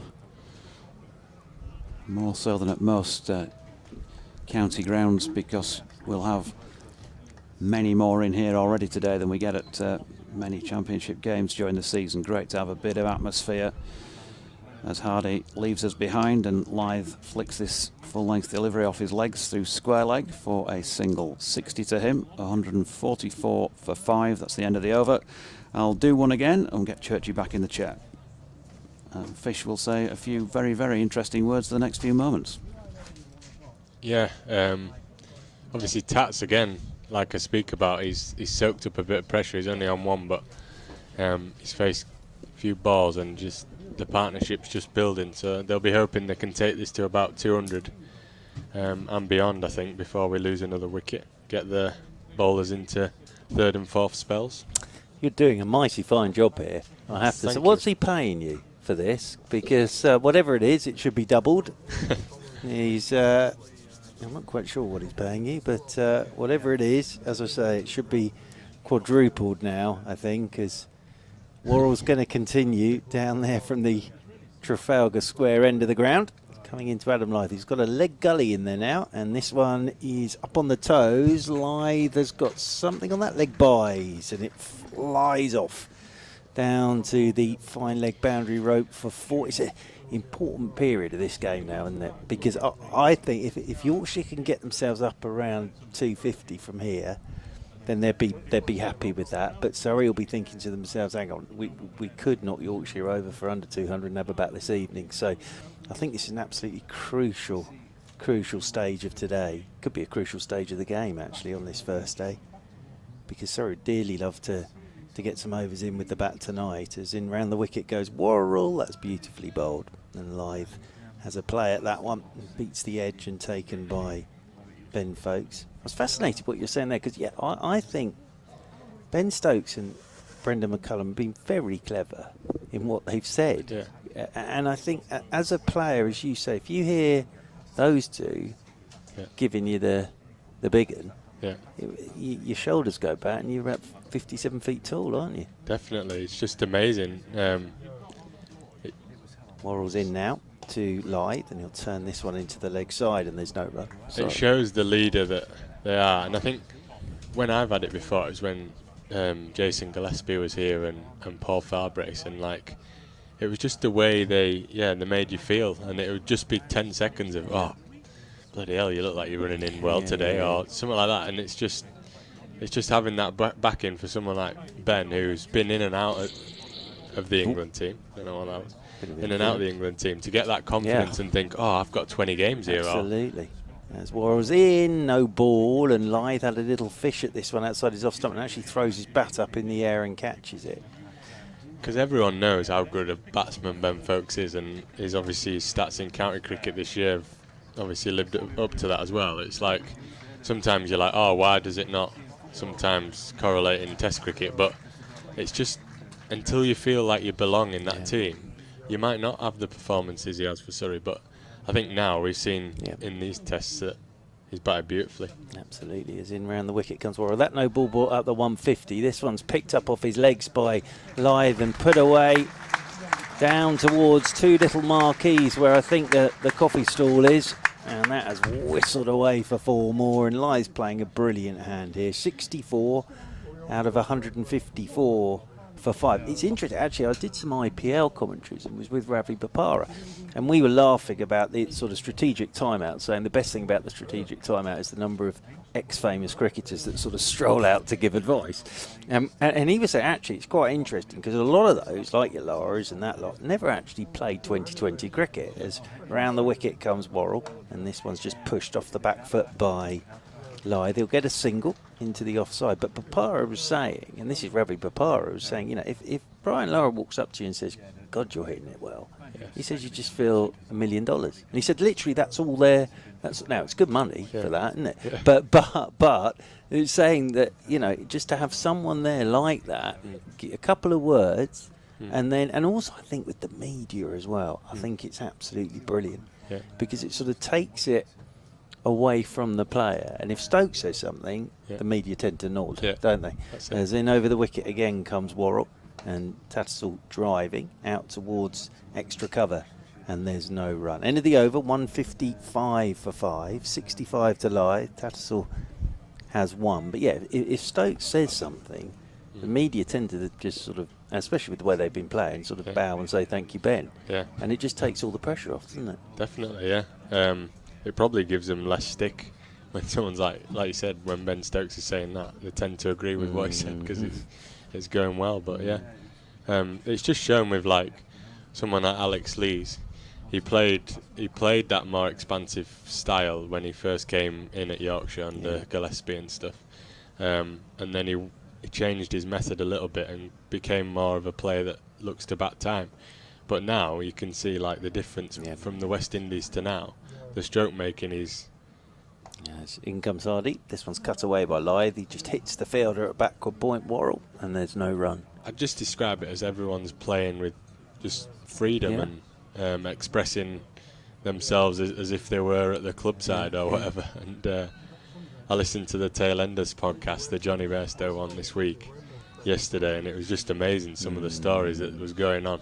I don't think anyone had the pads on when there was 20 runs left to win. Unbelievable, isn't it? And this Nighthawk, the new night watchman, as forward goes Lyth, plays this one into the leg side. He'll pick up a single, and one more to the total, on to 66, 156 for 5. It sort of reminds me of a 1980s Saturday night kids show, Nighthawk, but that is now the role of Stuart Broad, where he's either going to get out first ball or smash 30 and then go off. But again, it makes it simple, doesn't it? Yeah, amazing. Just taking the positive option every time. There's often there's so many conversations in the dressing rooms about night watchmen, what are they there for? Is it any point? It's technically the batter's job to score a run. So I've always got a bit muddled up at times. As over the wicket comes Hardy, and Tattersall, good looking shot this, just punches off the back foot through cover point. And that's his second scoring shot, but it's a very nice one, and he's playing the way he does. He's on to 5, and 160 for 5 now, Yorkshire.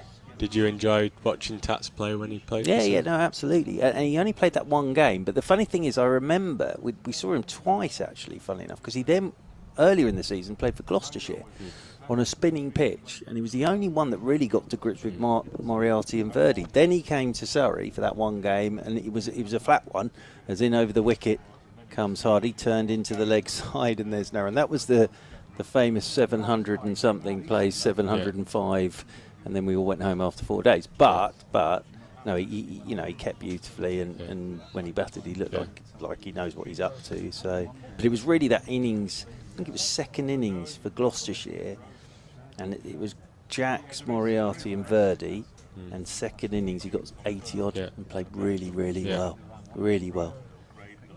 As Hardy comes in over the wicket to Tattersall, he's forward and plays this one straight back up the pitch, and there's no run. He's lovely on the eye. Like he doesn't seem to hurt the ball. No. He's very, very calm with the ball and lets the ball hit his bat and times the ball. So very nice to watch.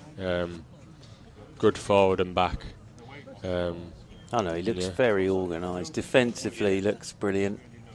Defensively looks very good, and he enjoys these sorts of situations, I think, as over the wicket comes Hardy to him. He's letting this one go. Wideish outside is off stump. End of the over, 160 for 5. Jonathan Doidge has now left the commentary box. So if you want to escape at any point, because I know what it's like, if you want to escape at any point, Mr. Fisher, you are more than welcome, sir. You've definitely done your stint. But I know you've probably got other things to do as well, haven't you? I've got 12th man after tea. Okay. So we're sharing sessions. Okay. It's actually quite nice because you never usually have 12 men here, but we've got 4 this week. Yeah, well, so did the team obviously stay in Scarborough as well, don't they? The Yorkshire team, Surrey team, both sides who are playing here all stay in Scarborough, don't they? Yeah. It's actually lovely. It really is. Good. Yeah. I have. I'm in an apartment with Waity down. Those apartments. Yeah, we're at the plant. Those are nice. And we've got a sea view. Yeah, well, So it's been absolutely amazing. I think a few years ago, Surrey sort of discovered those apartments when they came here, and then Yorkshire very cleverly sort of got in there early when they saw when they were going to play at Scarborough. Yeah. But they are nice, those, aren't they? It's like being sort of, it's like being on the French Riviera. Yeah, it was. Yeah, Lovely sunset last night. Kitchens and balconies looking out over the sea. Yeah. Very nice it is. 160 for 5. And we've got Jamie Overton back into the attack, replacing Dan Worrell. And his first one is short and is left alone by Adam Lyth. He got a very good first spell coming down the slope, did Jamie Overton. It must take a little bit of getting used to that slope, I would have thought. Definitely. I said to Doji, I don't know whether you were in or not, but I was surprised that Surrey didn't practice yesterday. Right. Just because of the slopes at either end. Yeah. And you could potentially see that this morning. As in over the wicket comes Overton, and this one's pushed by Lyth out into the offside. Now Jamie Overton's having a hobble. He does this quite a bit, does Jamie Overton, but that one he really has felt. Whatever that is, that doesn't look great for Jamie Overton. It was his right foot, ankle, and on his follow through there, Jamie Overton's gone down in a big old heap. Now he's as tough as they come, Jamie Overton, but this one doesn't look great. So here comes Alex Tyso, fine figure of a man, jogging out there in his shorts with his shades on. But well, he just at times Jamie Overton tends to go down a bit, but that did not look great, did it? No, I don't think he's been happy with the footholds all day. He's been kicking them a few times. He tends to not be happy with them anywhere, yeah, to be fair to him. But now Alex Tyso is going to try and work his magic here on Jamie Overton. But yeah, it seemed to be his right foot, wasn't it? And he sort of just hobbled off on his follow through. He's sort of up now, pointing at his toes. He changes his boots a lot as well, Jamie Overton. Sort of nips off and say it's like a pit stop, changes his tyres, goes to the wet ones or the all-weather. Yeah. But here he's just laid out prostrate. So we had a bit of a delay for somebody not taken well in the crowd. Medical staff did a brilliant job there, and whoever it was thankfully on their feet and making their way out. Now Jamie Overton's sort of on his back now, and there's a bit of work being done to him there by Alex Tyso. He might take him off here to do some more work in the dressing room, but as I say, he's as tough as old boots, is Jamie Overton. Had the extraordinary moment when Ben Folkes took a brilliant catch, dive full length straight into Jamie Overton and sort of knocked himself out and had to go off. Because as we say, if there's one bloke you don't want to dive straight into, it's probably Jamie Overton. But he's sort of up on his feet now. Bit of a delay here, and he's doing a few sort of pushing down and trying to get those feet moving. But he's moving, which is the most important thing. I suppose he'll come in and have another bowl, but he's a big fella, isn't he? You bowlers, honestly, the amount you put through yourselves. Yeah, how are you injury-wise, old boy? I'm good, yeah. I'm back running. Good. I've been running for about 4 weeks now. And then hopefully we'll start like walkthroughs. It'll be very gentle, but potentially this week. Good. So that's good news. Excellent news. Yeah, we, at the start of this, when it first happened, it was kind of like the end of the season might be a bit too soon, but I have been progressing really well. Good. And I've not had symptoms for ages now. Terrific. So yeah, there's a chance that maybe I've seen like Sam Curran, the way he's been managed in the team for Surrey. It might be a case of that, because we've got quite a lot of lads that can bowl.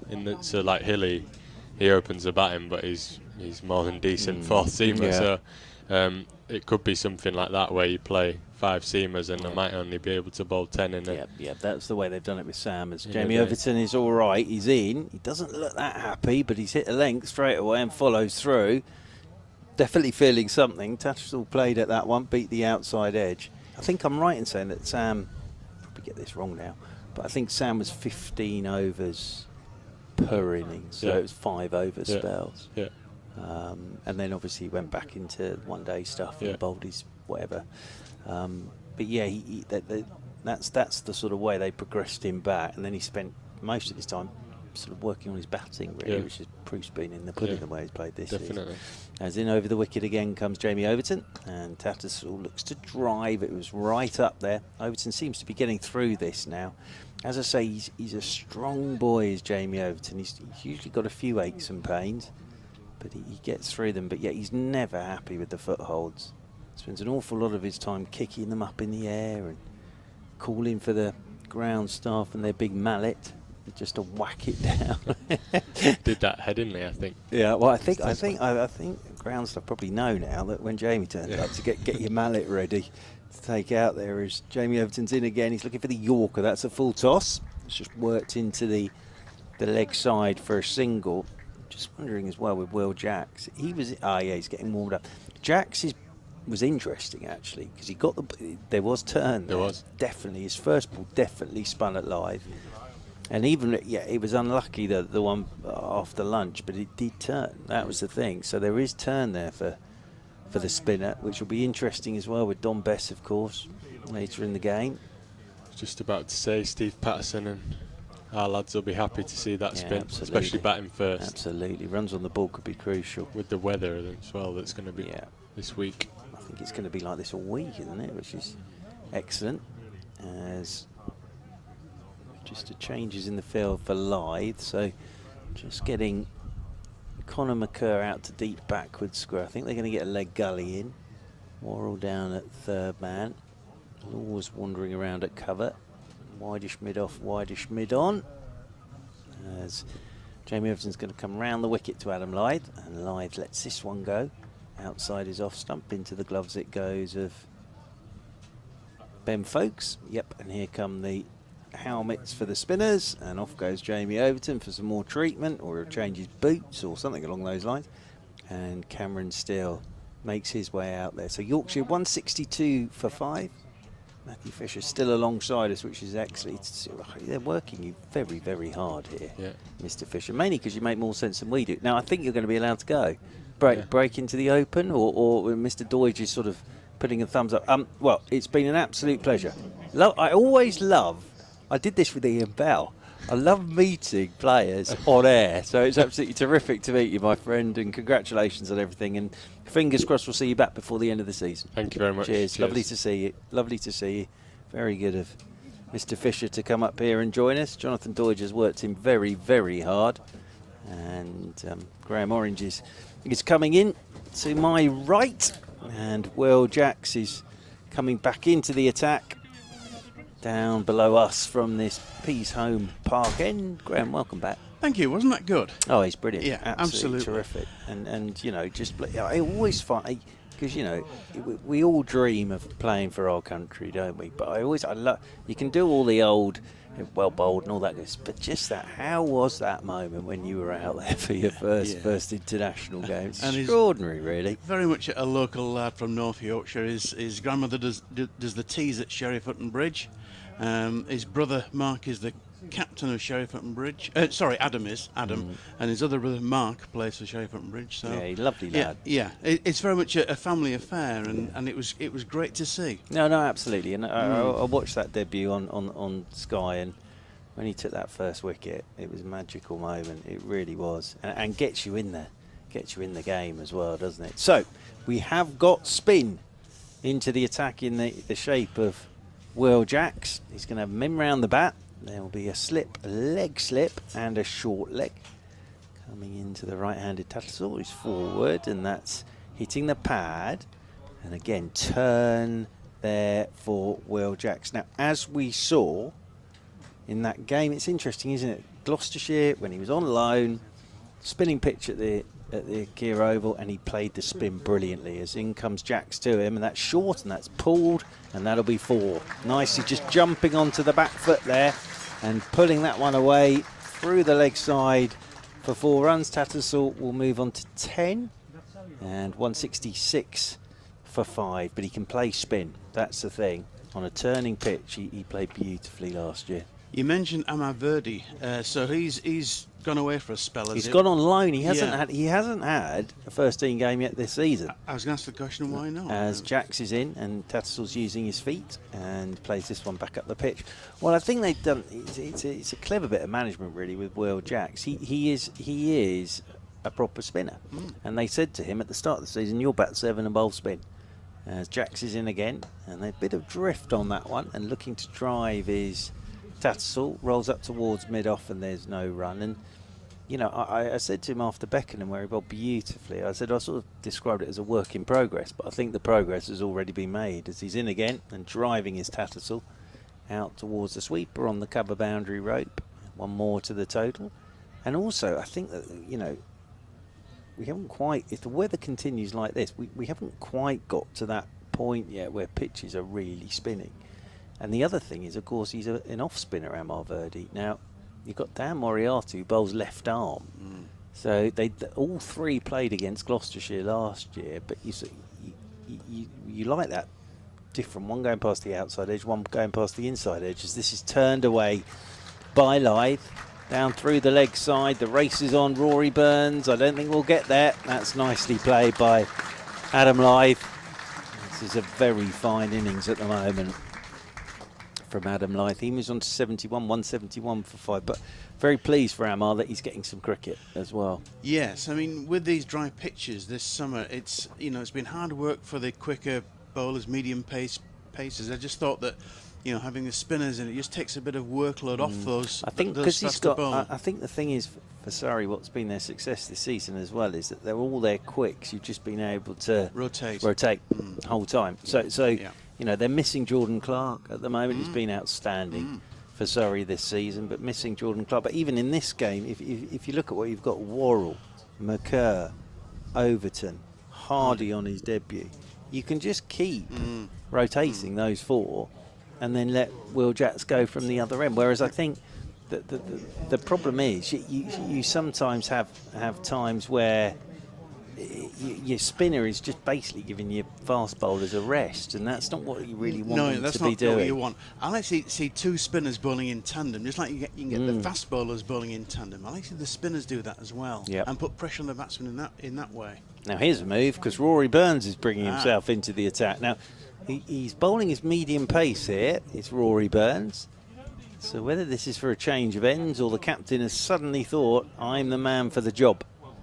So he'll bowl with his ponytail this time. He sometimes bowls with hair down, Graham, which is amazing. I wouldn't know about that. But the full growth down to his shoulders, it's something to behold. It really is. I'm sure. Yeah. So Tattersall will take his guard, and it is going to be his medium pace, Rory Burns. So Burns, a couple of steps and then over the wicket he goes, and Tattersall is cutting this one away through backward point. It beats the dive of Ryan Patel. They'll get a couple here as the throw comes in. Good partnership from these two now. I think it's worth 48, this partnership. Tattersall 13, 71 to Lyth, so heading towards that 200. And of course, batting points, that's the other thing. Your batting points are very important. Of course they are. And Surrey on the verge of getting another bowling point if they take another wicket. As this one's turned by Tattersall into the leg side, that rolls out towards Tom Laws, out there at deep mid wicket. So Lyth will come on to strike. 174 for 5. Yeah, one thing I don't think we mentioned was when Luxton got out first ball after lunch, it strangled down the leg side, but it was a good catch by Fox. Oh, brilliant bit of keeping. You know, absolutely. You get used to it, though. That's I the suppose thing. it's bounce, turn, and Ben Foakes just made it look pretty simple. Absolutely. But actually, It's not. First ball after lunch as well is Burns is in to Lyth. Lyth forward, turning this one into the leg side. Picked up by Ryan Patel, and there's no run. Yeah, you get spoiled a bit with you take Ben it for Foakes, granted in some ways, don't you? But I think that's why he's such a good keeper, because you don't really tend to notice it now. No. But the first ball after lunch, bounce, turn down the leg side, made it look straightforward. As Burns is into Lyth. Lyth forward he comes. He'll play this watchfully, will Adam Lyth. The last thing he wants to do is get out to Rory Burns, and that's the 50 partnership between these two. Very important 6th wicket stand of 50. Tattersalls doing a great job again here. He does like these situations. Yeah, this is a delicately balanced match now because Yorkshire are closing in on their first bonus point, first batting bonus point, and Surrey on another bonus point for taking more than 5 wickets. This one's pulled away by Tattersall out towards deep backward square, and they'll pick up another single. Thank you, Kate. Written down the big stat that Rory Burns has 2 first-class wickets. I remember them both. One was with medium pace and one was with off spin. So yes. Sounds like Tony Gregg, doesn't it? Yeah, yeah. I'm not sure it's quite as good as that. No, but he yeah. does swing it. He gives it a wobble. Does Rory Burns, and not just his ponytail. This one's turned by Lyth into the leg side, and there is no run. End of the over from Rory Burns. It'll be interesting to see what happens now after that over from Rory Burns from the Trafalgar Square end of the ground here at Scarborough. 176 for 5. Graham Orange is alongside those 5 wickets to fall. Hill in the first over, caught by Ryan Patel off Worrell without scoring. Then Wharton, LBW to Laws for 3. Frayne caught by Jacks off Hardy for 14. And then Luxton, who played nicely on his debut, but caught first ball after lunch down the leg side off Will Jacks for 31. And then Waite caught by Jacks off Worrell for 15. At that point, it was 125 for 5. We're now 176 for 5. And Will Jacks will continue from the Peas Home Park end of the ground. I'm still waiting for the sound of the cannon, but I don't think there's a reenactment behind us today. Is this one short and pulled by Tattersall out towards deep backward square? Conor McCurr's out there to do the fielding. I think the cannon may boom, as it were, on a weekend or possibly during the school holidays as well. But not during. I don't. Are we on? No, it's next week, isn't it? Not quite yet. Yeah, I think not quite. Yeah, my little one I think is next week. Yeah. So we're not quite to summer holidays as yet. Oh, there's an errant seagull on the field of play at the moment, somewhere near Dan Worrell. As in round the wicket goes Jackson, sweeping his Lyth. Little bit of bat on that. He'll get a single, otherwise I think the appeal would have gone up. So a little bit of bottom edge on that. Thank you to Lily as well, who not only brought us a lemon cake but got us some ice creams as well, which was very good. I had to confess to Lily that I've sort of gone on a bit of a health kick now, so I couldn't have the ice cream. Felt a bit guilty because it was all melting down her t-shirt at that point. As forward comes Tattersall, plays this one down into the leg side, and there's no run, but lovely lemon cake there to our left-hand side, which we'll get into at some point today, no doubt. As in over the wicket once again is Jacks, and Tattersall drives, just tossed up there by Jacks. Fielding will be done out there by Dan Worrell.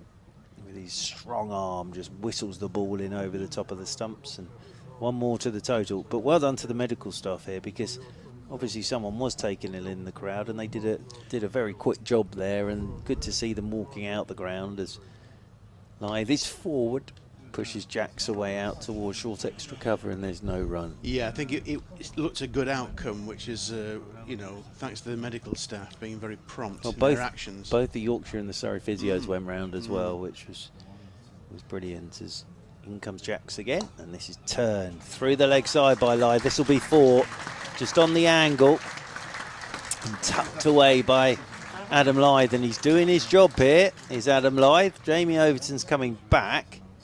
So that was why Rory Burns bowled that over, because Jamie Overton was off the field of play having a bit more running repairs to toes and boots and all sorts of things. So now he's back, and that'll be the 1 over spell for Rory Burns. I think Burns just wanted to get through that over quickly. 183 for 5. Yeah, I think you're right there. Yes, he's come back on now, and he's going to be, well, going back to bowl at the Trafalgar Square end. Jamie Overton. And Lyth is Yorkshire's a rock, isn't he? 77 for Lyth. He played his club cricket here at Scarborough. He's from Whitby up the coast, so he knows this place very well. Absolutely. Yeah.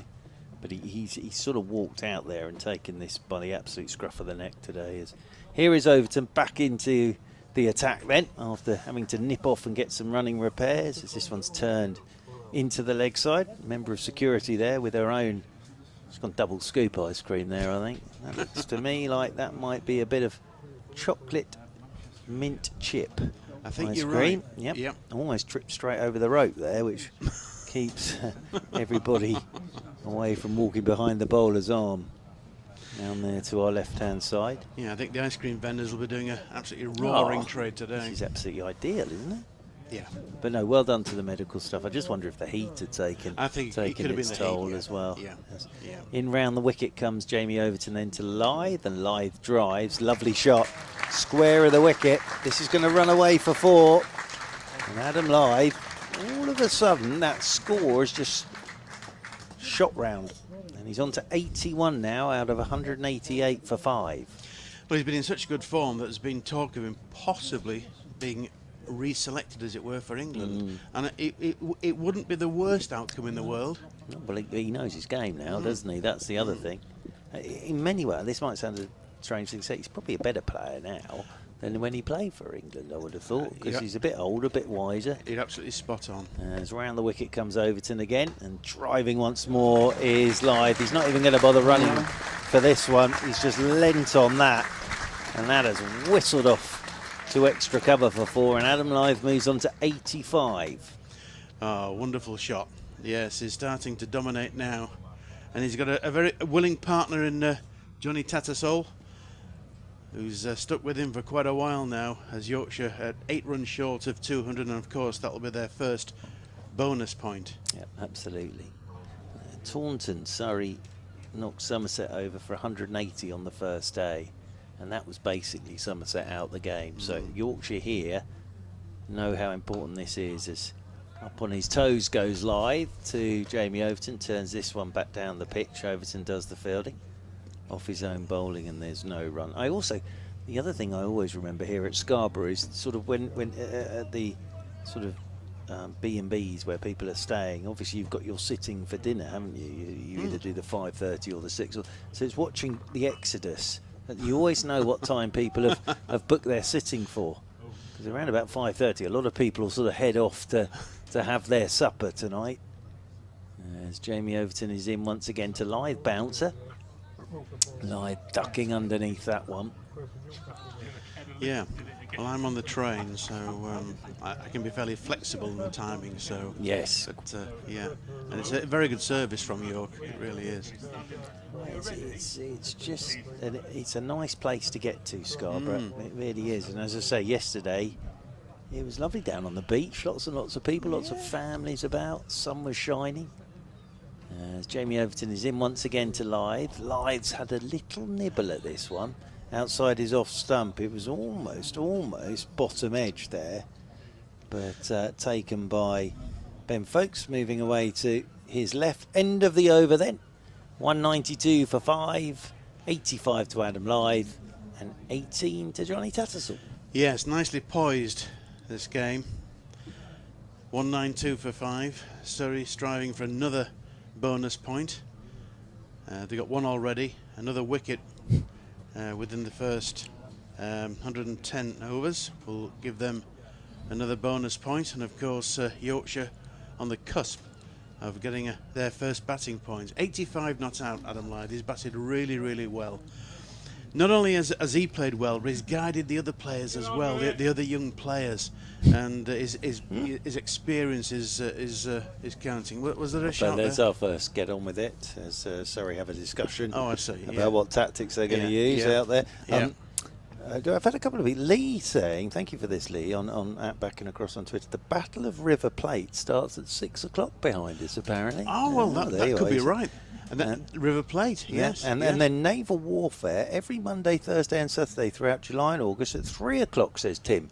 So thank you very much indeed. Right, so what time are we? Well, I didn't hear a cannon. No. But there should be a sort of naval reenactment taking place behind us at the moment. Oh, that's great. Which is lovely if you're into that sort of thing. Yeah, absolutely. It's going to be Tattersall on strike. There's a slipper, leg slip and a short leg. Tattersall on 18, 192 for 5 as Jacks is in. And this one's turned leg side by Tattersall. There's Jamie Smith in there at short leg, just moving away to his right. And there is no run. Lots of conversation going on around the ground at the moment. This one's tossed up, swept by Tattersall. Nicely played that. Pick up a couple here as Conor McCurr does the fielding, goes to the bowler's end, but they're back for 2. And that gets a round of applause for the running. And on to 20 goes Tattersall. That was nicely bowled by Will Jacks. Has tossed that one up, but swept away by Tattersall as Jacks is in once again. And Tattersall again, there's turn there, but Tattersall is a good player of spin. Just let that one come to him and then played it down into the leg side. As I say, that one innings he played for Gloucestershire against Surrey on a turning pitch, he played extremely well in the second innings. Just waiting to get Conor McCurr in exactly the right position out there at deep backward square as Jacks is in, Tattersall's forward, playing this one down in front of him with soft hands. The Battle of the River Plate, fought in the South Atlantic on the 13th of December 1939 as the first naval battle of the Second World War. There we are, and that's being reenacted at 6 o'clock as this one's turned leg side by Tattersall, and they will pick up a single. And 21 goes Tattersall, 195 for 5. Plenty of things to do here in Scarborough, of course, mentioning that Westlife are here on Saturday, and then walking along, yes, that big amusement park, and there's a big wheel as well now down on the seafront. What more do you want? Absolutely, Church, yeah? absolutely. There were a lot of people going very slowly on the big wheel yesterday as in round the wicket comes Jacks, and this one has bounced and turned and beats the edge of Lyth's bat. That's nicely bowled again, but this is interesting because there is definitely a bit there for the spinner. And with Don Bess in those Yorkshire ranks, this will be fascinating. Runs on the ball could be crucial here. End of the over, 195 for 5. Adam Lyth has 85. Johnny Tattersall's on 21. Yes, a tentative push there by Adam Lyth to Will Jacks, and his off spin, just beaten outside the off stump. Pitched and turned and taken by folks. Adam Lyth's just having a bit of a breather down there at the non-striker's end, wiping a bit of sweat off his brow, removing his helmet as Jamie Overton continues from the Trafalgar Square end to Tattersall. Good length ball and just pushed away out into the offside by Tattersall. Yeah, we said it's good support by Tattersall. He plays his club cricket for York. Used to play for Harrogate, now he plays for York, and he's got a few runs for York this season when he's been available in the Yorkshire Premier League. Well, you've been out there in the middle playing and umpiring, and we were talking about the slope and the no balls, but it is pronounced when you're out yeah, there. it is. Yeah, It's when you actually see it from the middle, you realise that it is. It's quite a slope coming down from that Trafalgar Square end. Jamie Overton charging in once again to Tattersall, who drives on the bounce to Rory Burns. Oh, Jamie Overton wants something. He needs something else for his boots. As I say, he has a number of pit stops, does Jamie Overton, during a spell of bowling. And, oh my goodness, I've just been sent a picture from James as well, who's here at the ground with the charge for afternoon tea might be quite fierce, and there's a picture of a magnificent Victoria sponge. So there we are indeed, and we've got Lily's lemon cake as this one's pushed back up the pitch by Tattersall. Fielding done off his own bowling once again, and there is no wrong run. But thanks again to Matt Fisher. Really nice to have him up here and get his thoughts on everything. Although he would have been pleased to make his England debut, he wouldn't have been too pleased with the pitch they played on. Slow and slow and I low. think that was the one where there was one game where folks stood up to Overton and Wokes, and I was thinking, oh dear. As in over the wicket once again is Overton. That's a short ball, which ducking underneath it is the right-handed Tattersall. But as a look in the West Indies, having Wokes and Overton, Craig Overton stood up your keeper. It's not great. It's not like sort of 1980s where there were 7 slips and a gully and Jeff Dujon stood in another changed field. Completely. Yeah, it's not conducive to for attractive cricket, is it really? And over the wicket once again comes Jamie Overton. Tattersall's letting this one go, bouncing outside his off stump. But when you're out there umpiring, league cricket, but if bowlers do put their back into it here at Scarborough, they'll get something out of it. Yeah, absolutely. I think you can get a bit giddy at times, though, as well. Yes, can't you can. You? I mean, you could say that Surrey bowled a little bit too short in the first session.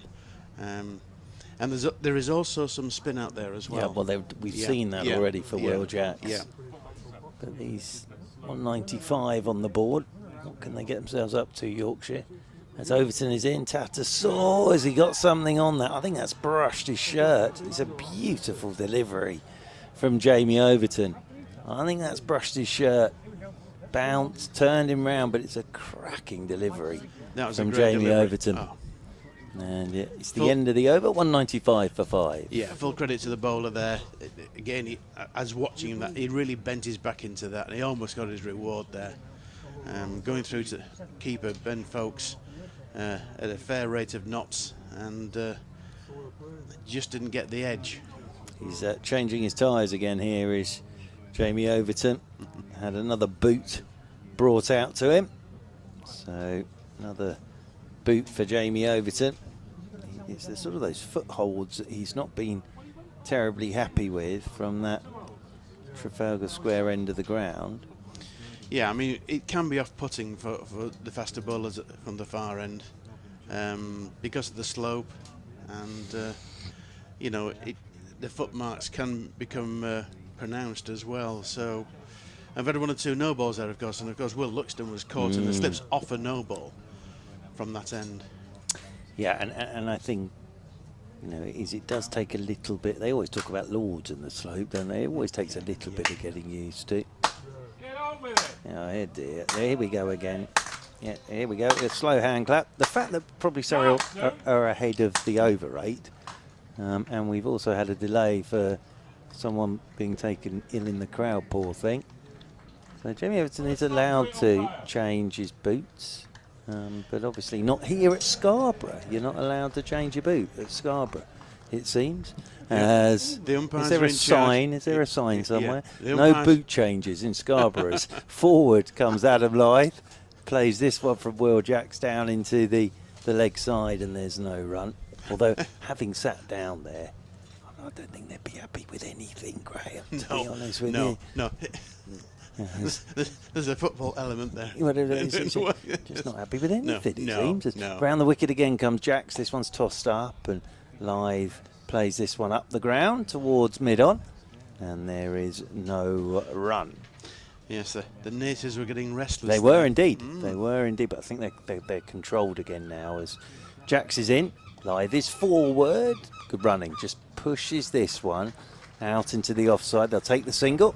That'll be one more to the total. 196 for 5. The thing is, any opposition team that comes here to Scarborough, plays at Headingley, is waiting for it. They're totally used to it. Knows it's coming. It turned almost into, do you remember when sort of a triple jumper or long jumper at the top of their run? It turned into that there for a second. Yeah, absolutely. As Tattersall. You want to watch rugby league matches? Oh, I used to do rugby league, so I'm used to that. Right, Over the wicket again comes Jacks, and forward goes Tattersall. Plays this one back up the pitch, and there's no run. Used to be the only person there for the London Broncos. Right, yes, of course. Yes. And some of them, I think Wakefield, the ISDM point was in the crowd. That was an interesting experience every year. As in again comes Jackson. This is turned by Tattersall. Wow, has he timed that? That's nothing more than a flick of his wrists. And that has whistled away through the leg side for 4 and brings up the 200. So 200 for 5 and a batting point for Yorkshire. This is a good partnership. It's worth 75 important runs, and Tattersall playing a good hand again here for Yorkshire. He's on to 25 as Jacks is into him. Tattersall's forward. That hits Ryan Patel in there. Jamie Smith, apologies, in there at short leg, and there is no run. End of the over. 200 for 5 then. Yorkshire, after winning the toss and batting. Steve Patterson will be feeling a bit happy about that decision now. 86 to Adam Lyth. 25 to Johnny Tattersall. Yeah, this is a good stand for Yorkshire, isn't it? After some 1 or 2 wobbles, as it were, but the common denominator, as it were, is Adam Lyth. He's still there, the opening batsman, left-hander on 86.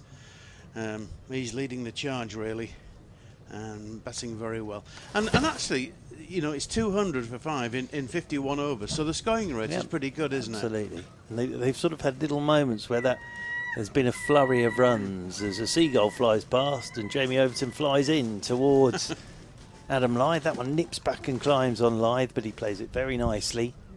Down towards backward point, Jamie Smith does the fielding. And just looking down to our left hand side, I think Dan Worrell wants a drink. He's just signalling back into the dressing room. Yorkshire players are on the as you look at the dressing room, if you stood in front of it, in front of the pavilion, they're on the right hand side. Surrey are on the left hand side. So drink is being brought out for Dan Worrell now, as Jamie Overton is into Lyth. Oh, that's a good leave from Adam Lyth, but he's been out there a while now. He's left exceptionally well today and knows this pitch so well, knows this place so well, knows exactly what to play and what to leave. It's the art of the opening batsman, isn't it? You know, a leave like that, you think, ooh, my word, but he left it extremely well. He's been doing that all his innings. There's one he left earlier that went straight over middle and off stump, but he just left it on length and knew it would bounce over the top. As Overton's into him, looks for the Yorker, well dug out by Adam Lyth, just drops the bat on this. Toe end of the bat for Adam Lyth. Again, that was a good delivery from Overton, right in the block hole. He's not really got his rewards, Overton, in this spell, but he's bowled 1 or 2 corkers, as you would expect from an England bowler. Indeed, he's charging in as well, as always, giving it absolutely everything. 2 slips in there, as Overton's in, and Lyth drives, and it's got this square of Jamie Smith at backward point, and that's going to race away for 4. And he's on to 90 now, Adam Lyth. 204 for 5, but it's extraordinary, isn't it? You sort of sit and you look at this Yorkshire batting lineup and you write your game plan down and you think, well, Lyth's got to make runs up top. He's got to, and he's doing exactly the job that his team need. Yeah, and you think, well, is he under pressure right from the word go? And he probably is. Yeah, absolutely. When he walked out there this morning, he knew exactly what this was all about.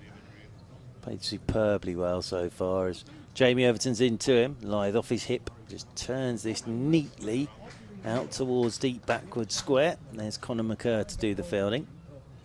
And they'll take the single, 1 more to the total, 205 for 5. But that 4 he's just scored, it was backward of point and it bisected the 2 fielders. It was placed beautifully.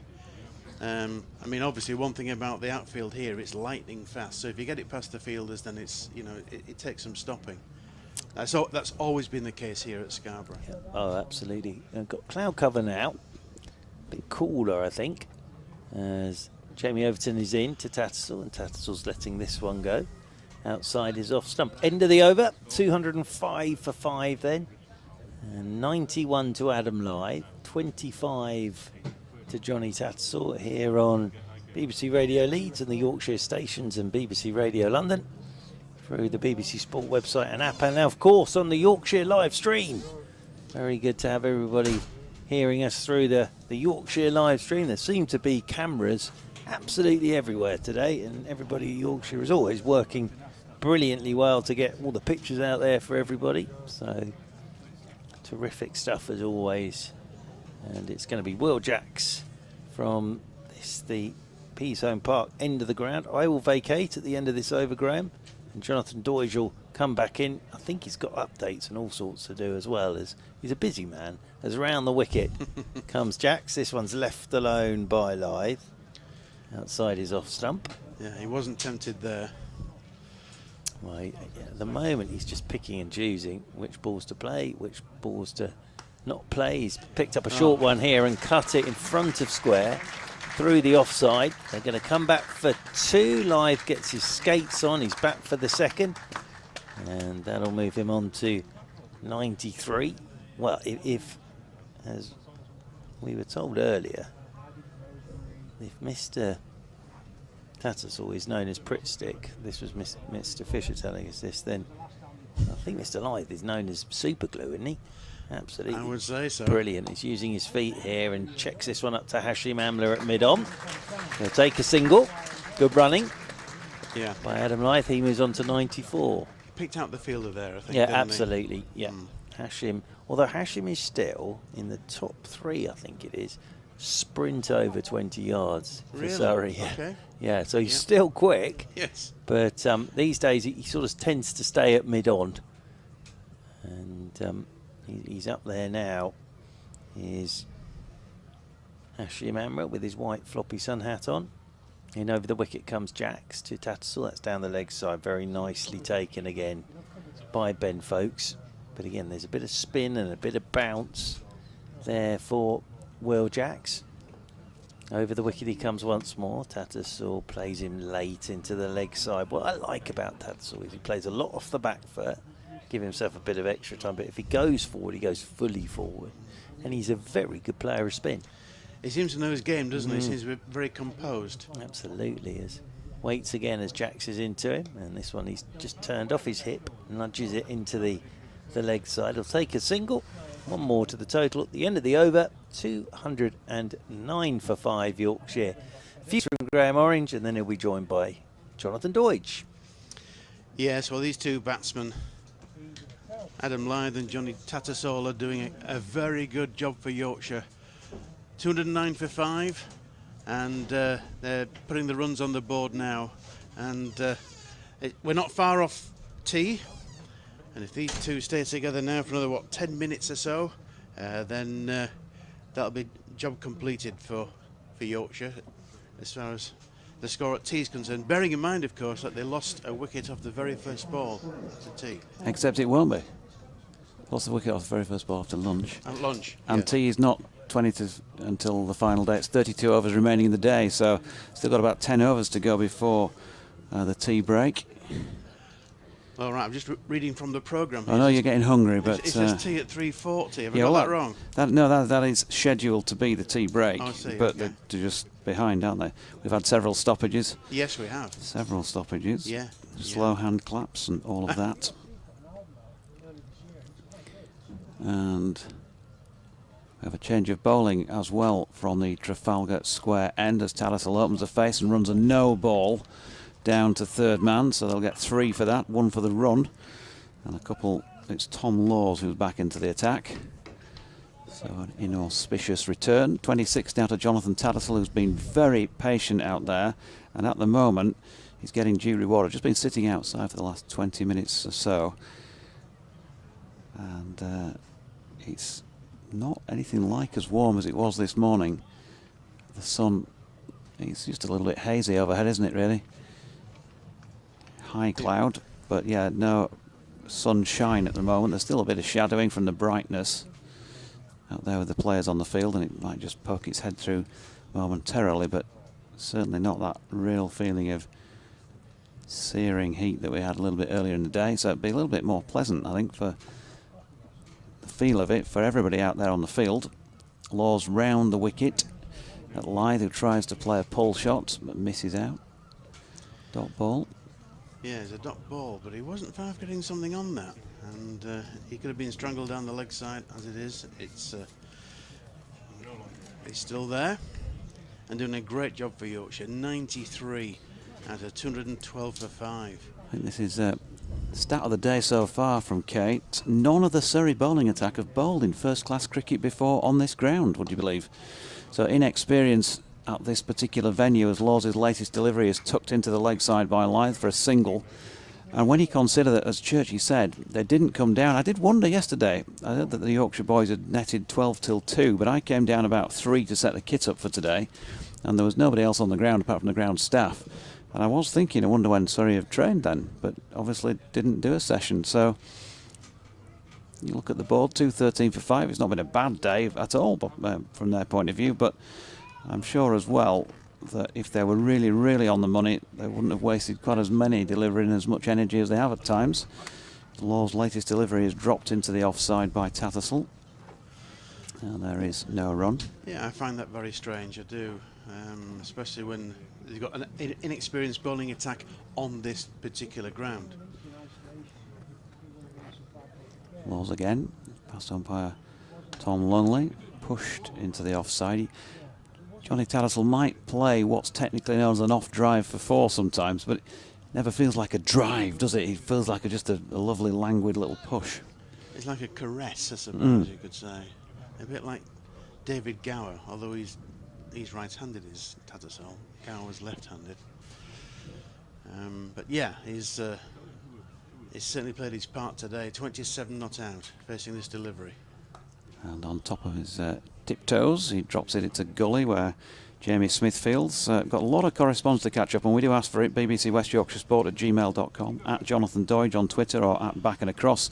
But because we had so many people in the box today, Aggers and Fish for quite some time, we do obviously like to chit-chat with them. And so apologies if we don't get, haven't got to your correspondence quickly.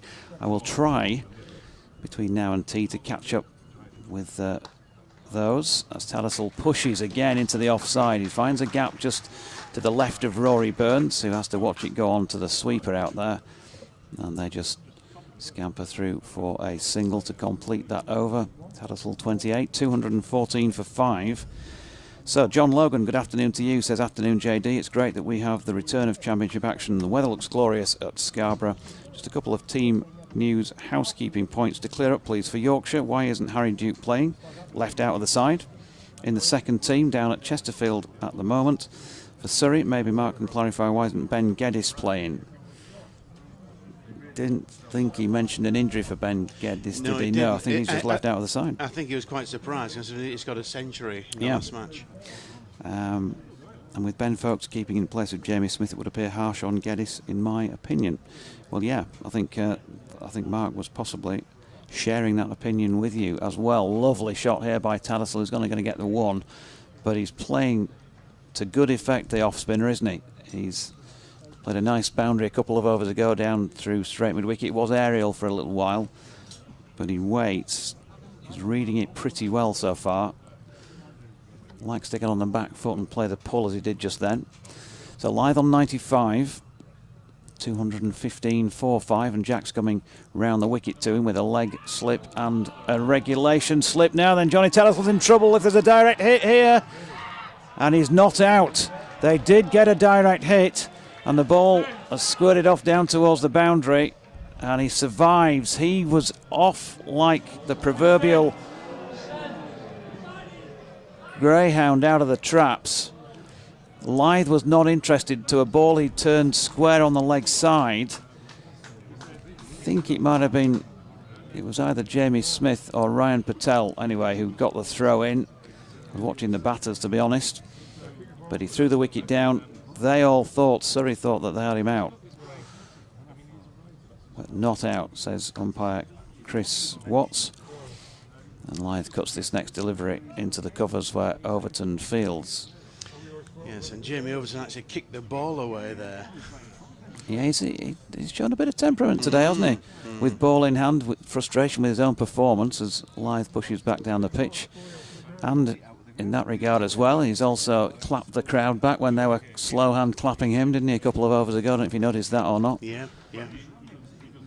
Jack's in, Lyth over the top, and he's got his 100 with a fantastic shot over long off for 6 runs. He punches the air in delight, and the crowd rise to their feet here at North Marine Road.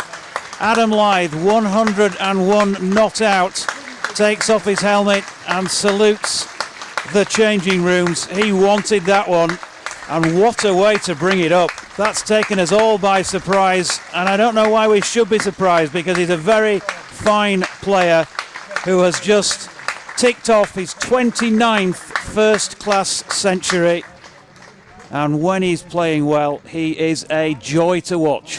What a way to do it, JD. A straight driven 6. And to be fair, all the Surrey players applauded him, including Overton. And that's a fantastic innings, it really is. 221 for 5, and Adam Lyth 101 not out. That shows his massive contribution to this innings. 165 balls, 16 fours, and that third 6 of his innings to bring up the 100, as his final ball of the over is dropped out into the offside. Now the question is, can he go on? He's led his team here to 221 for 5.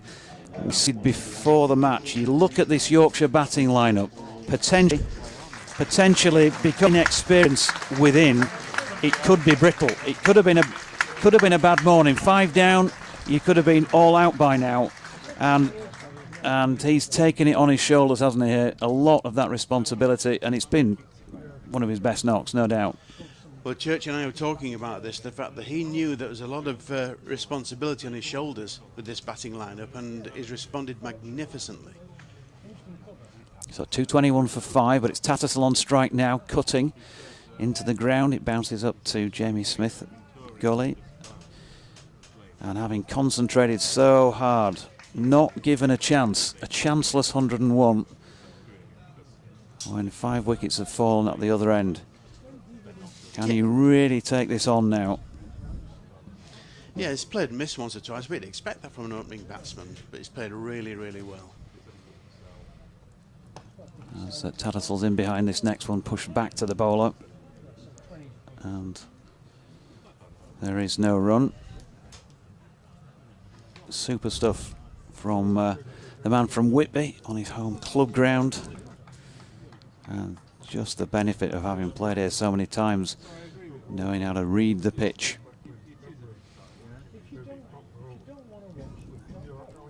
Here once again is Laws, and that's nicely flicked off the legs by Tattersall. There is a fielder down at long leg who will be round to do the job of tidying that up just a couple of metres inside the boundary rope down by the pavilion. And so 2 runs to Jonathan Tattersall, who's on to 31 now. Yes, and Tattersall has batted really well in full support of Adam Lyth. It's exactly what Lyth needed. But Tattersall is getting his ones and twos, he's rotating the strike, is keeping the pressure on the bowlers as well. Laws in again from the Trafalgar Square end, and no ball. There's been a few of those today by Surrey. I reckon that's probably 5, maybe 6. 11? Goodness me, really terribly miscounted there. Kate says 11 of them. And 225 for 5. The applause is because that is the 100 partnership for the 6th wicket. And 125 for 5. Yorkshire were vulnerable, but they've taken this on well, this pair. And I don't think you can underestimate the contribution here either of Johnny Tattersall back in the side today and trying to take his opportunity to say to the coaching staff, I want this spot for the rest of the campaign. He's got 3 matches here in this little spell and then 4 in September. So he'll know the importance of a good start to this little spell back in the side. Well, who knows? I'm saying little spell, good start back in the side. Dot ball there. He's going the right way about it. Here's Laws again, and Tattersall flicking off the hip into the leg side. Patel round to field, and there's no run. Cracking day. It's an absorbing game of cricket, isn't it? Because again, you stick a couple of wickets on the board, as somebody once said, add 2 wickets on. You'd still think Yorkshire at 225 for 7 from 125 for 5 wouldn't be massively disappointed. And you always think if you get 250 plus here first up, that you're not out of the game. Tattersall pushes into the offside, they've scampered through for 1. Burns' throw misses everything, but it's tidied up by Worrell, and that will completely over at 226 for 5. Tattersall on to 32, and Adam Lyth 101 not out. Well, it's fine margins, isn't it, JD? Because, 10-15 minutes ago, Tattersall could have been run out. It was very, very close. It was a direct hit. He dived, direct hit, and the Surrey players were pretty convinced he was out. But the umpire wasn't sure, so not out was the verdict. But that must have been very, very tight. Yep, 226 for 5, 32 to Johnny Tattersall, 101 to Adam Lyth, and both batsmen are taking a drink. I mean, Lyth has been here all day and he's done a wonderful job for his county. Hopefully Churchy's gone to the bar as well and might bring us something long and cool back, Graham. I think we deserve it today, don't you? Afternoon session. Oh, absolutely. You know? Yeah. Jeff Greenwood says, sorry you may have had this email before, but I've just tuned in after lunch. Is it a trick of the camera or is the pitch at the pavilion end purple? The pavilion end of the pitch is certainly not purple from where I'm sitting. As a second point, do you have any insights as to why TKC is leaving the club? OK, Somerset offered him a 3-year contract, but didn't he still have some time left on his Yorkshire contract? We have a change of bowling at the P-Zone Park end. Conor McCurr coming back into the attack and Tattersall pulling his bat inside the line of that first delivery. TKC leaving. We haven't done the TKC leaving interview yet, so maybe we'll find out more if we get to that stage. But he's obviously not been playing in red ball cricket this season. Not sure whether that has had any influence on his decision. In comes McCurr again, but this one started too wide and goes away up the hill into the gloves of Folkes. Paul Dyson, thanks for your email. He says, hi all, hope you're not frazzling. There are only 3 capped players in Yorkshire's side today. Doubtless Gabriel would have given a first 11 cap to wear. That's not the same as being a capped player like Patterson, Lyth and Bess. Well, if you include, of course, Jordan Thompson, that would make 4. As he was capped before play started. Paul maybe had written all this before he was aware of that, and that's wide of off stump once again, and Tattersall shouldering arms. There have only been 6 previous instances of this occurrence in the Championship since 1945, and 5 of them within this century.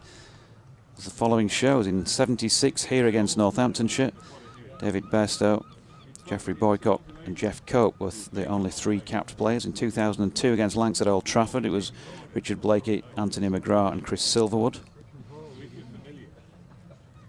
As McCurr's in again, and once again doesn't ask Tattersall to play at the ball. 2002 versus Lancs at Old Trafford, Richard Blakey, I mentioned that, my apologies, versus Leicestershire at Scarborough, I should say. Blakey, Sidebottom and White, the only 3 capped players. In 04 at Leicester against Leicestershire, Steve Kirby, Anthony McGrath and Matthew Wood. Against Glamorgan at Colwyn Bay in the same season, Kirby, McGrath and Wood again. And in 06 against Notts at Headingley, Lehman, Michael Lumb and Craig White, as this latest McCurr delivery is dropped into the offside by Tattersall and there's no run. It's surprising how frequently it's happened. The 3rd time at Scarborough, the earliest of all 7, our knowledge of the capping of players pre-1940 is still being researched. Well, of course, listen, many thanks for all of that information, Paul, on the email, but of course you weren't to know at the time that it's Patterson, Lyth, Bess and Thompson who are actually 4 capped players playing in this match. That's right. Here is McCurr, and that's wide of off stump, and Tattersall shoulders arms. End of the over, it's 226 for 5. Yeah, and Surrey are striving for their 2nd bonus point, but these 2 batsmen are playing extremely well. Lyth 101 and Tattersall on 32. They're frustrating the Surrey attack and putting Yorkshire into a reasonably strong situation. 58 overs gone, so we must be approaching tea, I presume, Jonathan, are we? At 64 overs will be tea. Oh, right, well there's so still half a dozen to go. Yeah, 6 overs to go. A few of the troops are getting restless and are maybe going for theirs, and a slightly earlier tea break. So down the hill from the Trafalgar Square end, it is once again Tom Laws, and pushed into the offside Adam Lyth, no run. Get to those tweets now, because there have been many of those during today. He said, thumbing back through many of them on his phone. Laws in again, it's wide of Lyth's off stump, his shoulders, arms are both width and length. What do we have here? Goodness me. Honestly, there are just so many. It is difficult to get them all in. We've got a long one from Martin Bloomfield, which I'll try and get to at some point a bit later. And I need to zoom in on that as well. Adam Lyth turns this next delivery off his hip for a single to move on to 102. The score to 228 for 5. Matty says it looks a good day at Scarborough. Who chooses what game goes to Scarbados, and do they look at other events in the area, as it's the Great Yorkshire Show this week? Each a one-off event and will affect each other's attendance. Only positive is Great Yorkshire Show is sold out. Would the Great Yorkshire Show be of that much of an effect on a cricket match at Scarborough, do you think? As pushed into the offside, this delivery by Tattersall, no run. I wouldn't have thought so. And plus the fact that it finishes on Friday, the Great Yorkshire Show. I'm going on Friday. So of course. Well, you always get these invites, don't you? It's not an invite. You're just going to the Great Yorkshire Show? Yeah, I've pre-booked my ticket. How rather marvellous. A few agricultural smells there. As Tattersall works off his legs, he's going to get 4 here down to the pavilion. Nicely played. Laws just disappointed with himself for straying just outside leg stump, and Tattersall picked him off, and I think it also was given as a no ball. Looked like he gave the no ball signal and then the 4. 233 for 5. I think it was 227, wasn't it, before the... He was 227, yeah. Yep, so there was a no ball and 4. 36 to Tattersall. In terms of who decides which games go here once again is Laws, and that's tucked into the leg side once more by Tattersall for a single to deep backward square. 1 run and 234 for 5. I wouldn't know who specifically makes that decision, but you would think it would be Yorkshire County Cricket Club in conjunction with, maybe there's a chat with the ECB, but with the cricket club, really. Yeah, I think it's a combination of factors and committees, you'd have thought. And here's Laws again. It's wide of off stump, and Lyth shoulders arms. Another no ball. So go on, Kate. How many is that now in the day? 13 no balls. 26 runs given to Yorkshire. More than that, possibly, because of the extra deliveries. Yes, and also a catch drops off a no ball. Yep. It's cost them, hasn't it? They're going to have to think about this. Chris Sharp was in touch much earlier about the fact that we were supposed to be, but weren't at the time, on Sports Extra. That was sorted, of course. Now on with the BBC Sport app and website, as Lyth plays that out to backward point. No run. Rob Brown. Typical can't make it to Scarbados this year, so I'll be listening to you all. Got to be a paddle tonight. Matty says, ask Mr. Orange what he thought of the John Smith's Cup. And did he do, and how was his day? Did he go, probably, is the question. On Saturday? Yeah. No, I was umpiring. He was umpiring. Yeah. He's very selective, Graham, about what he does. Just depends on who's offering the most money and the best tea. And cricket took it on Saturday. Although you've got to say, you've got to go a long way to beat the food at York Racecourse for the press. It's a lovely spread there, isn't it? McCurr in short, and he can pull, can Johnny Tattersall. That's a beautifully controlled shot. Took it probably just about in front of his nose, didn't he? But I think the key, Graham, was that he didn't try to hit that ball too hard and risk the top edge. He just watched it right onto the middle, and that's a beautiful example of a pull shot. 4 runs. I was just going to say that's the perfect pull shot, absolutely. And I think this bowler is learning to, or should be learning to, not bowl there to Tattersall. Who's flicking this next one? This is Fuller and on leg stump, and he's not going to get a boundary this time, but it's in the same general area. It's been hauled in for the concession of 2. Tattersall playing with some fluency here, and he had to wait a long time to get going, didn't he? Only had 1 on the board for quite some time. Yeah, but he's bowling down the wrong line, isn't he? If you look at his field, he's bowling too much on the leg side. McCurr. 242 for 5. They're just... Well, we'll see what this delivery holds. But McCurr in, and Tattersall dropping this one out backward of point. Gully region, no run. Just the last sort of half hour, you are wondering a little bit about Surrey here. In what respect? They've gone flat? Yeah, they have gone a little bit flat. Yeah. I think they might have thought, well, if they were going to bowl first anyway on a green-tinged pitch with a good bowling lineup against the young, inexperienced Yorkshire batting lineup, they might have felt that they'd have the job wrapped up by now. That's another poor delivery by Conor McCurr, who overpitches, in fact, full toss. And Tattersall again, beautiful shot. He just waited and timed that off the middle, straight back past the bowler for 4. Yes, and Yorkshire closing in on their second batting bonus point. And that'll come round pretty quickly, this 50 runs. Lily, who's been up with an ice cream, we thank her for that at lunchtime, also sent us a cake, and we thank her for that too, and for her tweet earlier today in that regard. Haven't got to the cake just yet, but I'm sure we'll be tucking in sometime around tea as this next McCurr delivery.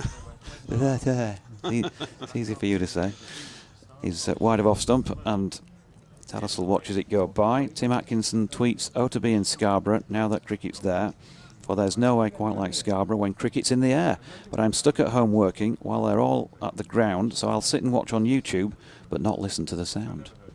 McCurr in again, flicked to leg this time by Tattersall. Rory Burns fielding at, and in fact, Hashim Amla fielding at mid-on.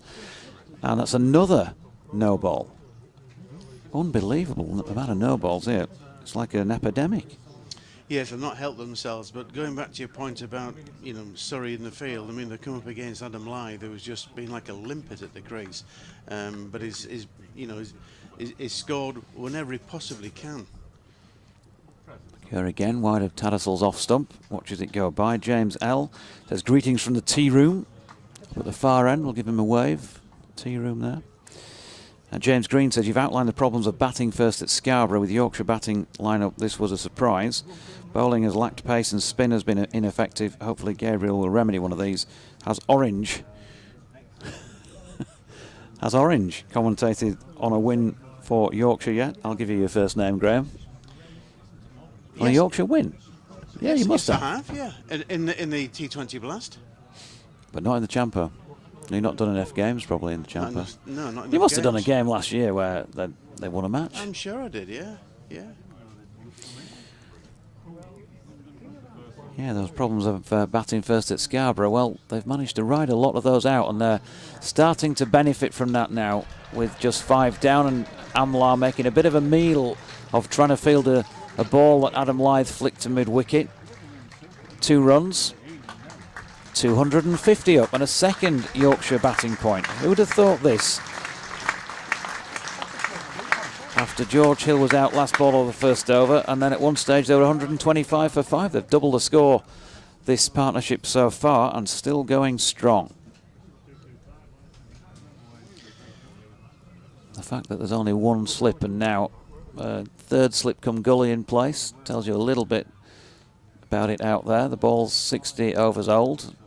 His latest delivery from Laws is wide of Lyth's off stump, and he watches it go by. Yorkshire lad, saw him this morning down in the marquee when Darren Gough was talking. He says 2 great commentators in the ground, you and Aggers. That must be you, Graham, I think. No, it's Aggers. Mark Bennett also said it was great to hear Aggers having a chat with me earlier on, as Lyth, nearly up chops that one on, and he punches the back of his bat in frustration. Now, I just get the feeling, just for a little while here, the last few minutes, danger moments for Adam Lyth. He's got his 100. He's been out there all day. Can his concentration hold? He'd probably like it to be tea now. Just get off the field, have a little refresher, get back and start again. But he's got to see out the next 4 overs. And Yorkshire supporters hoping he can do that. He's driving here at one wide of off stump. He's played that shot pretty well so far today, hasn't he? He's opened the face and got a few square drives away for 4. Yes, he has. Yeah, he seems to be a little bit frustrated. I mean, it'd be a big plus for Surrey if they can get him out before tea. Especially when he's been in all this time and he's given Yorkshire a real platform for a pretty decent score. Balls again, and Lyth shouldering arms to a delivery wide of off stump. Matty says, BBC TMS, a new podcast with Aggers and Jonathan Doidge may be called The Two Jonos or Aggers Doidge. A cast about the gap between broadcasting domestic and international something happens, the stories, and also how players in the middle who are not true international players, but on the... I'm not quite sure, Matty, what you're rambling on about there, but it didn't quite make entire sense, as that's wide of off stump, and Adam Lyth leaves. Adrian Keithley asking if the comms only available through the Sport app and website. Yep, it is for the 2 sessions this afternoon and evening, and the same again tomorrow. I do believe we are on Sports Extra for the vast majority of tomorrow morning's session. I think it's up to about 1:15. Lee Palmer, afternoon to myself, Churchy and Graham. Sounding great in the sunshine. Hope this is a Yorkshire session. Well, it's so far. Very much so. Yeah, has to be. Conor McCurr continuing at the Peashone Park end. Comes in past umpire Chris Watts. And it was aerial for a while, that cut shot played by Tattersall. From our angle, it looked like it might have been going somewhere near point, which is occupied by Jamie Smith, but in actual fact, nowhere near him because it went down to third man for 1. David Collicutt is listening and watching the live stream from Scarborough. The weather looks lovely. No cricket this weekend in Los Angeles, he says, so a little golf in Palm Springs. Slightly toasty with temperatures at around 115 degrees Fahrenheit. You what? You what? You what? You what? You what? What a lifestyle.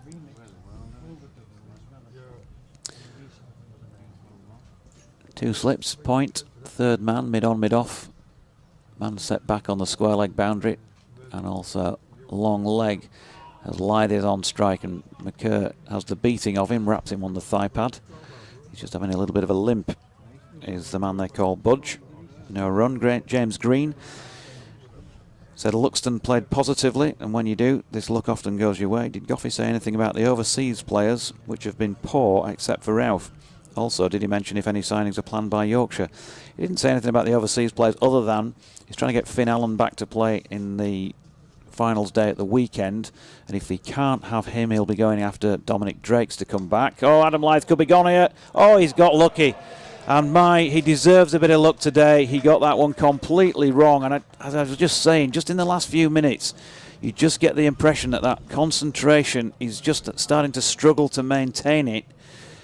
He's just gone through a re-rehearsed pull shot, and that would have been much more apt. But he just played a tentative push forward, and it looped up agonisingly over the head of bowler Conor McCurr, dropping into no man's land between he and Hashim Amlar, who was advancing in towards it. 251 for 5. He survives on 104, and that's a better shot to a fuller length delivery. Pushed to Amlar and a dot, but hearts in mouths time for Lyth and the Yorkshire supporters there, Graham. Absolutely, yes. He seems to have lost a bit of his timing, but I think that might just do him some good now. He'll think, right, I really do have to concentrate now. I mean, he's got to be there at tee as far as Yorkshire are concerned. It's very, very important. But he had a spot of luck there, no question about it.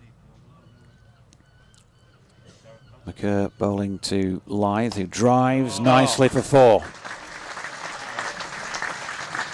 Well, the applause will tell you how good a stroke that was. You just waited for it. And, well, he's just had that one moment in this innings so far, just a couple of minutes ago, where the ball dropped between bowler and fielder. But other than that, and as it turns out, he wasn't a chance because nobody put it down.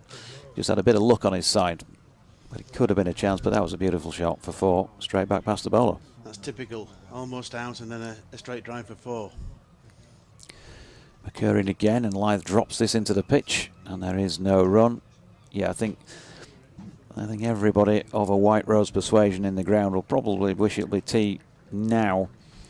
And so he can have a breather and just have that moment to reset. Adam Lyth is 108 though, and Mai's batted well today when he really needed to, and Yorkshire really needed it from him.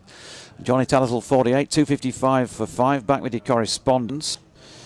So on the overseas players front to James Green, Harris Ralph won't be able to come back for the finals day because of that Pakistan series, but he did say that Darren Goff, he was looking at signing both a batter and a bowler for next season. He didn't mention any more than that, just said a batter and a bowler. And I also mentioned earlier, Shannon Gabriel, of course, signed for these 3 matches with the carrot dangled that he could come back for 4 more in September. Tattersall plays that one off his legs. Laws continuing at the Trafalgar Square end. He's got a single to deep backwards square, fielded by Worrell. Stephen Ollis has tweeted, Team Talk 252 legend. Reg Ollis. Long time no hear, old boy. But former colleague of mine at Team Talk 252 about 20 years ago. Good to hear from him. Hope you're well. Seb says, hi Jonathan, I noticed Ben Cody's listed in the second team today but wasn't bowling this morning. Do you know what the latest on his fitness is? No, I don't, other than that he was playing, so therefore you would hope that he'd be bowling. I think that's the plan. And from what Matthew Fisher said earlier, I think they're just going to manage his workload. So I don't expect you to see him bowling 15, 20 overs, but he might bowl maybe something like a couple of spells to get 10 in or something like that in each innings.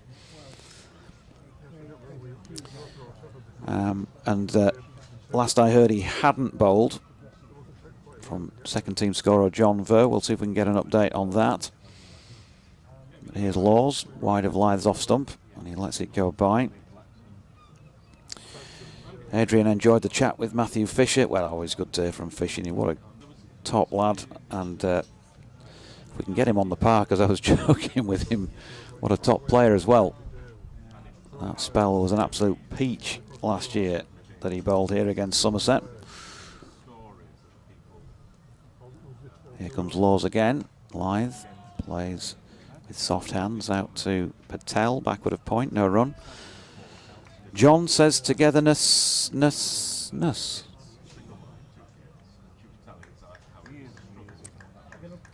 Your guess is as good as mine. Buzz says any danger of Overton not following through straight down the wicket. Every ball he does it. Umpires not doing their job. Keep eyeing out for Poole Cricket Club, who are at the game via the live stream. As Lyth drops that into the leg side and Smith fields, and there is no run. Well, good afternoon to Poole Cricket Club. Local to me down the hill. A foot of Poole Bank there. Yeah, not far from me. Harrogate Road. Some good lads down there. Here's Laws. And Adam Lyth pushes back to the bowler. End of the over. 62 now complete. 2 to go before tea. 2:56 for 5. Yes, so hopefully Lyth has got over that sort of tricky spell they seem to be going through. He's on 108 and Tattersall is on 49. And my word, he's batted well and really supported Adam Lyth. Russell Chapman has tweeted a still of the appeal on the run out against Johnny Tattersall and just simply says out. I've got to say, I've just tried to zoom that, and my mince pies are not the best, as you know, and I can't tell for definite where his bat is in relation to the line, but the bails have been broken. Marcus Hook, afternoon to you. He says can only think Will Jacks was obscuring the umpire's view. Ah, that's a point, and could have been. Will Jacks bowling again here from the P-Zone Park end. Thanks, Marcus. Good thought. Here is Jacks off spin, bowling to Tattersall, who will get 4 here. We did that when Will Jacks was on earlier in the day, and he's pulled a 4 through mid-wicket in great style, and that's a super way to bring up a half-century on your return to first-team cricket in red ball cricket for Yorkshire for the first time of the season. Well-deserved applause for a player who has waited for and now taken his opportunity well. 95 balls and 7 fours for Johnny Tattersall. Thanks, Kate. In that 53 that he now has, and Yorkshire 260 for 5 as he pats another one back. Russell Chapman says poor umpiring in that case. You go to the side the ball goes. With regard to the run out, Graham know much more about that than mere mortals like myself. Another dot ball. Yes, you can do. You've got to be careful not to obstruct the throw, though. That's the only thing. I mean, it was very, very close. There's no question about that. Forever Domo says, I can see what your earlier correspondent meant when he mentioned the purple hue of the outfield when viewed from one end. It looks a little on TV like a heather tartan. As Tattersall pushes into the offside, no run, he says, but the camera from the other end shows it as a verdant green. Yorkshire seconds fighting back. David Parfitt, Esquire. Jack's in. Tattersall flicks off his legs. No run. David Parfitt, Esquire, says, used to love filling in my scorebook when Yorkshire played at Bramall Lane in Sheffield as a lad. Great memories of Freddie, Closey, Johnny Wardle, Jimmy Binks, Doug Padgett, etc. Only problem was that you couldn't leave your seat. Love Yorkshire. Jack's switching to round the wicket to Tattersall, who pushes into the offside. And that, in fact, will be tea, with Yorkshire having very much won the session there from 125 for 5 to 260 for 5 after 64 overs, with Adam Lyth 108 and Jonathan Tattersall on 53, and a partnership therefore that so far is worth 135 unbroken for the 6th wicket. Very much Yorkshire's session, Graham. Absolutely, yeah. The players are coming off now for a well-earned rest. Led in by Adam Lyth, who raises his bat, and Jonathan Tattersall, who applauds him, followed by the Surrey players. Yeah, super knock from both this pair so far. I think Adam Lyth just needs that break. You just get the feeling he does from that, the way that last little part of the session went, the almost chance, and probably just welcome a little refresher now. Hopefully he can reset and crack on again. And Surrey might just be scratching their heads a little bit here at 260 for 5. They're certainly not in a bad position, but Yorkshire have got a reasonably decent target on the board so far, and still 5 first innings wickets to play with. We shall see how this plays out in the final session this afternoon, but we shall take a break here in the commentary box. I'll be back with you for more ball-by-ball coverage at the start of the final session on day 1. Bye for now.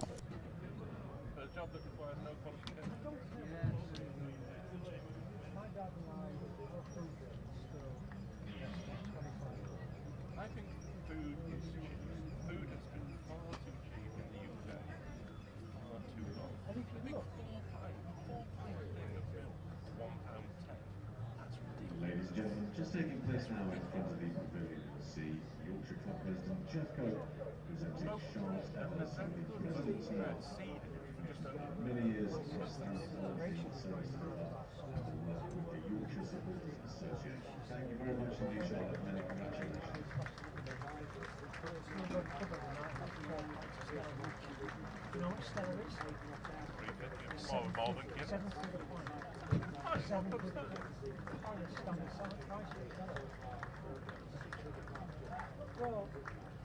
no fault then.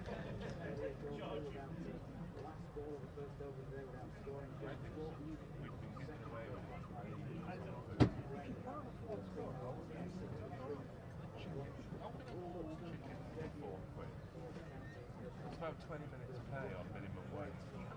How can they produce a family size chicken that would feed 4 people for 4 quid?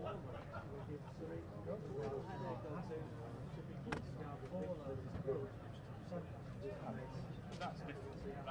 That's getting a one-off, if you like, production. But the regular price of bread isn't that. We used to, I do. If it's available, but if it's not available, you've got to pay the full price. The full price isn't even that high. We used to do. No, I don't think so. We've been going to Diana and I were going to Slovenia for 20 years. Early 2000s. And when we first went, Slovenia wasn't part of the EU. And they joined in about 2005 and started using the euro in 2007. But anyway, their incomes have gone up a lot. When we first started going, incomes in Slovenia were about 30 to 35% of those in the UK. Prices in their supermarkets were the same. In fact, bread they paid more. You would frequently, for a good loaf, pay £3. in a country where wages were 30% what they are in the UK. That's the real price of food. Try and make a loaf of bread and see how much effort it takes. And then you wonder how can we sell that to you for £1. You know, the cheapest thing in Britain.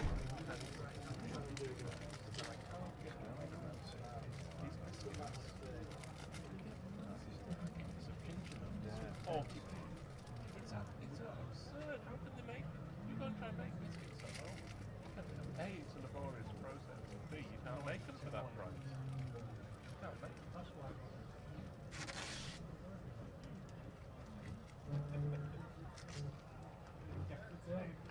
I find the price, it's a lot of things. But now incomes in Slovenia have caught up. They're about 90% of the UK now. They've caught up in the last few years. And their prices in supermarkets are now higher than ours. Talking of biscuits. Oh, I've had them before. Oh no, I had the ginger, dark chocolate ginger. Yeah, I've got those at home, those tomorrow. I've not brought those, I think. Dangerous. Yeah, they don't last long, do they? Dark chocolate gingers or something. I don't understand it, they only last 5 minutes. They're Sainsbury's, aren't they? I don't even bought it. No, but did you buy them Sainsbury's? No, I ordered these online. Oh, right. Sainsbury's carry them. Yeah. Yeah, that's right. They're a deluxe biscuit. I went to Sainsbury's AGM last week, came back with a box from these 2 things. Are they giving them away? Well, from the AGM, yeah. How would they give you? Well, they give the products, don't they? Well, exactly. Oh, my dad managed to grab a road. I love one. They're very deluxe on them. Oh, yeah. I paid a lot of money for the box.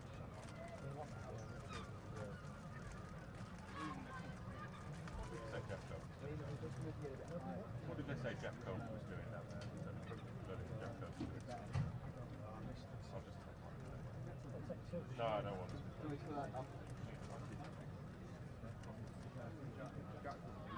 are outstanding.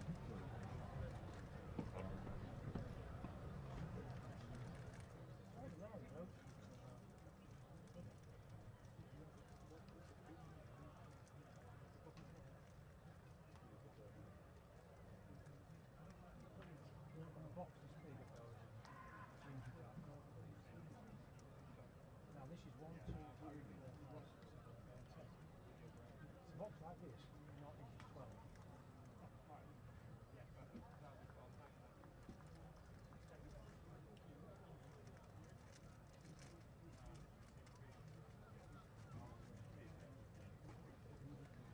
They used to sell these.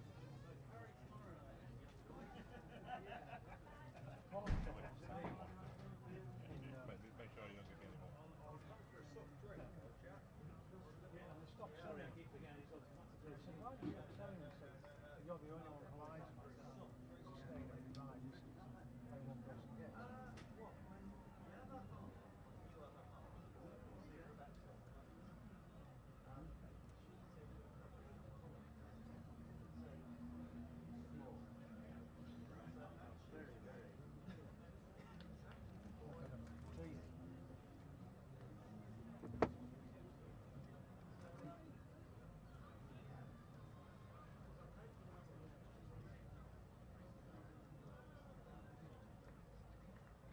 Buy some cheese and another thing.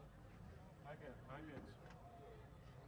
lot of different cheeses, but my everyday cheddar is Pilgrim's Choice Extra Good, and they sell it. It's okay for everyday, snacking and whatever sandwiches. It's not, and it's fine in Morrison's. It's £5 per kilogram. It's a house brick cheese for a £5. Yeah. It's absurdly cheap.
morning we had doing anti-drinks.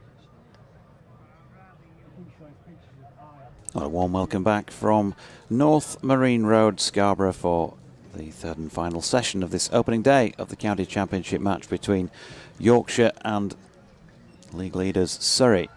260 for 5 the home side find themselves at the tea break.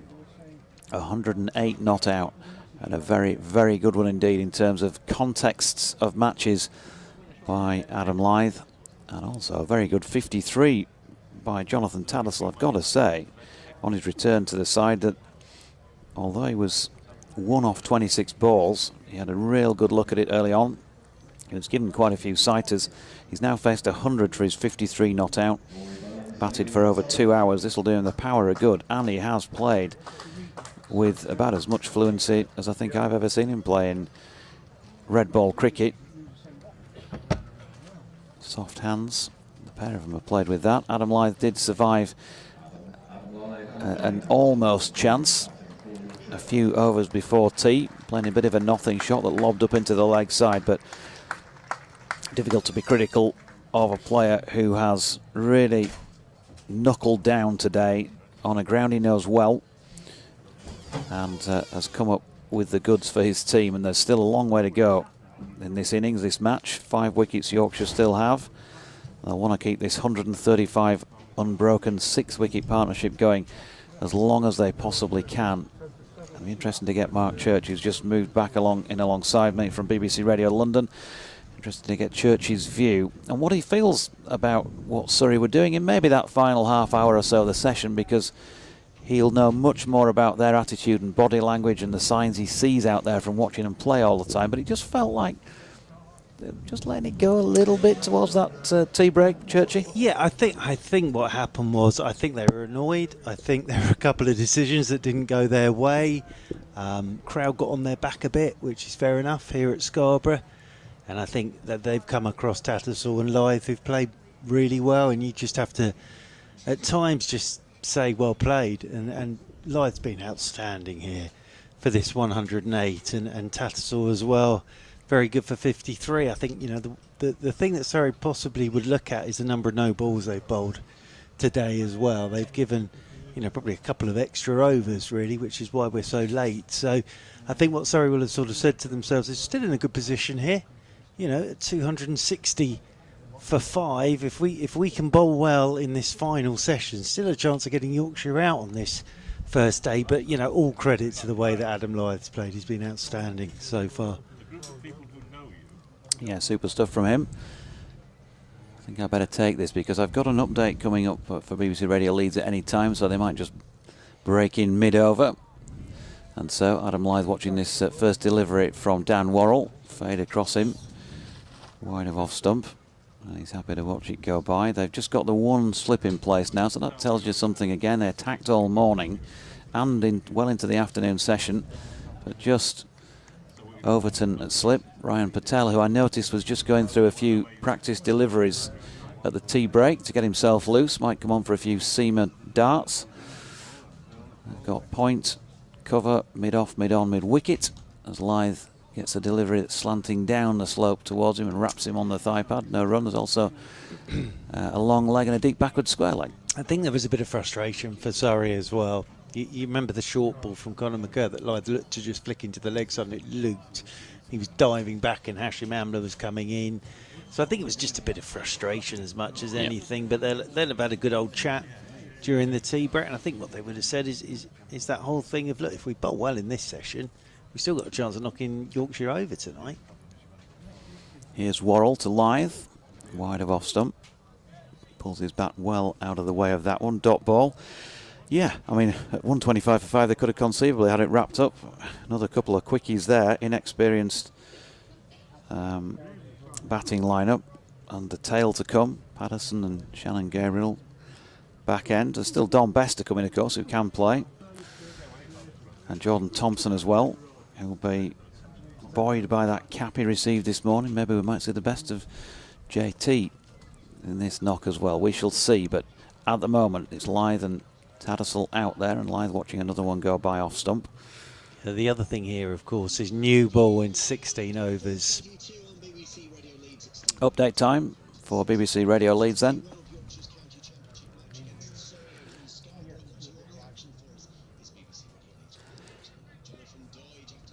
Good afternoon. Yeah, they're just back out after tea. It's been a long, dragged-out day with a lot of no balls bowled by Surrey during the day, which has probably added a couple of extra overs. There's been a little bit of an issue with a spectator. There's been one or two other stoppages, and so they're just back out after the tea break. Adam Lyth just having a wafted delivery from Dan Worrell.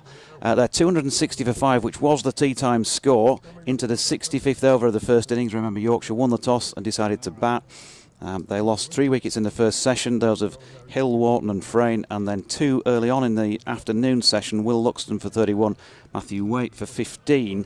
But since then, superb stand unbroken so far for the 6th wicket of 135 between Adam Lyth, who is 108 not out, brought up his 29th first-class ton a little bit earlier on with a beautiful shot for 6 over long off, and Jonathan Tattersall, who's played with about as much fluency as I've ever seen him play red ball cricket for Yorkshire, 53 not out. He got to that mark of 95 deliveries and including 7 fours, and they remain on those same 2 individual scores, and it remains 260 for 5 then into the final session on day 1.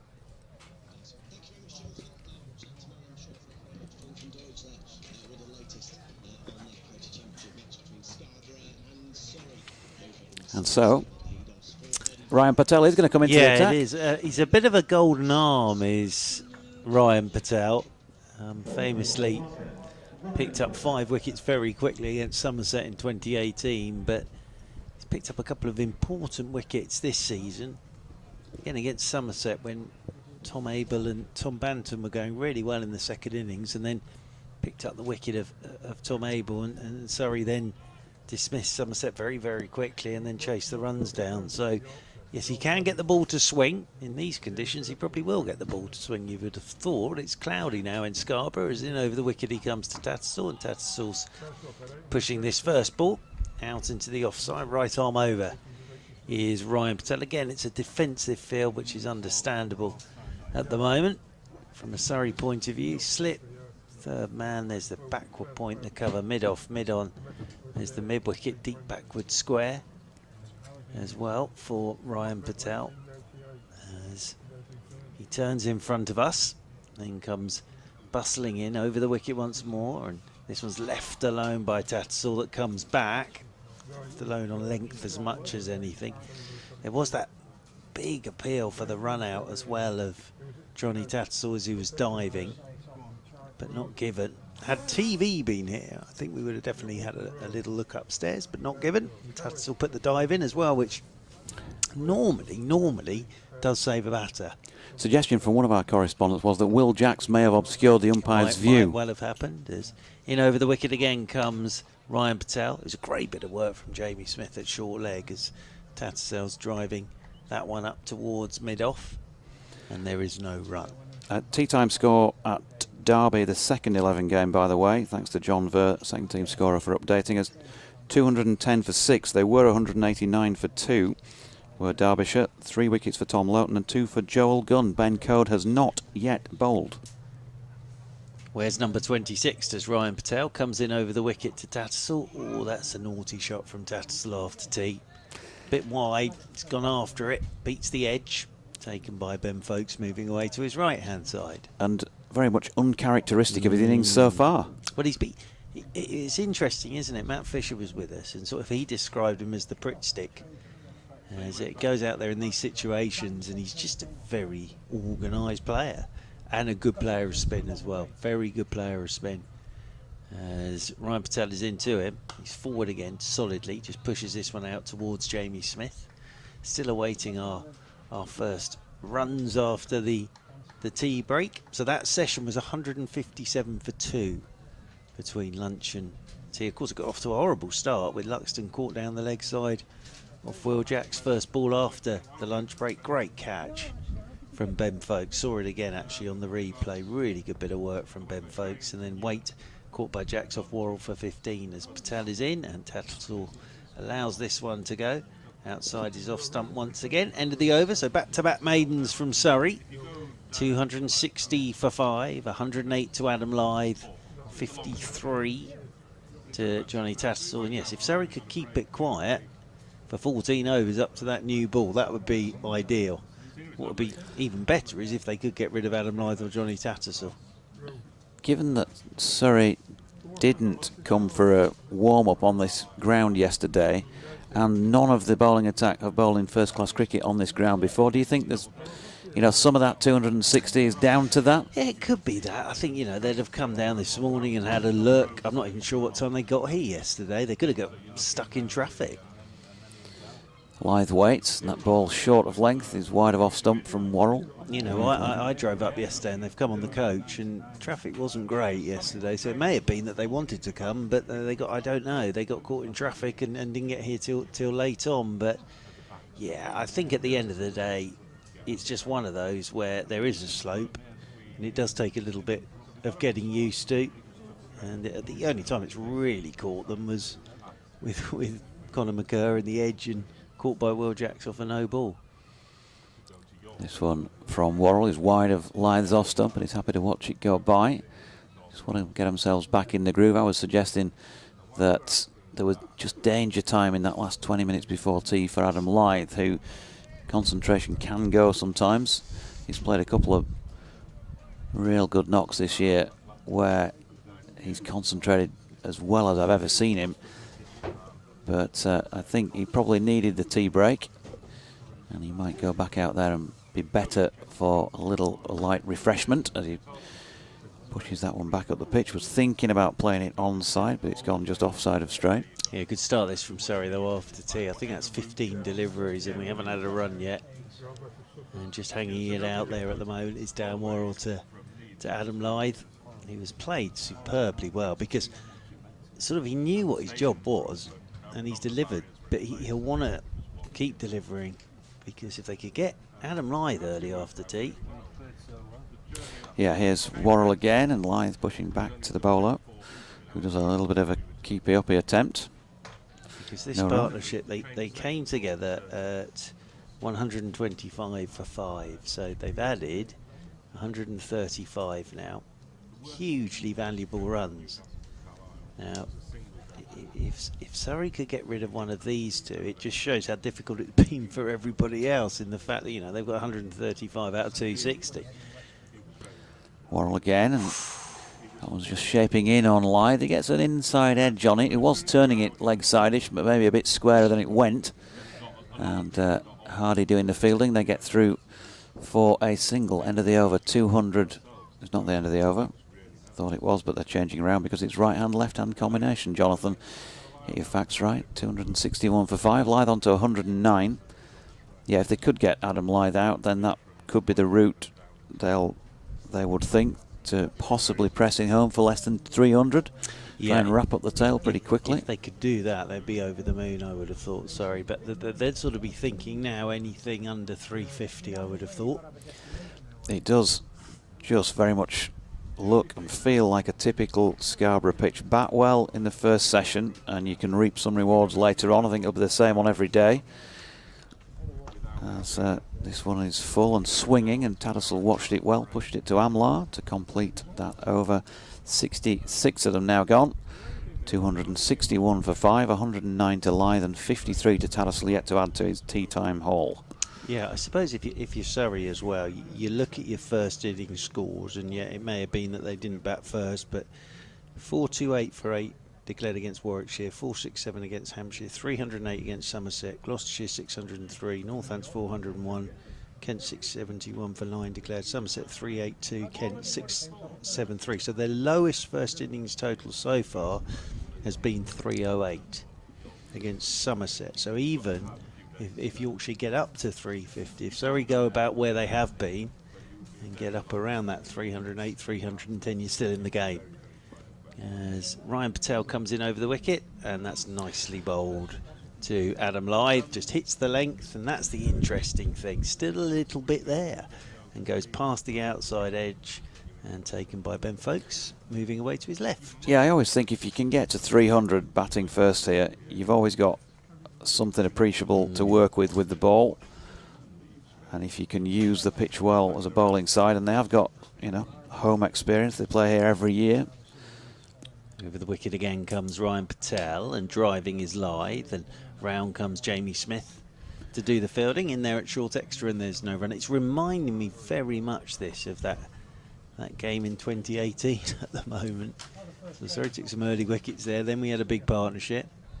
Then there was the Ollie Pope in the sea fret, wasn't there? And then it was Surrey got close enough that then Mornay Moorclip was on that third afternoon, suddenly picked up wickets, and Surrey chased it on the last day. So it's got that feel to it at the moment. But the key thing here from a Yorkshire point of view is just to keep batting as Patel is in, and forward comes Lyth, pushes this one out towards cover point, and Hardy does the fielding, moving round to his right. So Surrey have obviously had a chat at tea and said we're going to go out there, bowl as tight as we can to our fields, keep the runs down to a minimum until that new ball becomes available in 80. And at the moment we're in the 68th. Still to come, Don Best, Jordan Thompson, Steve Patterson, Shannon Gabriel. As Patel is in, oh hello, that's an absolute belter from Ryan Patel, just back of a length and just nipping away from Adam Lyth. And Ryan Patel here has just gone past the outside edge of someone on 109 twice in this over. Nice bowling from Ryan Patel, just hitting that length, that in-between length at the moment. Here's Ryan Patel, turns again down below us. Doesn't get greedy here, Ryan Patel. He's in, and that's well bowled again. On or about that off stump, just left alone outside the off stump by Adam Lyth. And into the gloves it goes of Ben Folkes, moving away to his left. Just away to my right, a question: why hasn't Patel bowled before? He's normally left till these moments, to be honest with you. New ball coming. He's got a bit of a golden arm. There's a partnership building. That's really what he does. He just comes on and will bowl a few overs. As he's in again, and forward goes Lyth and plays this one out into the offside, and round comes Jamie Smith to do the fielding, and there is no run. Mr. Doidge is vacating. Graham Orange is coming in to my left this time. New view for Graham, which is exciting, of Scarborough. We're sat down here at the Pease Home Park end of the ground in Cali 2. Cali 1 away to our left-hand side, named after the great Dave Callaghan, of course. Cali 1 was a great film. Cali 2, wow. So yes, great, the great man, of course. And we so sadly this week as well lost John Gwynn, a very famous voice in cricket and darts, of course. As Dan Worrell coming in over the wicket to Tattersall, who's forward and plays this one out into the offside, and there's no run. Yeah. Dave Callaghan used to live in Wetherby, and I live the next village to Wetherby. Right. So yeah, lovely man, Dave. Absolutely, yeah. As was Gwynny as well. Yeah. Last time I saw Gwynny, we were at a Surrey Glamorgan game down in Colwyn Bay, and this was the mark of Gwynny. And he was only there on sort of to come and see everybody, and sort of said, "Do you fancy 20 minutes on the mic?" As in over the wicket comes Dan Worrell once again, and this one's left alone by Tattersall outside his off stump. He said, "Yeah, but can you give me half an hour?" I said, "Of course, absolutely. What, you got to go and see someone?" He said, No, I want to go and do my prep before I come on." So he went off and sat in the corner with his Playfair, did how Surrey were going, how Glamorgan were going, and then came on, and that was what Mr. Gwynn was all about. But hugely famous voice, of course, and will be missed, as is the great Dave Callaghan as well. As waiting again is Tattersall. As in over the wicket comes Worrell, and this one's turned up the ground by Tattersall straight to Amler. In there at mid-on, and there's no run. I remember the night that D. Callaghan led me astray. Really? Yes. Yorkshire, Surrey at Headingley, and nothing was happening. It was going to be a really boring draw, we thought.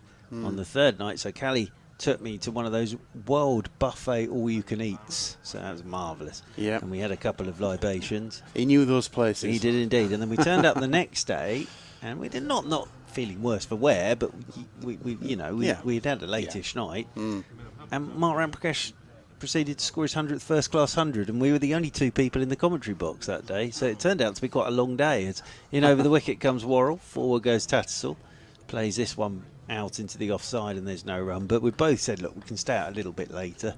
nothing's going to happen tomorrow. It'll just be a really boring draw. And That's cricket for you. Absolutely, absolutely. But what a lovely man he was. Oh, absolutely. Yeah. There's no edge to him, was there, at all? Oh, He was not just at all. just a nice guy. Just an absolute Yeah. charming man. Yeah, absolutely. And a wonderful, wonderful commentator. And what he didn't know about Yorkshire cricket wasn't worth knowing. As in over the wicket again goes Worrell. This is down the leg side. They've gone up for a noise. Was it back pad? Yes, it was, because nothing from umpire Lungley. Diving away to his left was Ben Folkes, but obviously Tattersall hasn't scored a run since tea. We've only had the one run since tea, and just trying to get himself moving with that one down the leg side. So been very tight from Surrey since the break. Absolutely. I think that was rather optimistic, though, I have to say. But plenty of pace there. Yeah, From Worrell. Absolutely. Still coming charging in down the hill is Dan Worrell. As Tattersall waits with that bat raised as Worrell's into him, and he's finding his first runs after the break into the leg side. Just from the reaction of Worrell, he's taken that off the stumps there, Tattersall. But he's got the middle of the bat and he picks up a couple of runs, and Yorkshire move on to 263 for 5 on this opening day here at Scarborough. And 109 runs to Adam Lyth and 55 to Johnny Tattersall. Yes, and I just wonder if we can have a little discussion here, especially from our Surrey listeners, because last year, 2021, it was the centenary of the Cricketer magazine, and they published what they consider the best 11 from each county since 1921. And we'll just go through some of the names that they gave for Surrey in a minute. Ryan Patel is in over the wicket. This one's left alone. Outside is off stump by Adam Lyth. I love these discussions. Let me do 3 here. Jack Hobbs, John Edrich, and he was the first opening batsman I really took note of in 1965. England played New Zealand and South Africa, and I'm pretty sure he scored a triple century against New Zealand in 65. Good player, wasn't he? Oh, absolutely. And then we have Peter May, and they've got him down as captain. Yes, that doesn't surprise me. As in over the wicket comes Patel, and looking to drive is Adam Lyth. Doesn't time this at all, just hung it out there a touch to him. Did Ryan Patel. Pickish inside edge back up the pitch, and there's no run. Then we've got Ken Barrington, Graham Thorpe, the wicketkeeper Alex Stewart, Tony Locke. Yep, makes sense. Jim Laker, Yes. Yorkshireman, Indeed. who never played for Yorkshire. As in over the wicket comes Ryan Patel, and this one's on the hip of Lyth. He just turns it into the leg side. He'll stroll a single here. Well, Adam Lyth, that'll move him on to 110, and Yorkshire move on to 264 for 5. And the last 3 they've got down Alec Bedser, Sylvester Clark, and Waka Younis. Interesting. Interesting, isn't it? Yeah. So if you've got any views on those 11, Hobbs, Edrich, May, Barrington, Thorpe, Stewart, Locke, Laker, Bedser, Clark, and Waka Younis. Very interesting side that. As back on to strike is Tattersall. As Ryan Patel is over the wicket to him, and Johnny Tattersall drives. Doesn't really time this again. It's up to Rory Burns. Stood up there at mid-off. Of course, now at Surrey, if you win the championship, you get a gate named after you. Yes, At the ground. yes. So Burns has his own gate somewhere in the ground. Well, I know where it is because I went to the India Test match last year and queued up for hours outside the Burns gate.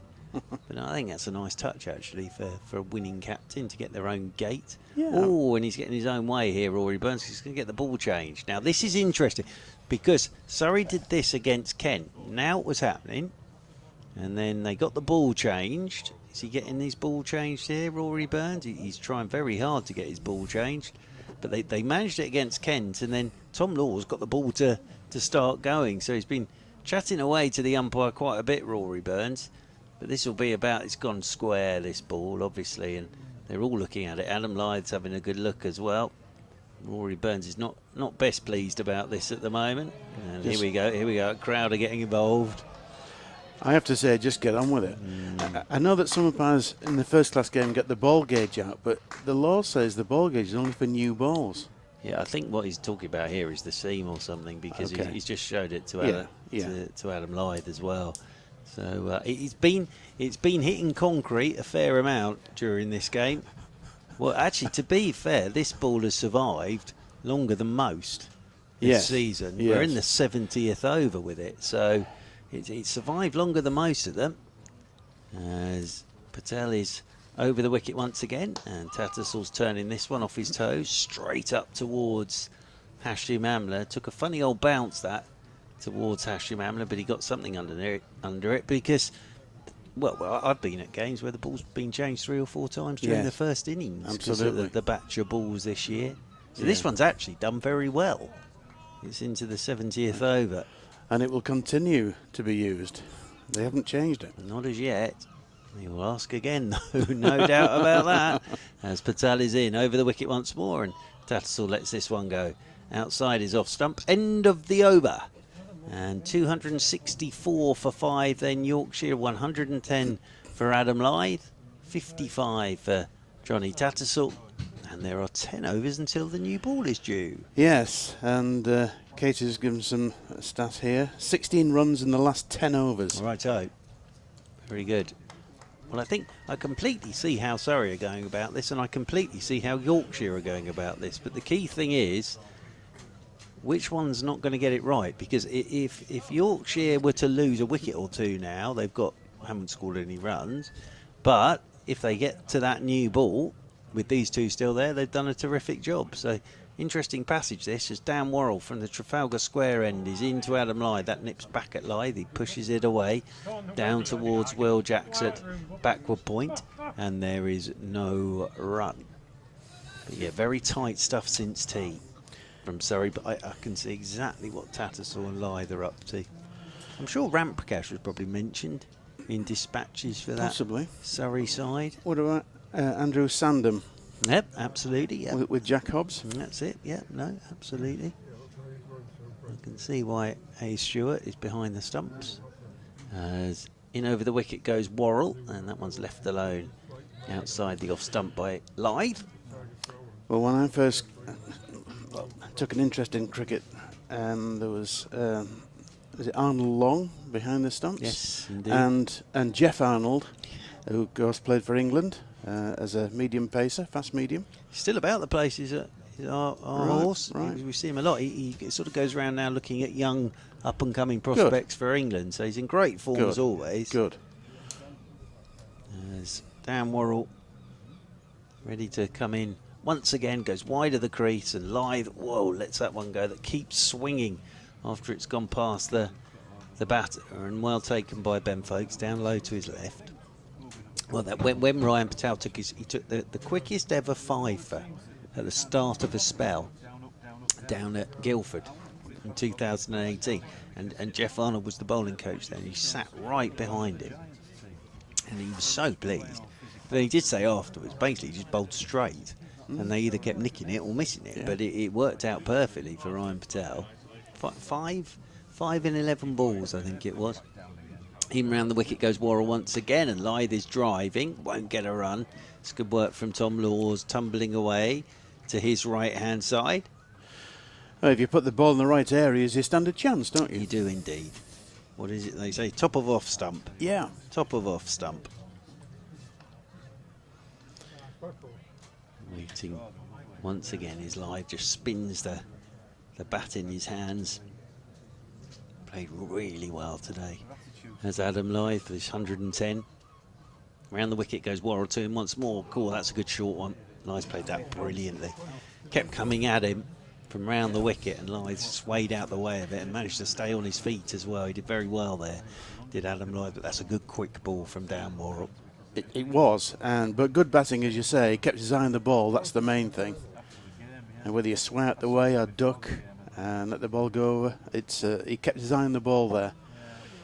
And his concentration levels are back on, I think. Yeah, but you have to concentrate when you're facing bowling like that. Absolutely. As Worrell's in once more to Lyth, who drives on the up beautifully away through the covers for 4. That's a gorgeous shot from Adam Lyth. On the up, crisp drive. whistles off through the covers for 4 runs, and Lyth moves on to 114. And Yorkshire move on to 268 for 5. Yes, that's released the shackles a little bit. A much needed boundary for Yorkshire. So I've had 70 overs, still 10 more to go before the new ball. And these two are pretty much entrenched now. 114 to Lyth, 55 to Tattersall, and 268 for 5. And Surrey are searching for their next bonus point. They are at the moment. Essex are having a great day because Gloucestershire spun out by Simon Harmer from the sounds of things, all out for 136, and Essex in reply 62 for 1. So having a very good day there, Essex. As Ryan Patel is into Johnny Tattersall, turns this one into the leg side. That's to Hardy. He does the fielding there at mid-wicket, and there's no run. Hampshire and Warwickshire. Warwickshire 211 for 8 against Hampshire. Kenton, Northamptonshire. Emilio Gay has a second 100 and 244 for 5. Somerset 235 for 4 against Lancashire at Southport. In Division 2, Derbyshire 206 for 5 against Durham. As driving is Tattersall, doesn't time this again off Patel, and Rory Burns eventually does the fielding at mid-off. Glamorgan 256 for 7 against Nottinghamshire. Middlesex all out for 188. Worcestershire in reply 38 for 2 at Merchant Taylor's School, and Sussex having a very good day. 323 for 3 they are. Tom Allsop's 119 not out against Leicestershire, as this one's left alone again outside the off stump by Tattersall. And that result from the test match, Sri Lanka beating Australia by an innings and 39 runs. And in the women's one-day international, South Africa are 208 for 6 in the 46th over. So 208 for 6 in the 46th over. As in over the wicket again goes Ryan Patel to Tattersall, and Tattersall's just pushing off the back foot this time out into the offside, and there is no run. So yeah, that first ODI, and South Africa 207 for 6, and then the men get underway tomorrow against India back in South London. They do. Yeah. Just going back to that Australian result, they don't often lose by an innings, do they, Australia? No, a good result that for Sri Lanka in so many ways, I think, because in over the wicket again goes Patel, and Tattersall's just opening the face. This is nicely guided down towards third man. They'll take the single, and that'll be one more to the total, and 55 now for Tattersall, 268 for 5. Bit of a murmur around the ground at the moment. Two gentlemen down in front of us haven't stopped chatting away all day today. They're happy to be at Scarborough, I think. They are. Well, yeah. I'm not sure they are. Well, they've been moaning quite a lot, but they seem to be enjoying themselves. Yeah. Which is the most important thing. Is Ryan Patel is in to Adam Lyth, and Lyth drives, and that's straight up towards Rory Burns at a deepish mid-off position. There is no run. The end of the over, 269 for 5. Then a few people sort of slowly making their way towards the gates now. What are we, 5 o'clock, so might be time for the first sitting at 5:30, I suppose. But the fish and chip man's done a very good trade today. Ice cream man's probably made millions, I would have thought, today in this weather. And it looks like Jamie Overton's coming into the attack from the Trafalgar Square end of the ground. But why would anyone want to leave now with a score 269 for 5? The game could go either way. It's finely poised. Well, I think it's if you put yourself in for your 5:30, you're not going to miss that, are you? No. So I remember the first time I came here, I got the shock of my life and saw lots of people at a really crucial time in the day. And then it was Callie who said to me, yeah, but they're in the they've got 5:30 sitting. And I was like, now I get it. Now I understand. So here is Jamie Overton from the Trafalgar Square end of the ground, coming into Tattersall. He's up on his toes to a short ball, just nudges this off his hip into the leg side. Dan Worrell does the fielding, and they will pick up another single. So we're in a holding pattern at the moment, as Surrey are waiting for the new ball, and in many ways Yorkshire are waiting for the new ball as well. Yes, it's like a false war at the moment, isn't it? A phony war, should I say? Well, Sir Geoffrey's been here today. I don't know if he's still here, signing copies of his new book. Over there in the posh part, I would have thought, under the marquee roof. Down there to our right, it's a lovely marquee that, down there to our right-hand side as Jamie Overton is into Lyth, and Lyth, that just hopped a touch on him, played it very nicely. Down into the offside, round comes Ryan Patel to do the fielding. Thank you again to Lily for the lemon cake today, very kind. And also the ice creams that Lily very kindly bought today. I turned mine down. I was very proud. Did you? Of I'm very proud. I'm on a health kick at the moment, Graham. Okay. So I turned mine down. I felt a bit guilty because at that point it was literally just dripping all down Lily's arms and T-shirt. But yes, tried to be good today. As in over the wicket comes Jamie Overton once again, and Lyth is just playing this late, opens the face of the bat, guides it off down towards Jamie Smith, who's in front of the pavilion, down there to our left-hand side. It is a lovely pavilion here at Scarborough, proper old pavilion here at Scarborough, isn't it? It's gorgeous. Yeah. The umpire's room is rather nice. Is it? Yeah. The tea and what have you got in there? Tea and coffee making facilities. Oh. I think there was like a fridge in there with drinks in or whatever. It's it's just to the side of down the side here. There were biscuits in there. Yeah, that's right. That's right. Quite right, T. Yeah. As Jamie Overton is in over the wicket to Tattersall. Tattersall's nudging into the leg side. Thought about the single. Wasn't one there. There's lovely hanging baskets as well there in front of the pavilion, and you've got all the members sort of sat down in front of the players, and then the players have to sort of be careful if they're a bit annoyed about things. Have to be a little bit careful because of course they've got spectators and members sat right in front of them, so just have to remember that when you're out and you're walking back and you're not very happy. Waits again with that bat raised in the air, does Tattersall. Jamie Overton's into him, he's on his hip, and Tattersall's turning it leg side. They're going to think about two, but Jamie Smith is quickly round, and the throw comes in over the top of the stumps. It was Jamie Smith with that direct hit before tea, with Tattersall diving, and must have been tight. Oh, it was obviously tight. I mean, Surrey were, I say, convinced he was out. It was a very good shout. I wouldn't have been surprised if the finger had been raised. No, I think the thing with a dive and a direct hit is you always know it's going to be tight, don't you?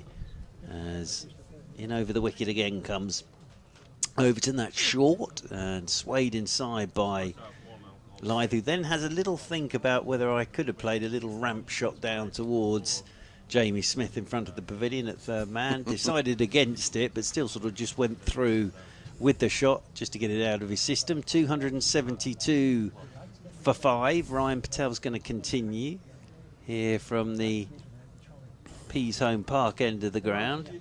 Wondering what Jamie Overton's signalling for. I don't think he's happy with the footholds again, Jamie Overton.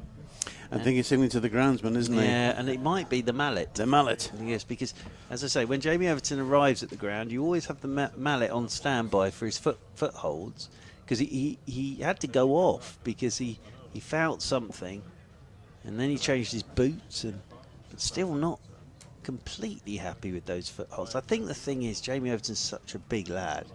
If you can imagine sprinting in and your foot lands and there's just even the tiniest bit of movement, it's not what you want at that height when he's shifting through the gears. So I think maybe that at the end of this over, the member of the ground staff will be sprinting out to wallop down with the mallet. A couple of gentlemen down in front of us not happy again. But get on with it. Well, maybe they're at the 6 o'clock sitting, and then they're worried they're going to miss some of the action. As in over the wicket comes Ryan Patel to Tattersall. Tattersall drives up the ground towards mid-on, and there's Hashim Amla to do the fielding. You think when the cricket's on there'd be a bit more flexibility, wouldn't you? In terms of the sittings. They don't like like any sort of delay. They want it all speeded up. Oh, Kate's going into Lily's lemon cake here. Excellent, good work from Kate away to our left-hand side. I think freshly baked yesterday by Lily, which is very kind of her.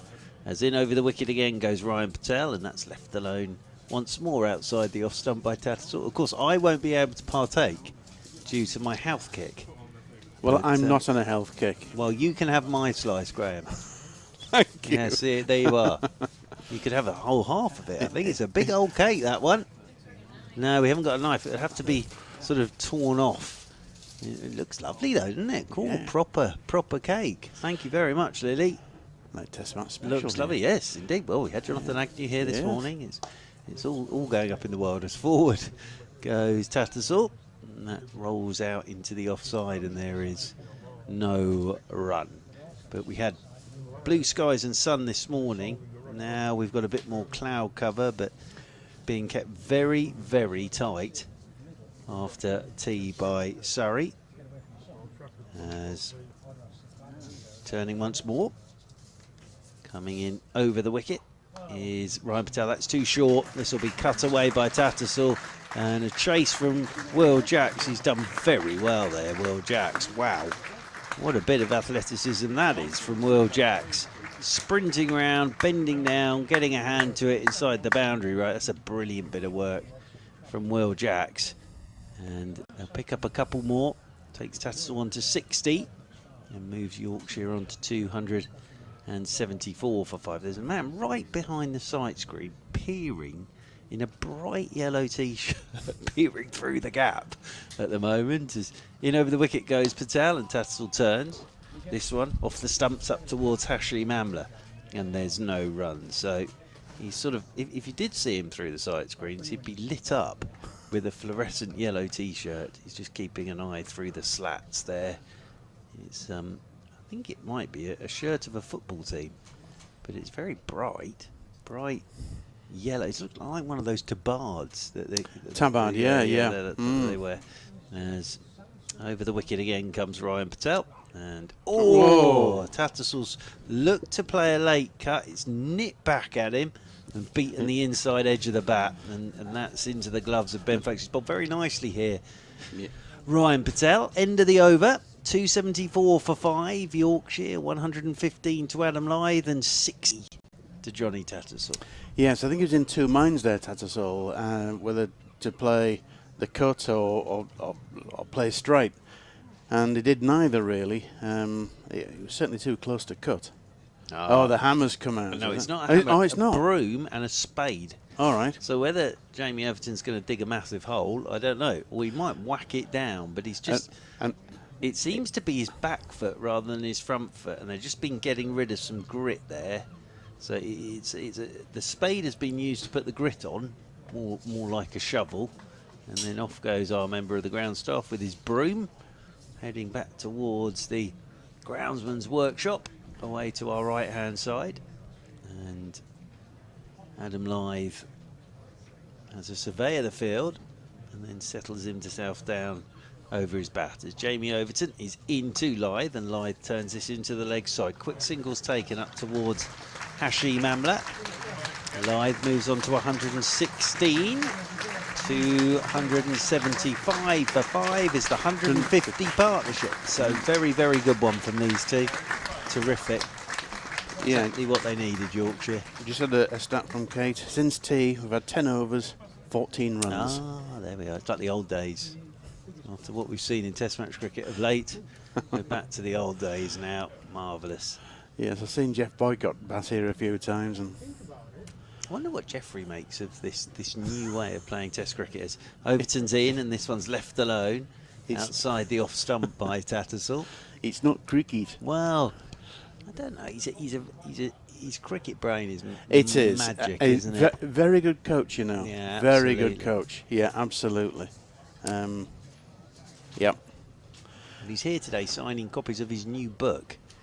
So that's exciting. And Mr. Agnew was here to see him earlier. So very nice to see those two gentlemen today. As in over the wicket once again comes Overton, and this one's turned off his hip by Tattersall into the leg side, rolls out there towards square leg. Worrell does the fielding, and there is no run. Lee's been in touch saying 5:30 tea time. The couple sat next to me have just left. The gulls are circling. So there we are.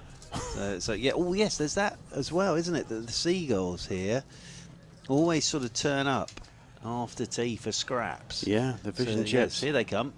Here come the Seagulls as over the wicket once again is Jamie Overton to Tattersall, who's driving. Thick inside edge this time, but that goes through the leg side. Dan Worrell's giving chase. It's a good thick inside edge. It's gone a long way. They'll pick up 3 now. So 3 more to the total. And Tattersall will move on to 63 and 278 for 5. So 22 runs away from a third batting point and that 300 mark for Yorkshire. But Tattersall and Lyth will even now know how important this partnership is. Sounds a strange thing to say when they've put on now 153, but they'll still feel they're sort of on the cusp at the moment, doing something very special. As Jamie Overton is into Adam Lyth, and short one always nearly had an uppercut. He's nearly played that, and look at Jamie Smith down there at third man. He's got his hands on his head. He thought that was coming his way, did Jamie Smith. And he sort of put both arms up in the air to signal there to Jamie Overton that he's ready down there if Lyth does attempt that uppercut.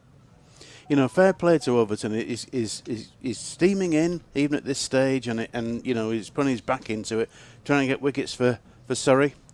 Fair play to the guy. Yeah, this is what he does, Jamie Overton. Whichever spell in the day, he'll give it absolutely everything.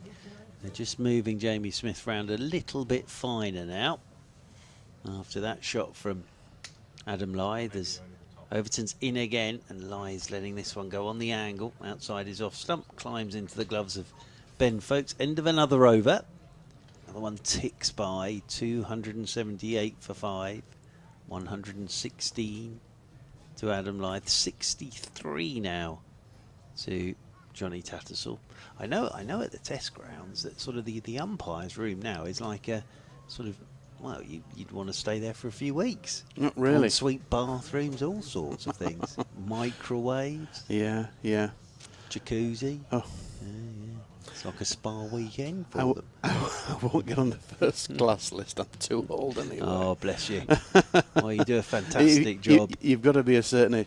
Yeah, I mean, you know, throughout the country, you know, we want umpires, Yeah, you know, in the league. So, you know, there's a shortage. Important. Yeah. So important. Yeah. So important. Ryan Patel comes in over the wicket to Tattersall. He's whipping this one off his pads through the leg side, and that'll run away for 4. Nicely played again by Johnny Tattersall. He moves on to 67. Very good stuff. 282 for 5, so 22 have been added since the tea break. But that was nicely played by Tattersall. Just a roll of the wrist, and off it whistled to the mid-wicket boundary rope. It's hardly played a false shot, really, since he came in. He's played really well. As I say, he was made for this situation. As Patel is into him, driving again, and Hashim Amla will get round to do the fielding. He's just got to be a little bit careful with that delivery. Doesn't get himself in a tangle, because he's just trying to knock his front pad off at the moment. Here's Ryan Patel. Mr. Doidge is away to our right with his little red book, typing away. He is. He's got all his information in his little red book. As over the wicket comes Patel again to Tattersall. Tattersall drives again. That's the one. Thick inside edge.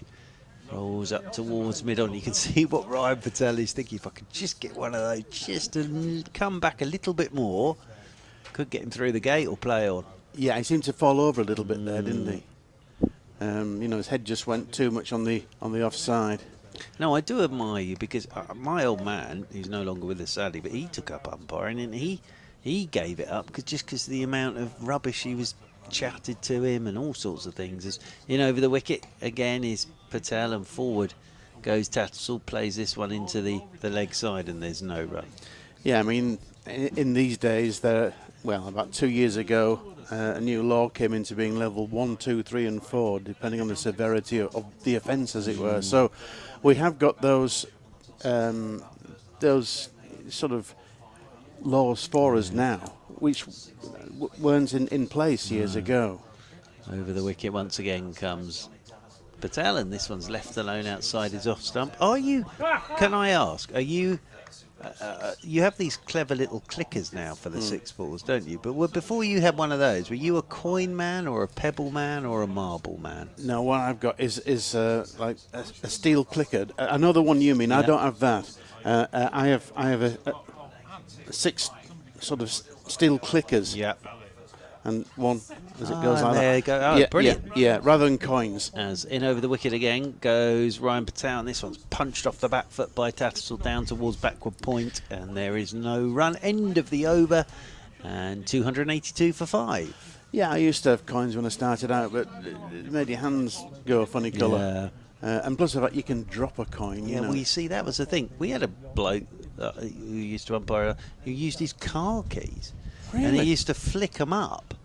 And it was a nightmare because the appeal would go up and he'd flick up his car key and you thought, oh, no. And then you realised it was his car key that was going up. Yeah. So he used his car keys. There was another guy who was awful at catching, but he'd flick his marble from one hand to the other, and then there'd be like a 10-second delay as he was scrabbling around trying to find his marble because he'd dropped it. And if he couldn't find it, you ended up having a 7-ball over. So, yeah, the old clickers are quite good, aren't they? Yeah. I mean, I was with an umpire yesterday who had little brass bales. Tiny brass very bales nice. as counters. I Oh, thought they were that's good. nice. Yeah. But the exams you go through as well. I remember Dad doing his umpiring exams. It was like getting into Harvard or somewhere. It's an extraordinary amount of work you have to do. Yeah. And all the laws changing, and oh dear. As here is Jamie Overton coming round the wicket to Adam Lyth, and Lyth there, he's played it really well. Actually, he's just uppercut that, but he's put it exactly where Jamie Smith was. And then Jamie Smith got moved round finer, and that's gone for 4, but he wasn't trying to fully uppercut that, he just let it come to him and then just helped it. But he's put it exactly where Jamie Smith was before he got moved finer, and now Jamie Smith's gone back to his original position in front of the pavilion. Adam Lyth's moved on to 120 now, 286 for 5 as Jamie Overton is into him. Oh, and he's tried it again, and he's had a little nudge at this one, and that's gone past the outside edge of his bat. He's just trying almost to give himself a little bit of room to go back down there towards the pavilion was Adam Lyth. Yeah, good delivery. But no, it's such an important role, the umpire. Well, at the end of the day, it's what. Yeah, exams of course are important, but it's what you do out there, Yeah. and you got to have empathy with the players as well. Absolutely, absolutely is. In round the wicket once more goes Overton, and that's a short delivery which is ducked underneath by Adam Lyth. Although I do love it when I see these days on Twitter and things like that, they have all the streams of sort of village games and all sorts going on. Do, and yeah. there's always the umpire sort of he's being forced to go out there because he was out first ball, looking utterly bored, stood with a pint and shorts on. As Lyth waits again as round the wicket comes Overton, and Lyth's turning this one off his hip into the leg side. He'll pick up a single with Adam Lyth, one more to him. He moves on to 121, doing this very well at the moment. 287 for 5. Mr. Deutsch has gone into his shopping. He's done his weekly shop for, well, just today it looks like, but he's gone into his weekly shop. Johnny Tattersall has a little wander off towards square leg. See Jordan Thompson down there, ready for batting should he be required. I suppose it'll be Don Best next, you would have thought. As over the wicket again goes Overton to Tattersall, and Tattersall is forward and plays it straight back up the pitch, and Overton rolls it back down towards Ben Folkes' tea room. Oh, we saw that picture of the Victoria sponge. There's the lemon cake is there, Jonathan Deutsch. If you want, it does look spectacular. Well, you could use your hands and just rip it apart like you've just come out the jungle or something. It's your first food in months. Yes, of course, sorry. As in over the wicket once more comes Jamie Overton. Short ball, that's well played by Johnny Tattersall. Gets up on his toes and then just helps it down into the leg side, and they'll pick up a single. End of the over, 287 for 5. Aaron Hardy has been off for a couple of overs. He's back on now. Off Off goes Cameron Steele, who's been doing the 12th manning. Graham Orange is alongside. Jonathan Doidge eating his apple. Kate doing all her scoring there. Has very sensibly brought some fruit as well, which is very, very sensible. And Ryan Patel will continue. Very neat. It really is. And it's the scoring. Absolutely. Yeah, Kate's absolutely. doing here. Very, very neat. I was lucky enough to spend a bit of time with Andrew Zaltzman. And what Zaltz has got on his computer is ridiculous, to be honest with you. What he pulls out of his... I don't know how he is a does it. very intelligent boy, though. That's the other thing. He is very intelligent. As Ryan Patel comes in over the wicket, and Tattersall is solidly forward, playing this one back up the pitch. I got a shot when we were at Beckenham because I suddenly got a text from him saying, "I'm listening in, sell it to me." I had no idea what he was talking about. And then it was Surrey scored the most runs ever with somebody not getting 100. There you are. So that was exciting. So, but we had no idea that was going on. But Mr. Zaltzman was getting very, very excited. As in over the wicket once again comes Ryan Patel. Tattersall's whipping in the air. He's got to be careful. There is a man lurking in there at short mid-wicket. Gentleman below us making a break for freedom here. He's going to trip over the rope if he's... Oh my goodness, mate! He's gone like a limbo dancer. It was like very late limbo dancing in the evening. That from that gentleman, but he's decided now to sit down by the... You've made it, sir. You can keep going. You've made it. You can keep going where you were going now.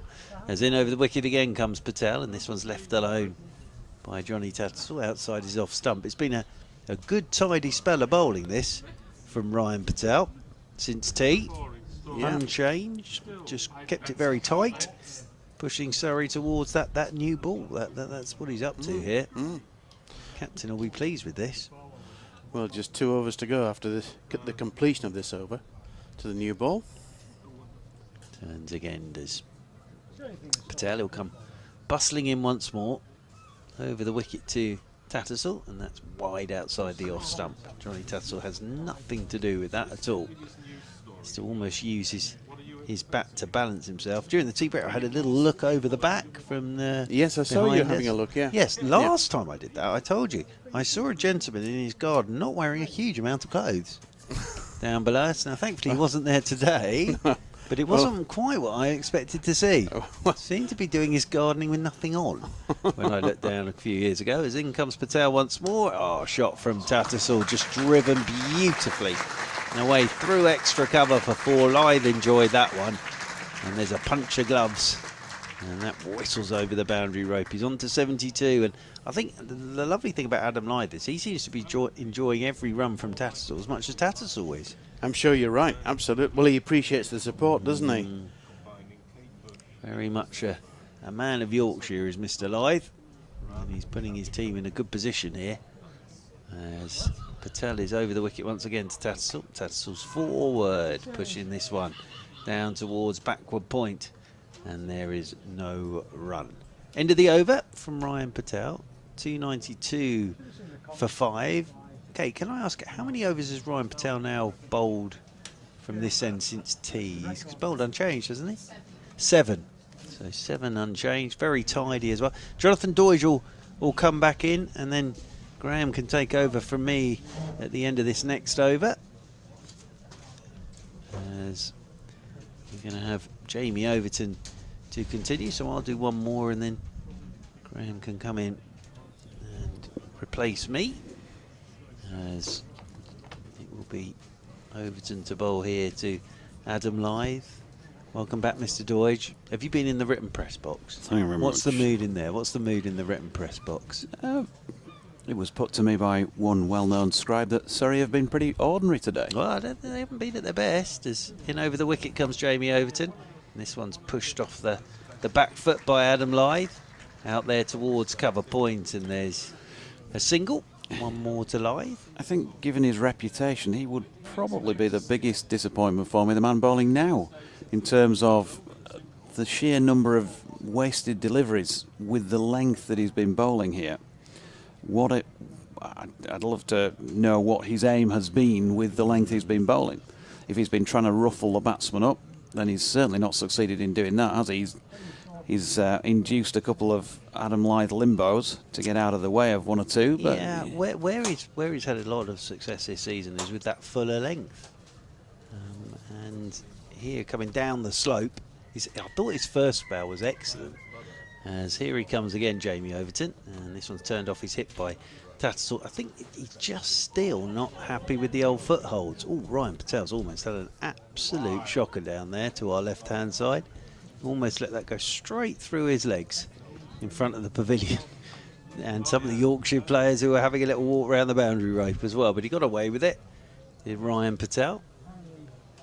And I wonder whether Jamie Overton might be better having a little go from this end. So he's not worrying about those footmarks, but we haven't seen that as yet. I think the other thing I would say today is Lyth and Tattersall batted really well. As in over the wicket again comes Overton, and this is punched off the back foot by Lyth down towards backward point, and there's no run. Because, let's be honest, at 125 for 5 or whatever it was, Surrey were in a very, very strong position. And then these two have just batted extremely well. I think we're guilty at times if two batters bat really well, you look at the bowlers instead of just looking at the batters and saying they batted really well, these two. As in over the wicket again comes Overton. As I say that though, he's just bowled a very short one that's ballooned over the top of Lyth and no ball the signal. But at 125 for 5, that was trouble. And now these two have got it up to 296 for 5. Just think he's maybe getting a bit carried away, as bowlers with that bit of extra pace do at Scarborough. And in the ball before, Adam Lyth safely negotiated, but you think, what length was he bowling there? He's bowling at a length that you want 4 slips and 2 gullies. Round the wicket he comes again, and oh, there you go, it's gone past Adam Lyth's outside edge. Just as we're saying that. That's better. Yeah, Jamie Overton just going past Adam Lyth's outside edge. I don't think Surrey, I don't think they've been at their best today by any stretch, but I don't think they've bowled poorly or badly. No. And I think you can't say that about a side that was 125 for 5. But I just think at times we're guilty of looking at the bowlers. Look at these two. They have played extremely well under pressure, especially Adam Lyth, as he waits again with his bat raised as Overton's round the wicket, and that's a short one, and Lyth's up on his toes and helps it into the leg side. Hopping a touch there was Adam Lyth, but played it nicely down into the leg side. There'll be a new ball available in 1 over's time after this one. And you're also not going to just turn up and blow sides away. That's the other thing. Every game's a different game. Every day's a different day. As Lyth settles over his bat once more. Jamie Overton down the slope he comes once again to Lyth. Short ball, lines up on his toes, plays it down towards backward point. There is Jamie Smith to do the fielding. End of the over, end of me for the time being, and Yorkshire 296 for 5. Sincerely hope it's not the end of Churchy, but pop his feet up on the seat outside for a little while. 296 for 5. We'll have a BBC Radio Leeds up. No, my apologies. A BBC Radio Humberside update to come at around about 5:33. Stand by for that. And also BBC Radio York 5:45, Radio Leeds at 6:05. So it's all going to be happening in the next. Anything can happen in the next half hour. Ryan Patel from the Peasholm Park end. Johnny Tattersall driving at this one to play through mid-off. He just gets an inside contact on it to Amlar, who makes a tumbling stop, coming round from mid-on. And right on cue, here is BBC Radio Humberside for their update.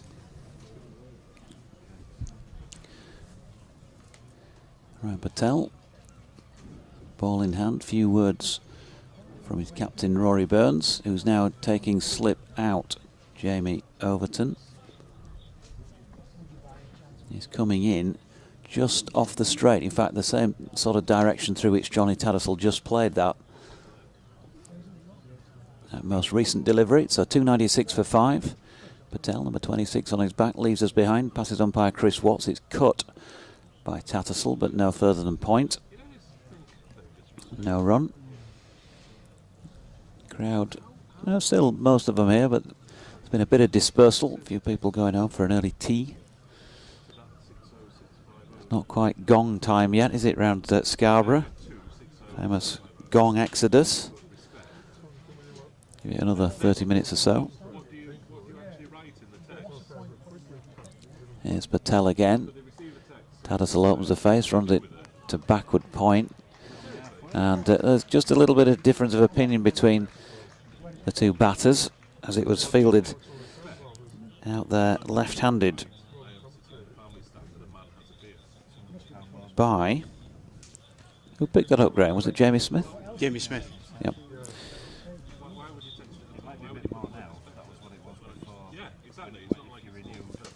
Patel again. And that's just outside Tattersall's off stump. He's going back and shouldering arms. The bowler thought he was close to taking a wicket there, judging by his reaction. But not out.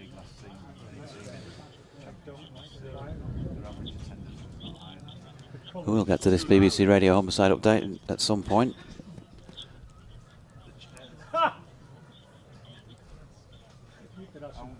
So Patel turns again.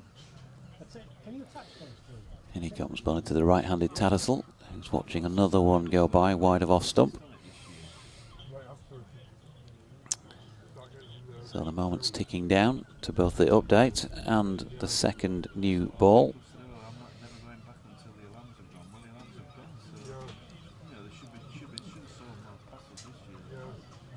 Tattersall on 73.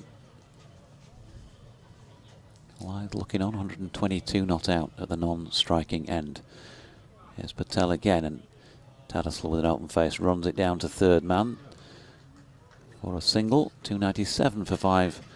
He's on to 74. And end of the over, that is 80 complete. And so a second new ball can be taken. Will that be the case? Looks like umpire Tom Lungley has it in his right pocket. Here we go with the update.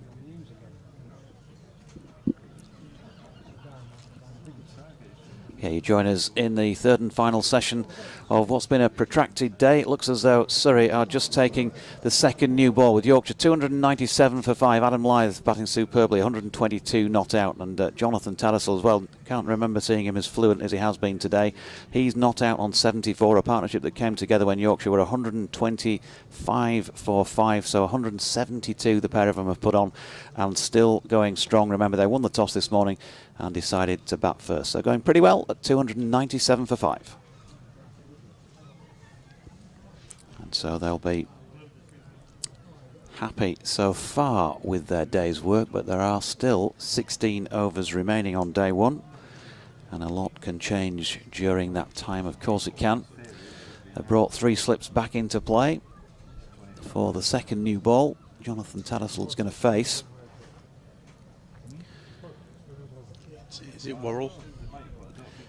You would think so. He opened, didn't he, at the Trafalgar Square end. We've seen Jamie Overton in recent overs. There's been no announcement, but sweatband on it. Looks as though it's Dan Worrell. It is indeed Dan Worrell. Wide of Tattersall's off stump first up. And second new ball. Okay, there's the fillip of taking that, Graham, but when you're maybe feeling a bit flat, you've not played quite as well as you might have done, you really want to get stuck in here, in and among with a wicket or two early doors with it, or it can feel like a really, really long day. Worrell himself, he's been out there in pretty hot sunshine since this morning. It's been a long day in the field for the table toppers.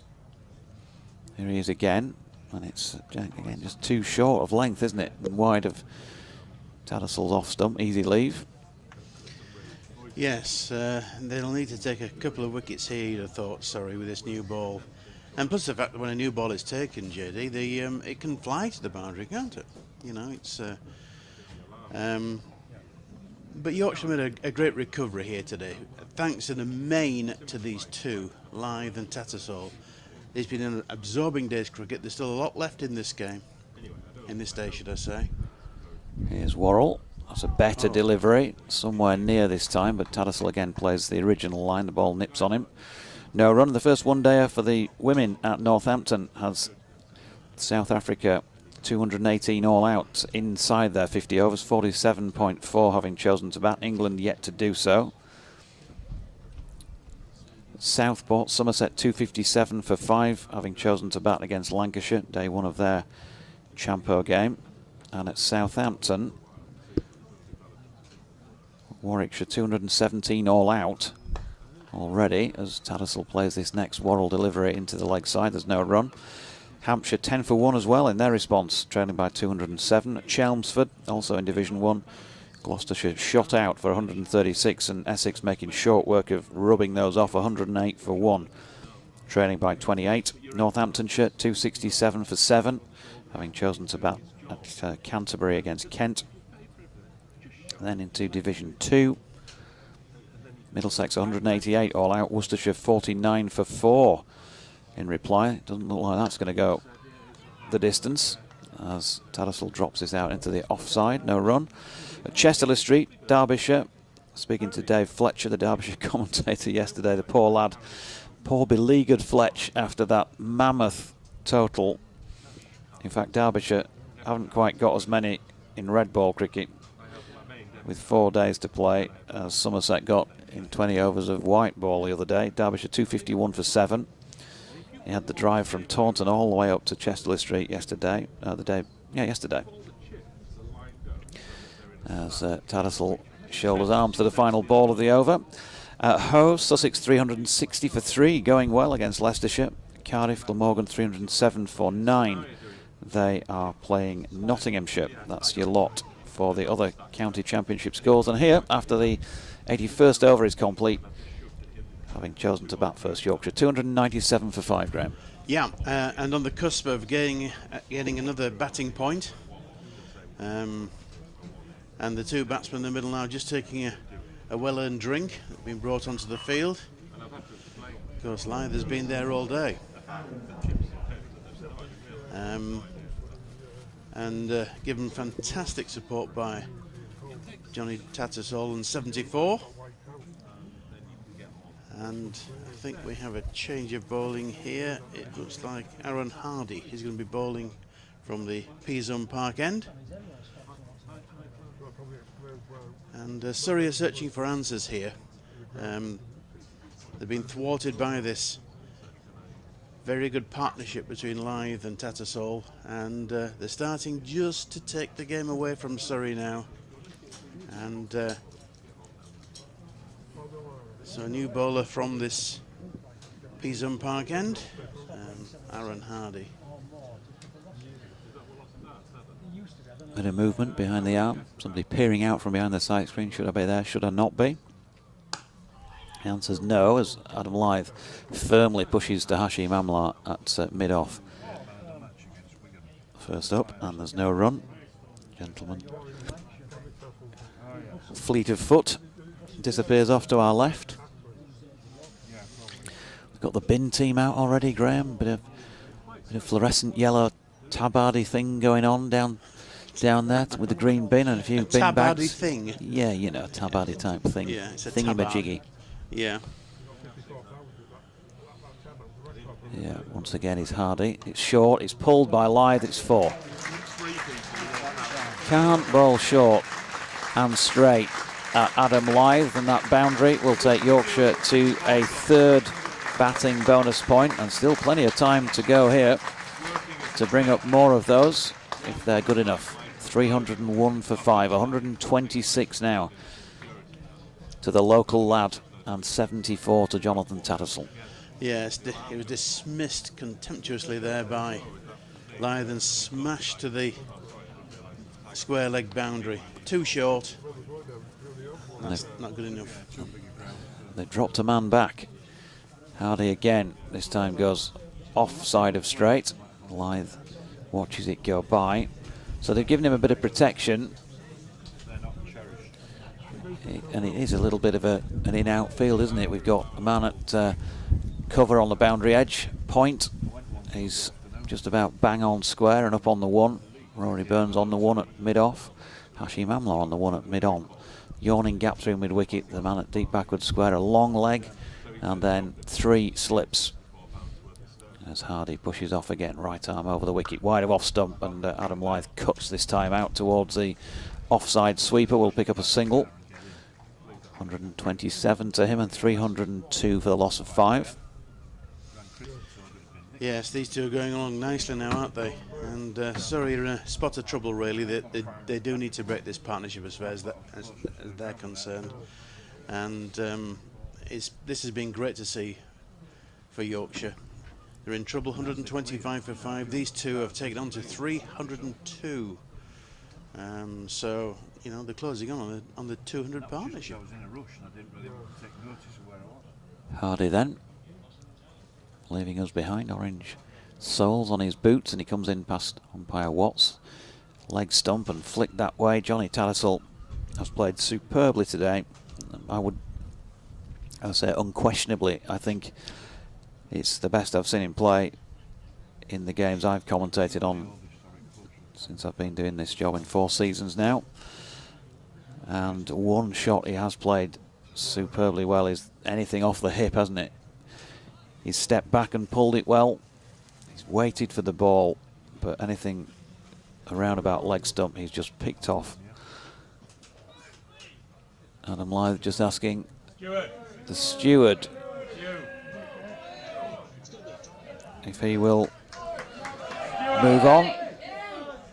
No, go the other way. Steward in his... Well, there you go. There's the fluorescent tabard standing just to the left of the sight screen down beneath us and probably just about straight behind the bowler's arm. So he's moved off behind the sight screen on the request of Adam Lyth, who gets a delivery wide of off stump from Hardy. And it's through to Folkes to complete that over. 82 gone. So no alarms for Yorkshire since the second new ball has been taken thus far. 303 for 5. Yes, we've had 2 overs of the second new ball, and right to say, JD, no alarms as yet. I mean, these two are set fair, aren't they? I think they're in for the long haul, and Surrey are searching for answers here. I think it's still going to be Dan Worrell to bowl from the Trafalgar Square end, bowling to the right-handed Jonathan Tattersall.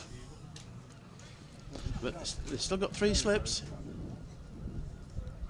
Yeah, got to attack second time around. They've got to try and break this partnership, haven't they? So they've got to bowl a good percentage of deliveries well with this second new ball, not waste it. Here is Worrell, and there is a dropped catch at second slip. Johnny Tattersall did have a nibble at it to a ball wide of off stump, and it has been put down by Will Jacks at second slip. Yeah, that's a bad miss, straight to him, and he's usually a very good slip catcher. We've seen that today actually, and that's the one chance that Surrey needed, and they've made a mess of it. So here, once again, is Worrell. This time is just a little bit fuller, and Tattersall's picked him off through the covers for what's going to be 2 runs here to take him to 77.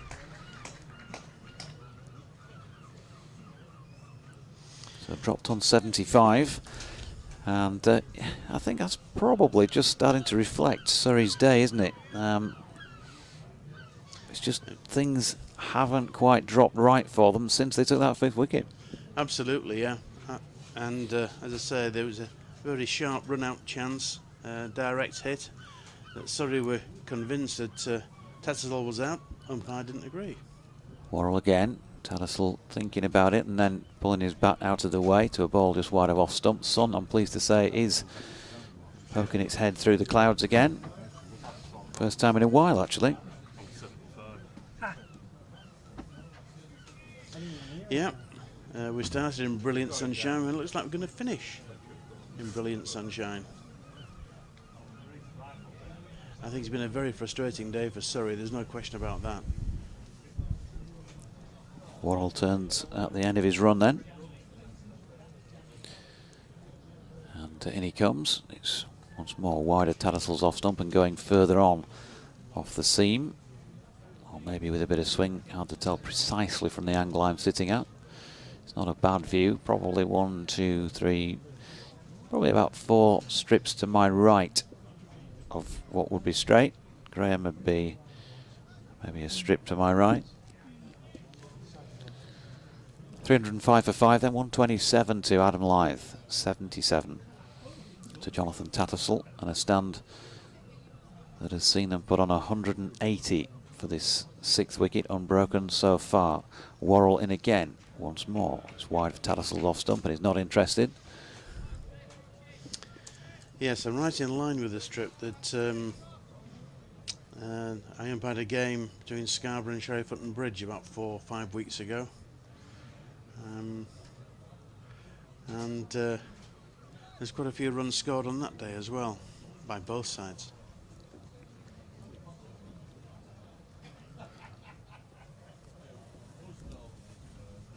Tattersall waits then, high backlift.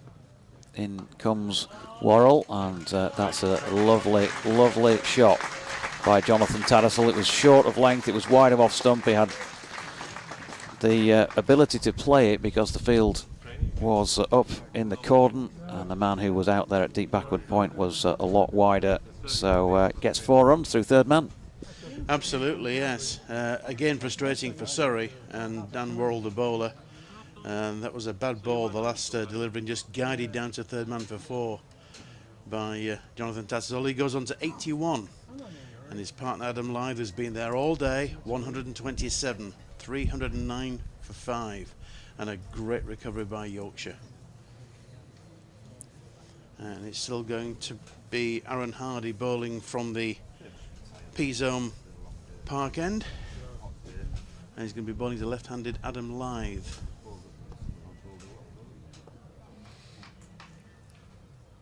Lyth waits then. Hardy in, and that's a straight delivery, work to leg, Amler fields.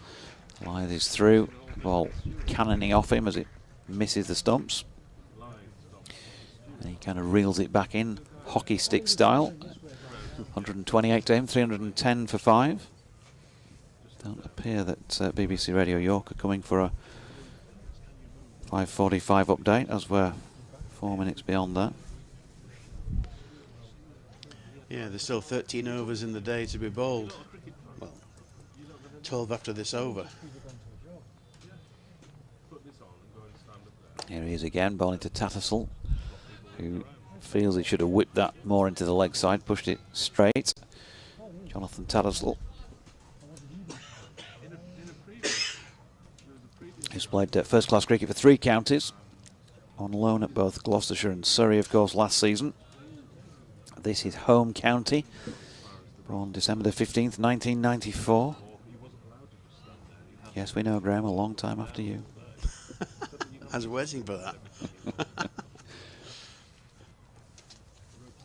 And this latest Hardy delivery is wide of his off stump, and there is no run. Do you know where he was born? Not off the top of my head, I can't recall. Harrogate. Harrogate, yes. Yeah, Harrogate. And he went to King James's School in Knaresborough.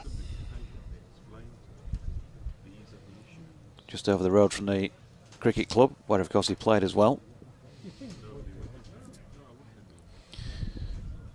Here is Hardy, and Tattersall dropping that into the leg side, and there is no run. Yes, Surrey are searching for this 6th wicket. Of course, if they get it, then it's a bonus point for them.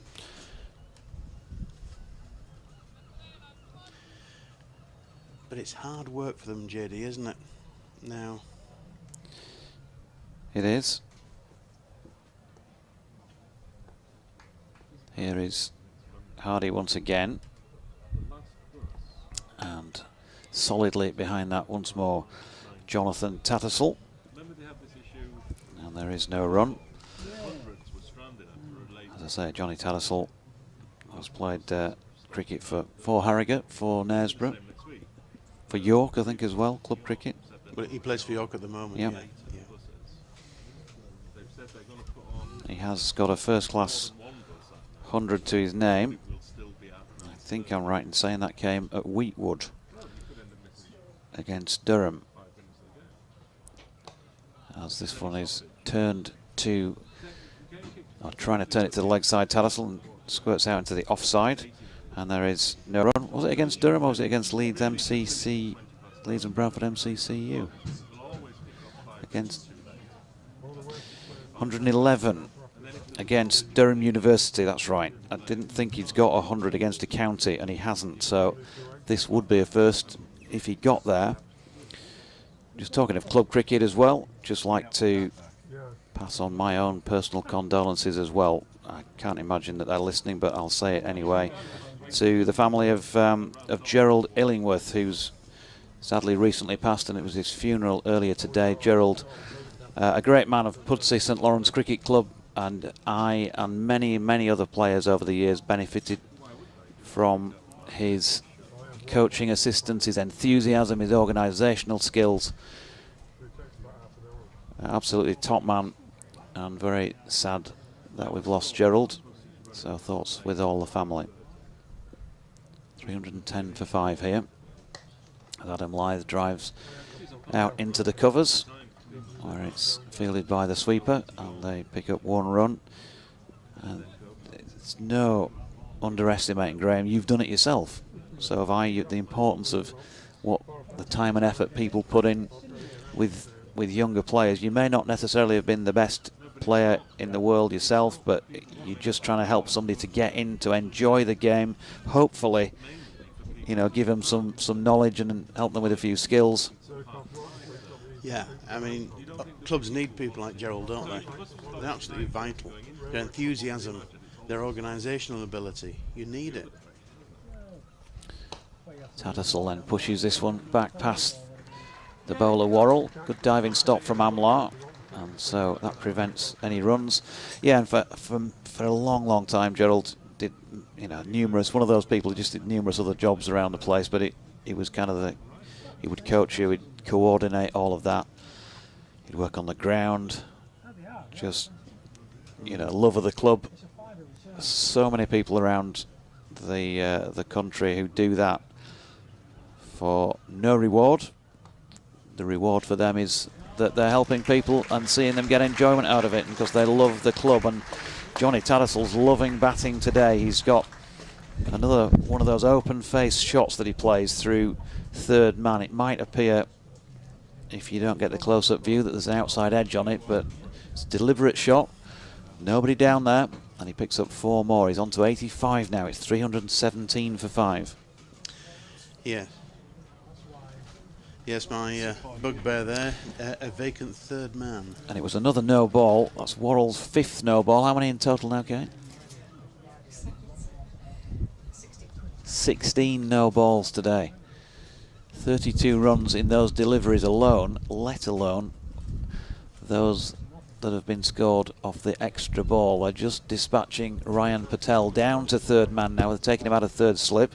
So 2 slips in place. As you can tell, the wind has got up in the last, well, probably 90 minutes, couple of hours or so now. It's been more prevalent in this session than in the first 2.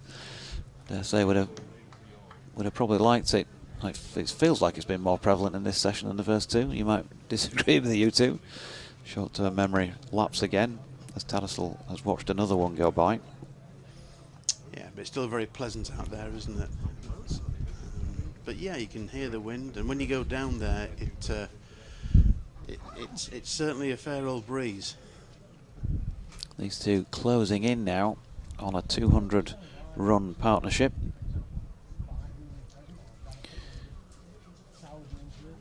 Yeah, I think it's 8 more runs for the 200 partnership. Yeah.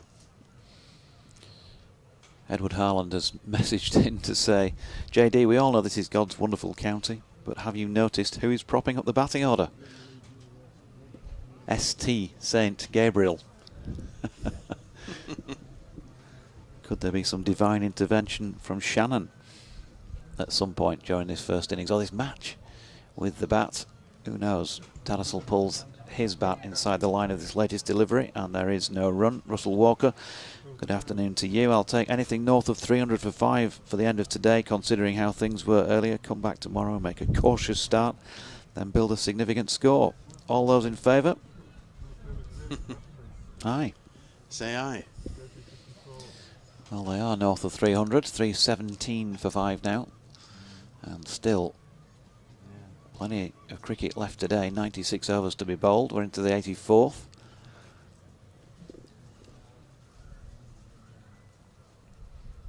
Here's Worrell again, wide of Tattersalls off stump, and he shoulders arms once more. Jeff Greenwood says, I heard a discussion with Matt Fisher earlier today. It was interesting to hear he might play again this season. Good news. He also mentioned Ben Code was playing for the twos at Chesterfield, but would only bowl in a restricted mode, perhaps. I just looked at the ladies' scorecard, and it would appear the restricted bowling actually means he isn't going to bowl at all. Have you heard any more about this interesting development? No. I've just texted John Ver, the second team scorer, to see if he had bowled, and all I got was a no, not yet type of response, so not sure what the reasoning behind that is.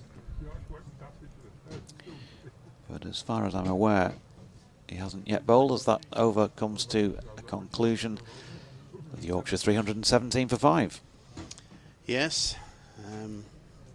So 83 overs gone, 13 left in the day's play, and Yorkshire in a very commanding position, with these two batting extremely well. 129 to Adam Lyth and 85 to Jonathan Tattersall. And it's going to be Aaron Hardy to continue bowling from the P-Zone Park end. And he's bowling to left-handed Adam Lyth. And he comes into bowl.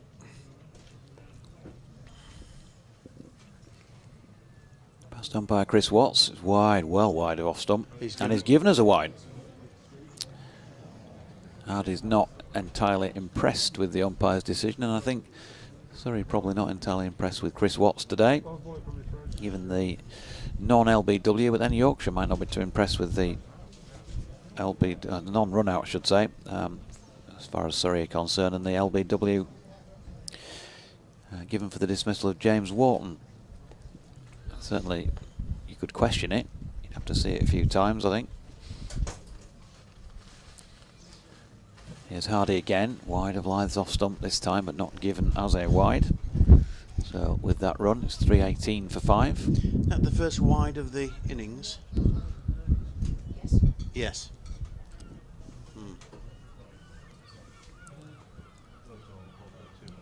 Yeah. So 318 for 5. Lyth 129 on strike, just making a change to the field here, 2 slips in place. Point sweeper, cover on the 1, mid on, mid off on the 1. Ryan Patel's been brought out on the 1 as well to mid wicket. They've got a square man set back as well as a long leg. And he throws one up wide of off stump, and Adam Lyth just plays a sensible little push out to the sweeper for a single. Yes, when Adam Lyth is in this sort of form, it's imperious in many ways, isn't it? He's just, you know, dominating the bowling, not necessarily scoring a lot of boundaries, but getting the 1s and the 2s, rotating the strike, and just dictating terms to the bowlers. And I keep saying, sorry, don't really have an answer at the moment. I think they're hoping that the batsmen make a mistake.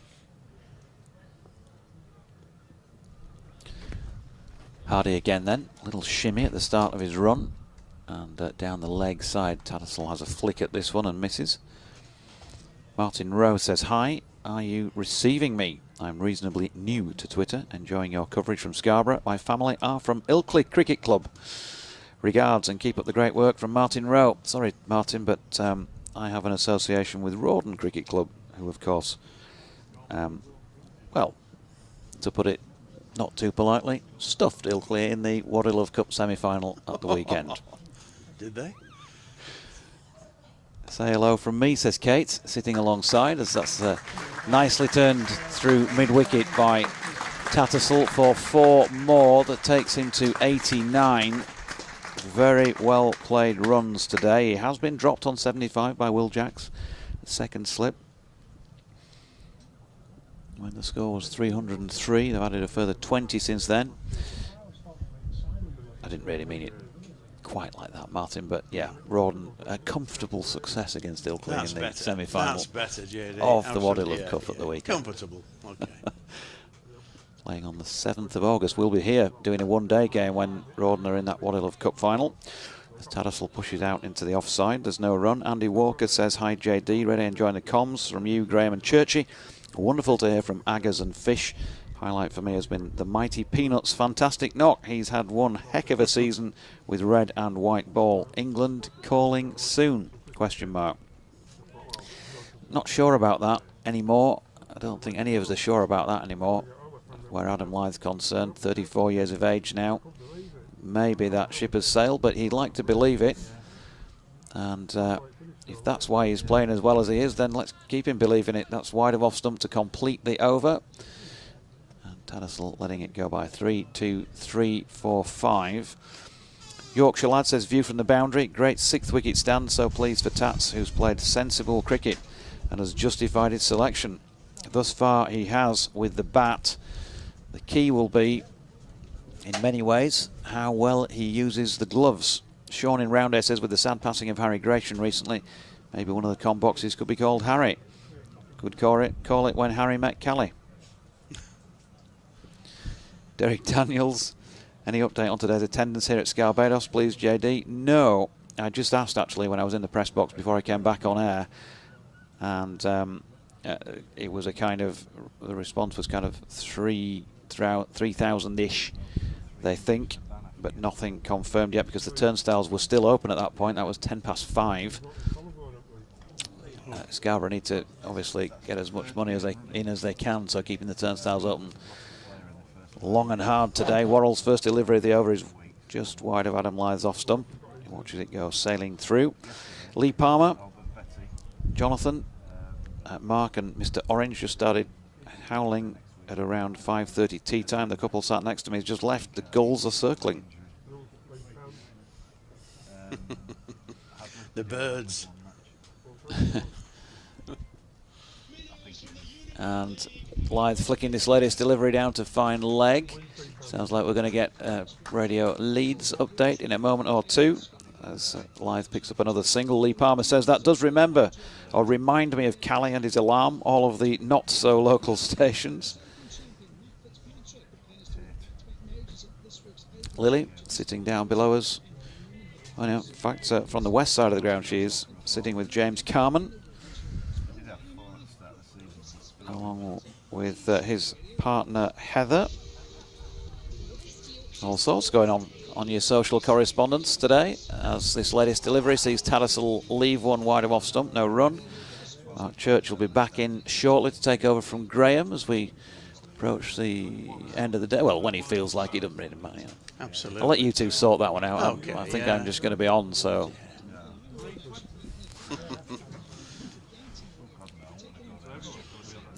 Well, the sun is The real picture is that they're fighting off air to get back on, folks. I know you can't see that, but there's a few fists just been thrown between Church and Orange.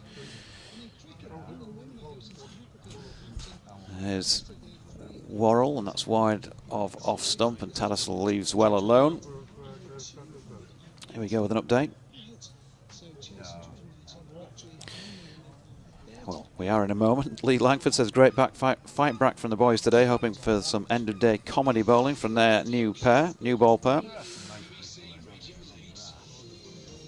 And Lee Palmer telling us that Gummersall Sea is the best in the West.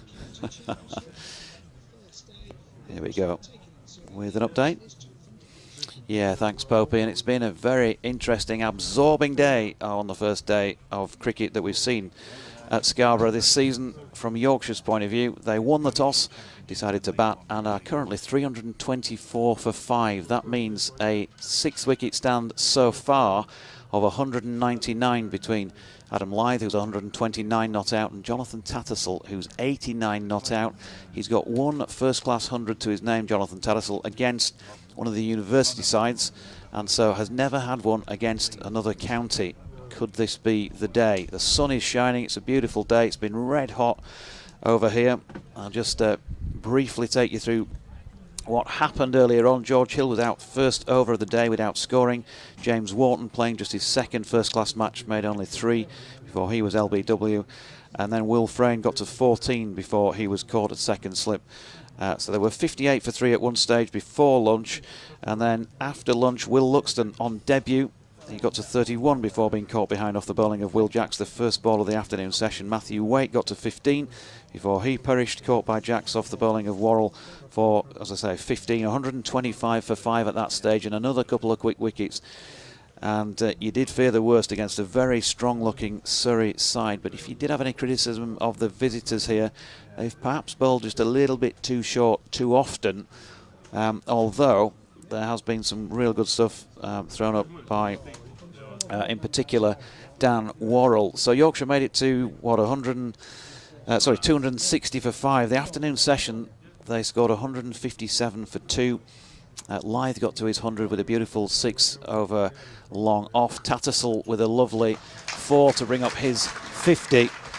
And the applause you're hearing now is because they have got to a 200 unbroken 6-wicket partnership with a single by Adam Lyth. 325 for 5 then the score. One other thing to say is that Johnny Tattersall, who is on 89, was dropped on 75 by Will Jacks at second slip, so it's not all been plain sailing.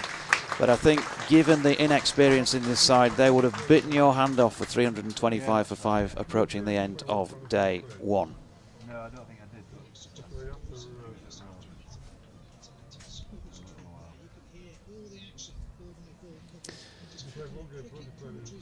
So,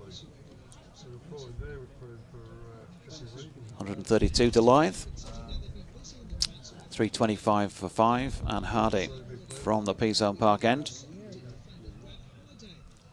leaving us behind and bowling here to Tattersall, who flicks that square on the leg side.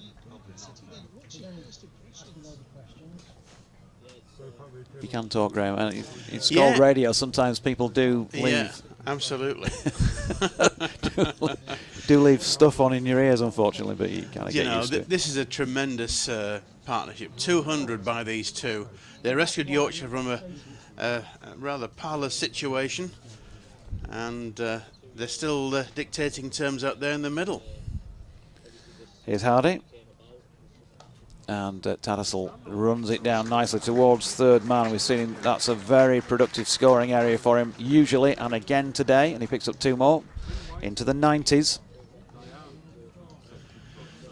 Yeah, I mean, he survived that drop catch by Will Jacks, and a very close run-out situation as well. But he's ridden his luck, but he's batted well. He's given great support to his opening batsman, Adam Lyth.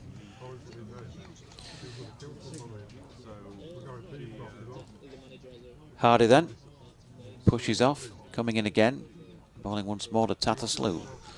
Tries a similar shot, but can't get it past Gully, coming round, no run. Derbyshire's second team made 331 all out. Yorkshire will have 7 overs to bat before the end of the first day. We'll get to the end of the over and I'll attempt to get our lovely studio to cut the programme. It is a very informative sports programme going out this evening on BBC Radio Leeds. 327 for 5, and Tattersall right over the top in defence. Okay, thanks very much. Says the 200 partnership between this pair saw Johnny Tattersall contribute 89 of them, and Adam Lyth 87 in 447 deliveries. And you get the impression now that they are batting for tomorrow, which is obviously the thing to do. Long time to bat for tomorrow, though, isn't it? 8-9 overs. I think they'd want to pick off what they can, if they can, as Hardy's latest delivery sees Tattersall chop down on that. End of the over, 327 for 5. I'll leave it with you for a moment while I try and get this programme out of our ears.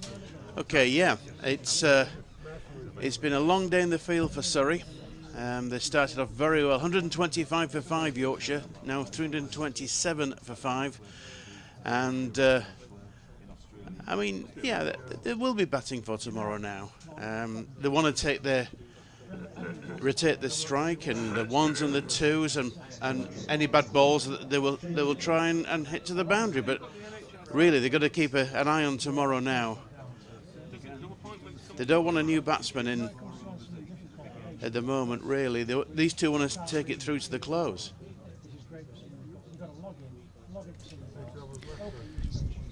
So Lyth waits, and here's Overton from the Trafalgar Square end, and Lyth has a bit of a slash at this one. It was out wide and there to have a go at. It was aerial for a while, but fortunately for him, it was nowhere near the hand of point, and has gone wide of third man for 4 more to Adam Lyth. Yes, well, talk about playing for the close then. He wasn't in control of that shot really, Lyth, but the main thing, he went hard at the ball. Steve Marchant said he's got a purple haze on TV too. Maybe it's to do with Lyth's purple patch. Looking forward to attending the game next week. Here's Overton again, this time a thickish outside edge from Lyth goes the other side of third man. A tumbling stop by Worrell. Keeps them to just the 1. 137 now, Adam Lyth. 332 for 5. Yeah. Purple haze on TV. Is it the coffee, Steve, maybe? Something might be a little bit stronger than that, perhaps. Let's not go there. Charles Lewis says, hi there, enjoyed the stream from Scarborough today. Your ref to Pool CC reminded me of when Pool's openers, brackets me and a colleague from Bramhope at the top of the hill, put on 176 in the annual Pool v Bramhope grudge match. Me a ton. Nothing like bigging yourself up. Charles Lewis. Fair enough. Great, well played. Yeah, absolutely. We get the full stats. How many deliveries was it? 4s, 6s. Number of minutes at the crease. Down the leg side from Overton. As Worrell steps across. Worrell, Folks even steps across to do the taking. Blot says, Jonathan, a view from our lounge. Moved here recently just for the magnificent view. Commentary on all day. Thanks, fellas. Superb partnership. Lyth putting a great shift in. What's with Surrey's overrate? Do they not like their hotel? Didn't arrive till 6ish last night, apparently. I was talking to the scorer when I was in the press box. Took them 7 hours to get here with a couple of stops and a lot of traffic, apparently. That was why they didn't net. Overton really puts his back into this next delivery, but it's wide of Tattersall's off stump, and he's not interested in playing at it. Yeah, good view as well from Blot's lounge. Marcus Hook says, not sure if it's been mentioned, but this is now the new 6-wicket record in first-class cricket for Yorkshire in matches involving Yorkshire and Surrey. The previous best was 190, Jack Rudolph and Adil Rashid with 122 and 86 respectively at the Oval in 2007. Thanks, Marcus. Overton in, it's wide of off stump. Tattersall cuts, there is a man wide at third man who will do the fielding. Tattersall moving on to 92 and the score 2-3-3-3 for 5. Yeah, from a Yorkshire point of view, it'd be great for Tattersall to get his century before the close. I mean, he should do. And what a partnership this has been. Taking the game away from Surrey. Although, of course, 2 quick wickets here, and they're right back in the game, are the league leaders. And that's what they're going to be thinking. Overton again, it's short. Lyth off off the deck, I should say, jumping to play it is what I was trying to say. Dropped it into the offside. He wanted a run. Tattersall certainly didn't, and in the end, no harm done. End of the over. 88 complete now. 333 for 5. Lyth 137 and 92 for Tattersall. Yeah. Yeah, I mean, absolutely. It's. I thought there was going to be a mix-up there. But common sense prevailed in the end, and they didn't go through for the run.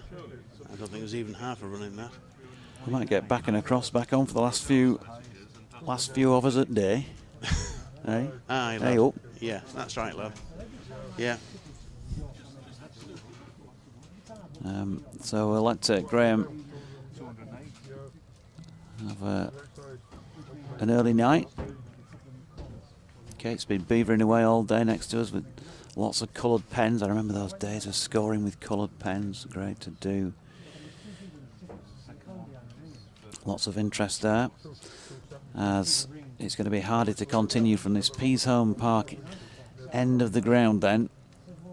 Sun getting that little bit lower. It's not full sun at the moment out there, but there's still a bit of shadowing. And Hardy then going to bowl to Tattersall on 92. In he comes, right arm over, wide of the crease. Tattersall's driven that nicely and will get 4. Beautiful shot. Played it on 2 or 3 occasions now, and the main feature of it, apart from it being pretty much gun straight back past the bowler, is just the time he waits before he plays at the ball. Super stuff. Played really well. They both have.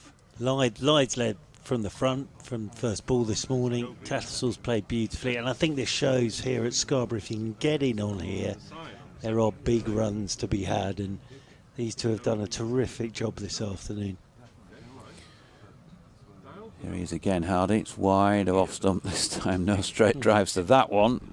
Not too far off being given, I don't think, by Chris Watts. So 96, Jonathan Tattersall, 337, 4-5. Yep, and think back to 125 for 5. Very different story, but they've just got their heads down, these two. And as I say, if you can get in on here, there are big runs to be had. Tattersall waits and pushes back to the bowler in his follow-through. No run. The goals are circling Churchy. They are. Well, it's that time of the day. They're all down on the boundary's edge near Down Warren at the moment, because there's a bit of leftover fish and chips, I think, down there. There's big signs in Scarborough. Yeah, don't feed the gulls. Yeah, but like terrifying signs in Scarborough of massive seagulls about the size of the shark jaws. Hardy in again. Tattersall waits. It's wide of off stump. Lets that one go by. Yeah, I was out with the family a few years ago now, but on the beach on the south side, and we were dive bombed, and the sandwich was gone. Yeah. Yep. Can happen. Can happen. And that wasn't even the seagulls. No. It was just some very hungry tourists. But yeah, some of the signs are absolutely terrifying in Scarborough about the seagulls. Hardy in again, still wide on the crease. Tattersall watching another one go by. Paul Harron, the former Scarborough chairman, came up to see us earlier. There is a little function in the morning, actually, in the pavilion away to our left. 9 o'clock in the morning, in fact, where they're updating us on the development plans for Scarborough Cricket Club and some exciting plans as well. Excellent. So I'll probably talk about that a bit more tomorrow after having heard what's going on in the meeting. I've seen the pamphlet. Maybe talk a bit more with a bit more authority on having heard it as Tattersall drives that out to extra cover for a single. But what I was going to say was that Paul also said that the cricket club, Surrey Cricket Club, had said that probably think they were bringing about 1,000 speckies with them. I wouldn't be at all surprised, because, as I say, I think people have made the week of it. And when I sort of got my cup of coffee this morning on my way to the ground, saw a few of the Surrey supporters, one tucking into a very large all-day breakfast. But yeah, no, that would be good. Press briefing in the morning for you there, Mr. Deutsch. Another cup of coffee and a sausage bap, probably. Bacon, I think, actually. Bacon bap. Yeah. I think I'll probably be full from my own hotel breakfast, so I might just turn down the bap. Although they always say never turn down food, do they? Yeah, I'll just keep going for the moment in case your man brings up a landmark. Jonathan Tattersall facing Jamie Overton, and that's flicked off the hip by Tattersall to deep backward square leg to get him off 97 with one more. 339 for 5. Leave it with you, Churchy, if you like, until he's back on strike. Well, Adam Lyth comes onto strike on 137 faultless runs so far from Adam Lyth. Been there since ball 1 this morning. Knew exactly what his role was. He's played outstandingly well today, has Adam Lyth, as Jamie Overton comes down the slope over the wicket to him. Lyth outside edge. Oh, and it's just past the left hand of Ryan Patel, who was wideish at first slip. They'd split the first slip and the second slip to a sort of fourth slip, second slip. And Ryan Patel had to go to his left hand side and just past that left hand. Probably the first really full shot that Lyth has played. I can remember him playing one drive where he went after it and it beat the outside edge, but that one he was fishing a touch. He's probably a bit tired now as well, I would have thought. He's on to 141, 343 for 5. But just had a little push at that one, wide outside the off stump. As I say, he will be feeling tired now. As Overton is into him, and he's had a little drive at this one. That's at the toe end of the back, gone straight down into the ground and up again. And that's taken by Ben Folkes. Moving away to his left-hand side. Gentleman's just hurdled the rope down there to our left. The gentleman's making his way out down below us. Kate's just handed me an interesting bit of info, saying that the 6-wicket partnership in 2015 against Durham of 248 by Glenn Maxwell and Adil Rashid was after being 79 for 5. In over the wicket again comes Overton. This one's left alone outside the off stump. Well, I think what Tattersalls done well here is he's come in at 125 for 5, and he's just played his game. And it was interesting, as I was saying, when he played that game against Gloucestershire last year, or for Gloucestershire against Surrey last year. It looked really good against spin. Just looks very organised, good in defence, knows exactly where his scoring shots are as well. As Lyth settles over his bat once more, Overton is over the wicket to him, looks for the York, almost got it under the bat of Adam Lyth, but he gets the bat down on it, and that rolls in there towards short mid-wicket. Ryan Patel's just having a bit of a stretch there after having a dive. The great of the Yorkshire media department are up there next to their camera. They've been there all day. They're doing it in shifts, quite rightly. It's a hot old day up there. Two gentlemen leaving with their own chairs at the moment. As in over the wicket again goes Overton, short one up on his toes goes Lyth, looks to push that one into the leg side. End of the over, 5 to go today. And it's going to be a late-ish finish here as we approach 6:30. We've had a lot of pace bowling today.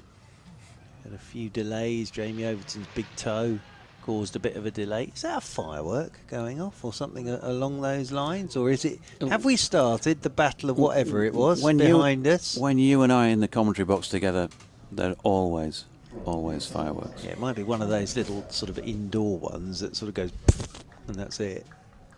It's very, very anticlimactic, but that sounds spectacular behind us. I think it might be which battle was it? The battle of somewhere. I think it may be underway. River Plate. River Plate. I think it's underway. Someone said 6 o'clock. We have this on every a Monday, year. Wednesday, Friday. Yeah. I don't know why you wouldn't do it on a Tuesday and a Thursday, but there we are. Ryan Patel at the P-Zone Park end bowling to Jonathan Tattersall on 98. He's playing his first class match of 2022 here, and he hasn't played for Yorkshire in a first class match since May 2021. Yep, and came and had that one game for Surrey at the back end of last season as well. Yep, two for Gloucestershire. In fact, he played against Surrey for Gloucestershire in one of those. He looks so good against the spin. So here is Patel coming into Tattersall. It's wide of the right-hander's off stump, and he's watching it go by. And there's been a little bit of a feeling of negativity about some of the bowling. Aaron Hardy bowled it pretty wide of off stump as well. Well, I think you've got two players that are in. I think that that's the thing here. But you've got a ball that's only 10 overs old. Nah, but you need to break the partnership. You're not going to be doing it by hanging it wide, well wide of off stump, are you? You can go and have a chat with the Surrey bowling coach at the end of this. That's more like it from Ryan Patel, who's asked Tattersall to play. I can't see how you can get a wicket if you don't ask the batter to play. I think the thing is, I don't think anybody's giving these two enough credit, the way they've batted. I just think everyone's talking about Surrey being ordinary with the ball, and they were 125 for 5. And these two are allowed to bat well, and they have batted extremely well today. Patel to Tattersall, who cuts. He's going to get that one away for a single, unless there's a fumble by Worrell, and there is not. So 99 for Tattersall. 344 for 5. But I think we're really guilty of that. I think we're really guilty of immediately going to the bowlers haven't bowled well. No. These two have just batted brilliantly, and I think you at times can forget to give credit to the batters. All right, Surrey may have got it wrong at certain points of today, but these two haven't given it away at all. Lyth's been there since the first ball of the day. Tattersalls come in at 125 for 5, and these two have just played outstandingly well. Patel then to Lyth, wide of off stump, and he's watching that go by. I'm not entirely sure I agree with that. I don't think they've bowled quite as well as your suggestion is making out.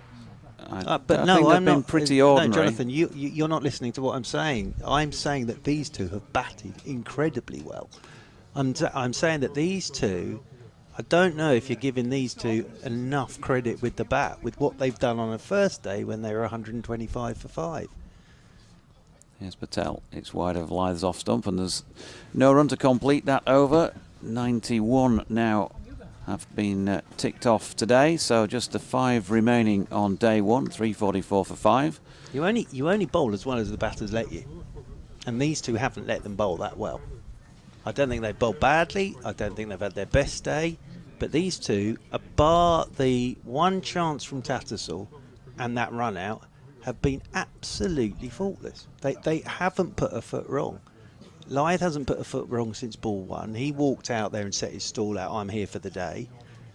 And Tattersall's come in at a really tricky position. At 125 for 5, there was a chance there that Yorkshire could have been all out for 200.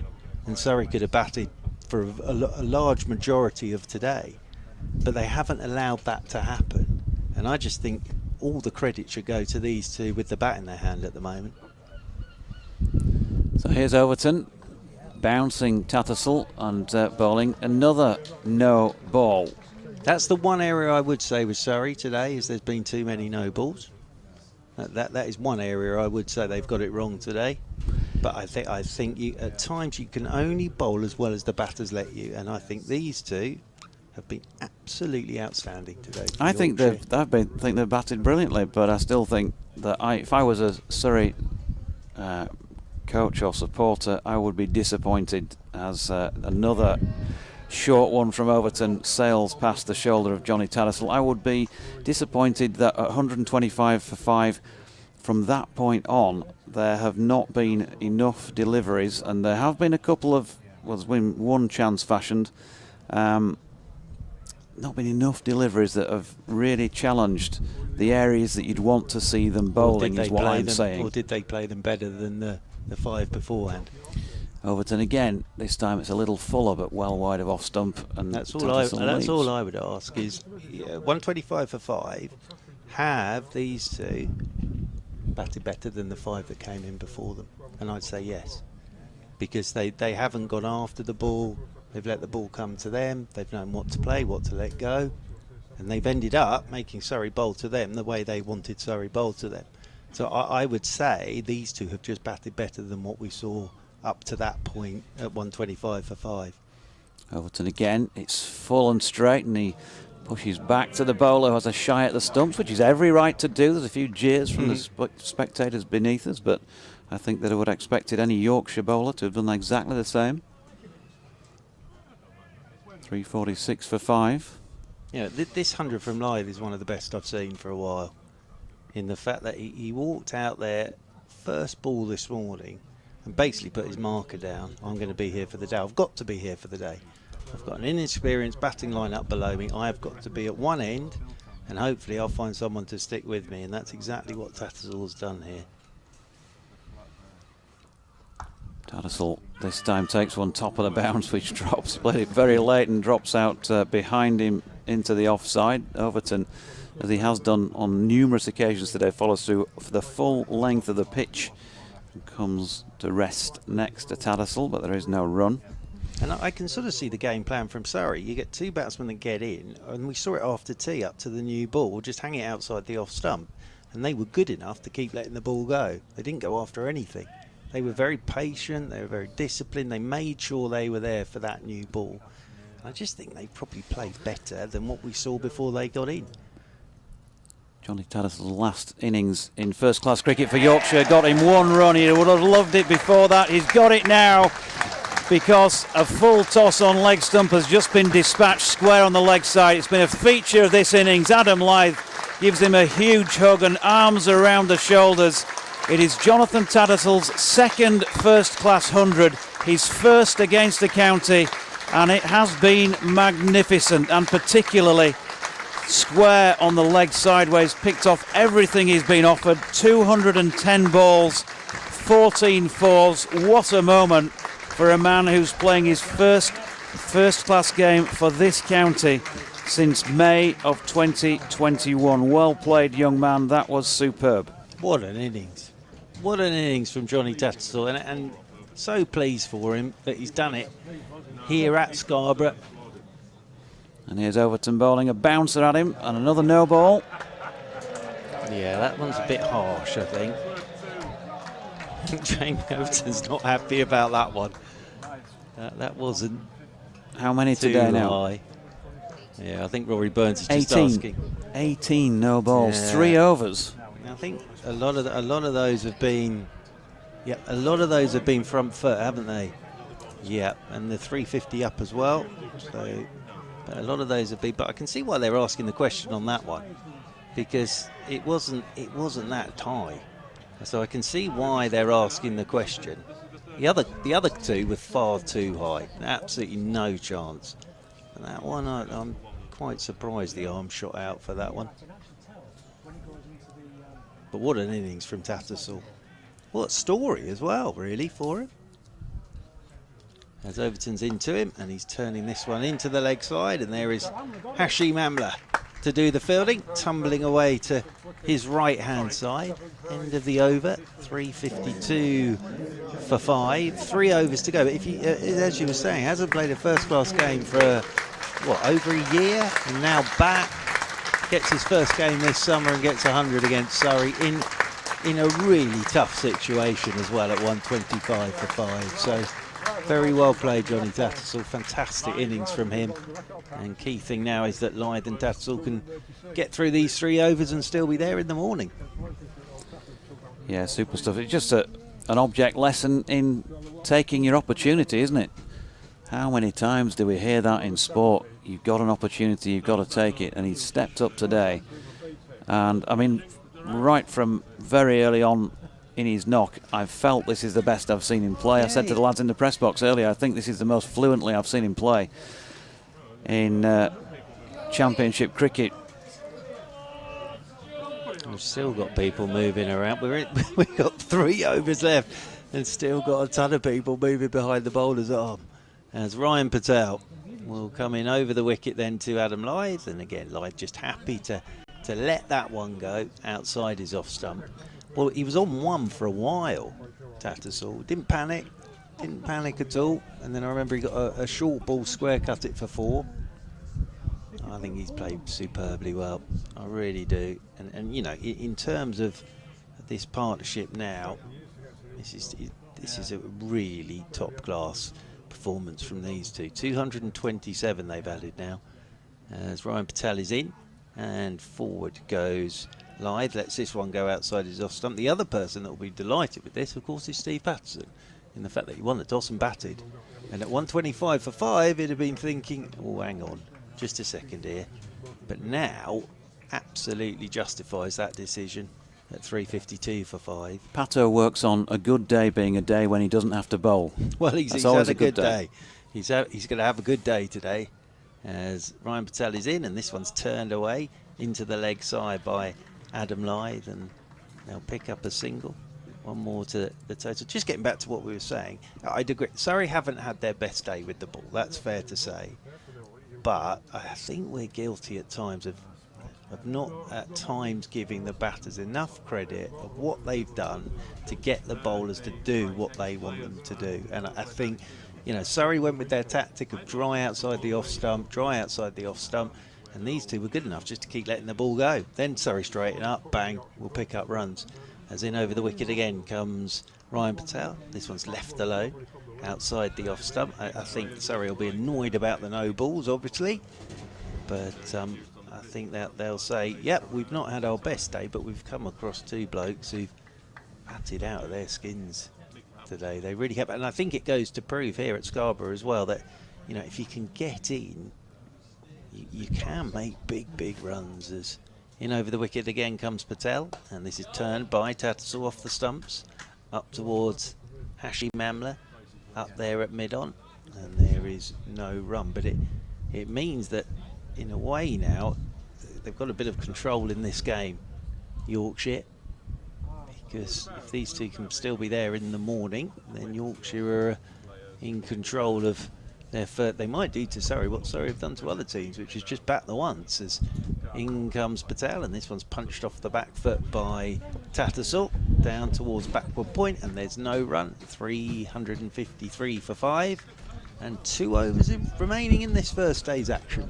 Yep, and a few people heading for the exits as the wind gets up a little stronger. I don't know if we mentioned another batting point as well when they got to the 350 mark. We did. Okay, oblivious to that. My apologies. There was a lot going on for that one delivery. I always enjoy a delivery where so much happens and then there is no run. Sort of someone plays it, they think about Shy a single, the then they overthrow, dive, and then at the end of it you go, and there's no run. I always think they're the most spectacular. After all that. So here's Overton bowling to Lyth, who's got one full, round about off stump. He stabs it really to Hashim Amla, a block as much as anything, looks at the bottom of his bat. And Graham mentioned about 10 overs ago, I think, that they might be playing towards the end of the day. Well, yeah, I think there's very much a feeling now. They've got 350 on the board, they've got 100 apiece. Let's just ensure we're still here after 96, reset, and go again tomorrow. Overton in again. It's short of length once more, flicked from above waist height by Lyth down to long leg for 1. I think where Lyth's been, it's funny enough, I think where Lyth's been even better today is the shots he hasn't played. I think the way he let the ball go this morning was, wow. I know he knows this place brilliantly, but he just let balls go that others were playing at, and I just think he's just had one of those days today, and it's been a pleasure to watch this man bat. Overton again. Tattersall this time gets a better delivery from Overton, which he thinks about playing. He might have dropped his hands just under it. It was that sort of Overton length, if we can call it that today, because it's just about all been short. There have been some that he's thrown up there, but a lot of short of length deliveries. And 354 for 5. A couple of the Putty St Lawrence contingent giving us a wave as they walk by. And here's Tattersall flicking one off his legs down to deep backward square for 1 more. Even if one of these two went tonight, they've still done a brilliant job, and they'll be desperate to be there in the morning. But even if one of these two went now, they have done a fantastic job today. Because I honestly sat there at 125 for 5, and I was thinking, well, Lyth can keep going here, but who's going to stick around with him? Who's going to stick around and not make 30 or 40 and then get out? And that was Tattersall.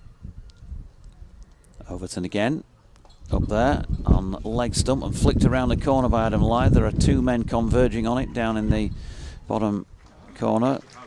Deep backward square, long leg-ish, and Lyth gets back for a couple. He'll be feeling this now. It'll be a nice ice bath for him, I'm sure. And then, who knows, maybe a celebratory Guinness or something like that. Oh, very nice. Well, you've got to, build up your resources for day 2, haven't you? You do. Purely medicinal. Be quite late for him. He waits here and drives. That's a lovely shot out through extra cover. There is a sweeper out there. It makes a little bit of a fumble, but we'll keep him to 1. One of his signature shots. He's got a few of those away today. 146 at the end of the penultimate over, 358 for 5. Just looks a player to me that knows his game now. Absolutely knows his game. Knows what to play, what to leave. Good solid defence. Knows the areas he wants to score in. And as I say, it was almost as if, sort of probably when that coin came down and Steve Patterson said we'll bat, it was almost when he walked out to bat, when he marched out from the pavilion. It was, he sort of knew what was coming, and he's done it superbly well. And if he can get through the whole day, what an effort. And then he's found a willing ally in Mr. Tattersall. As in over the wicket comes Ryan Patel. That is too short from Ryan Patel, and that will be pulled down towards fine leg. The only thing I would say, we haven't seen a lot of Tom Laws in this final session. 2 more to the total. I'd almost forgotten that Tom Laws was out there, but he's out at deep backward square doing that fielding. 2 more to the total. 360 for 5. But no, I agree. I know what you're saying, Mr. Deutsch. Sorry, probably haven't been at their best today. But I think we are at times a little bit guilty of not giving the batters credit. And I'd say that this Lyth 100 is one of the best I've seen this season in the circumstances. And what a partnership.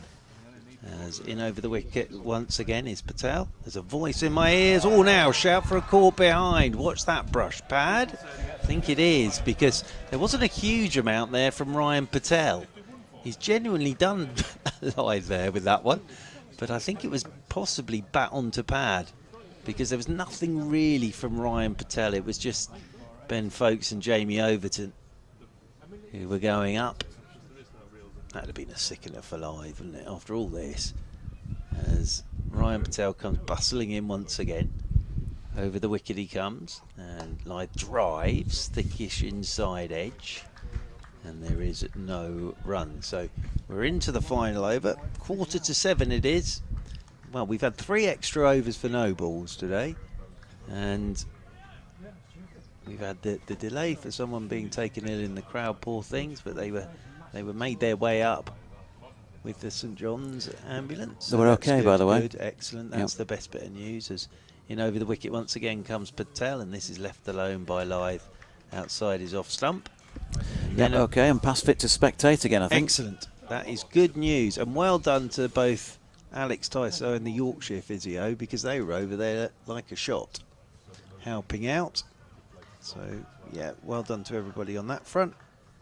And I've really enjoyed today. I think it's been a terrific day of cricket here on the opening day in Scarborough.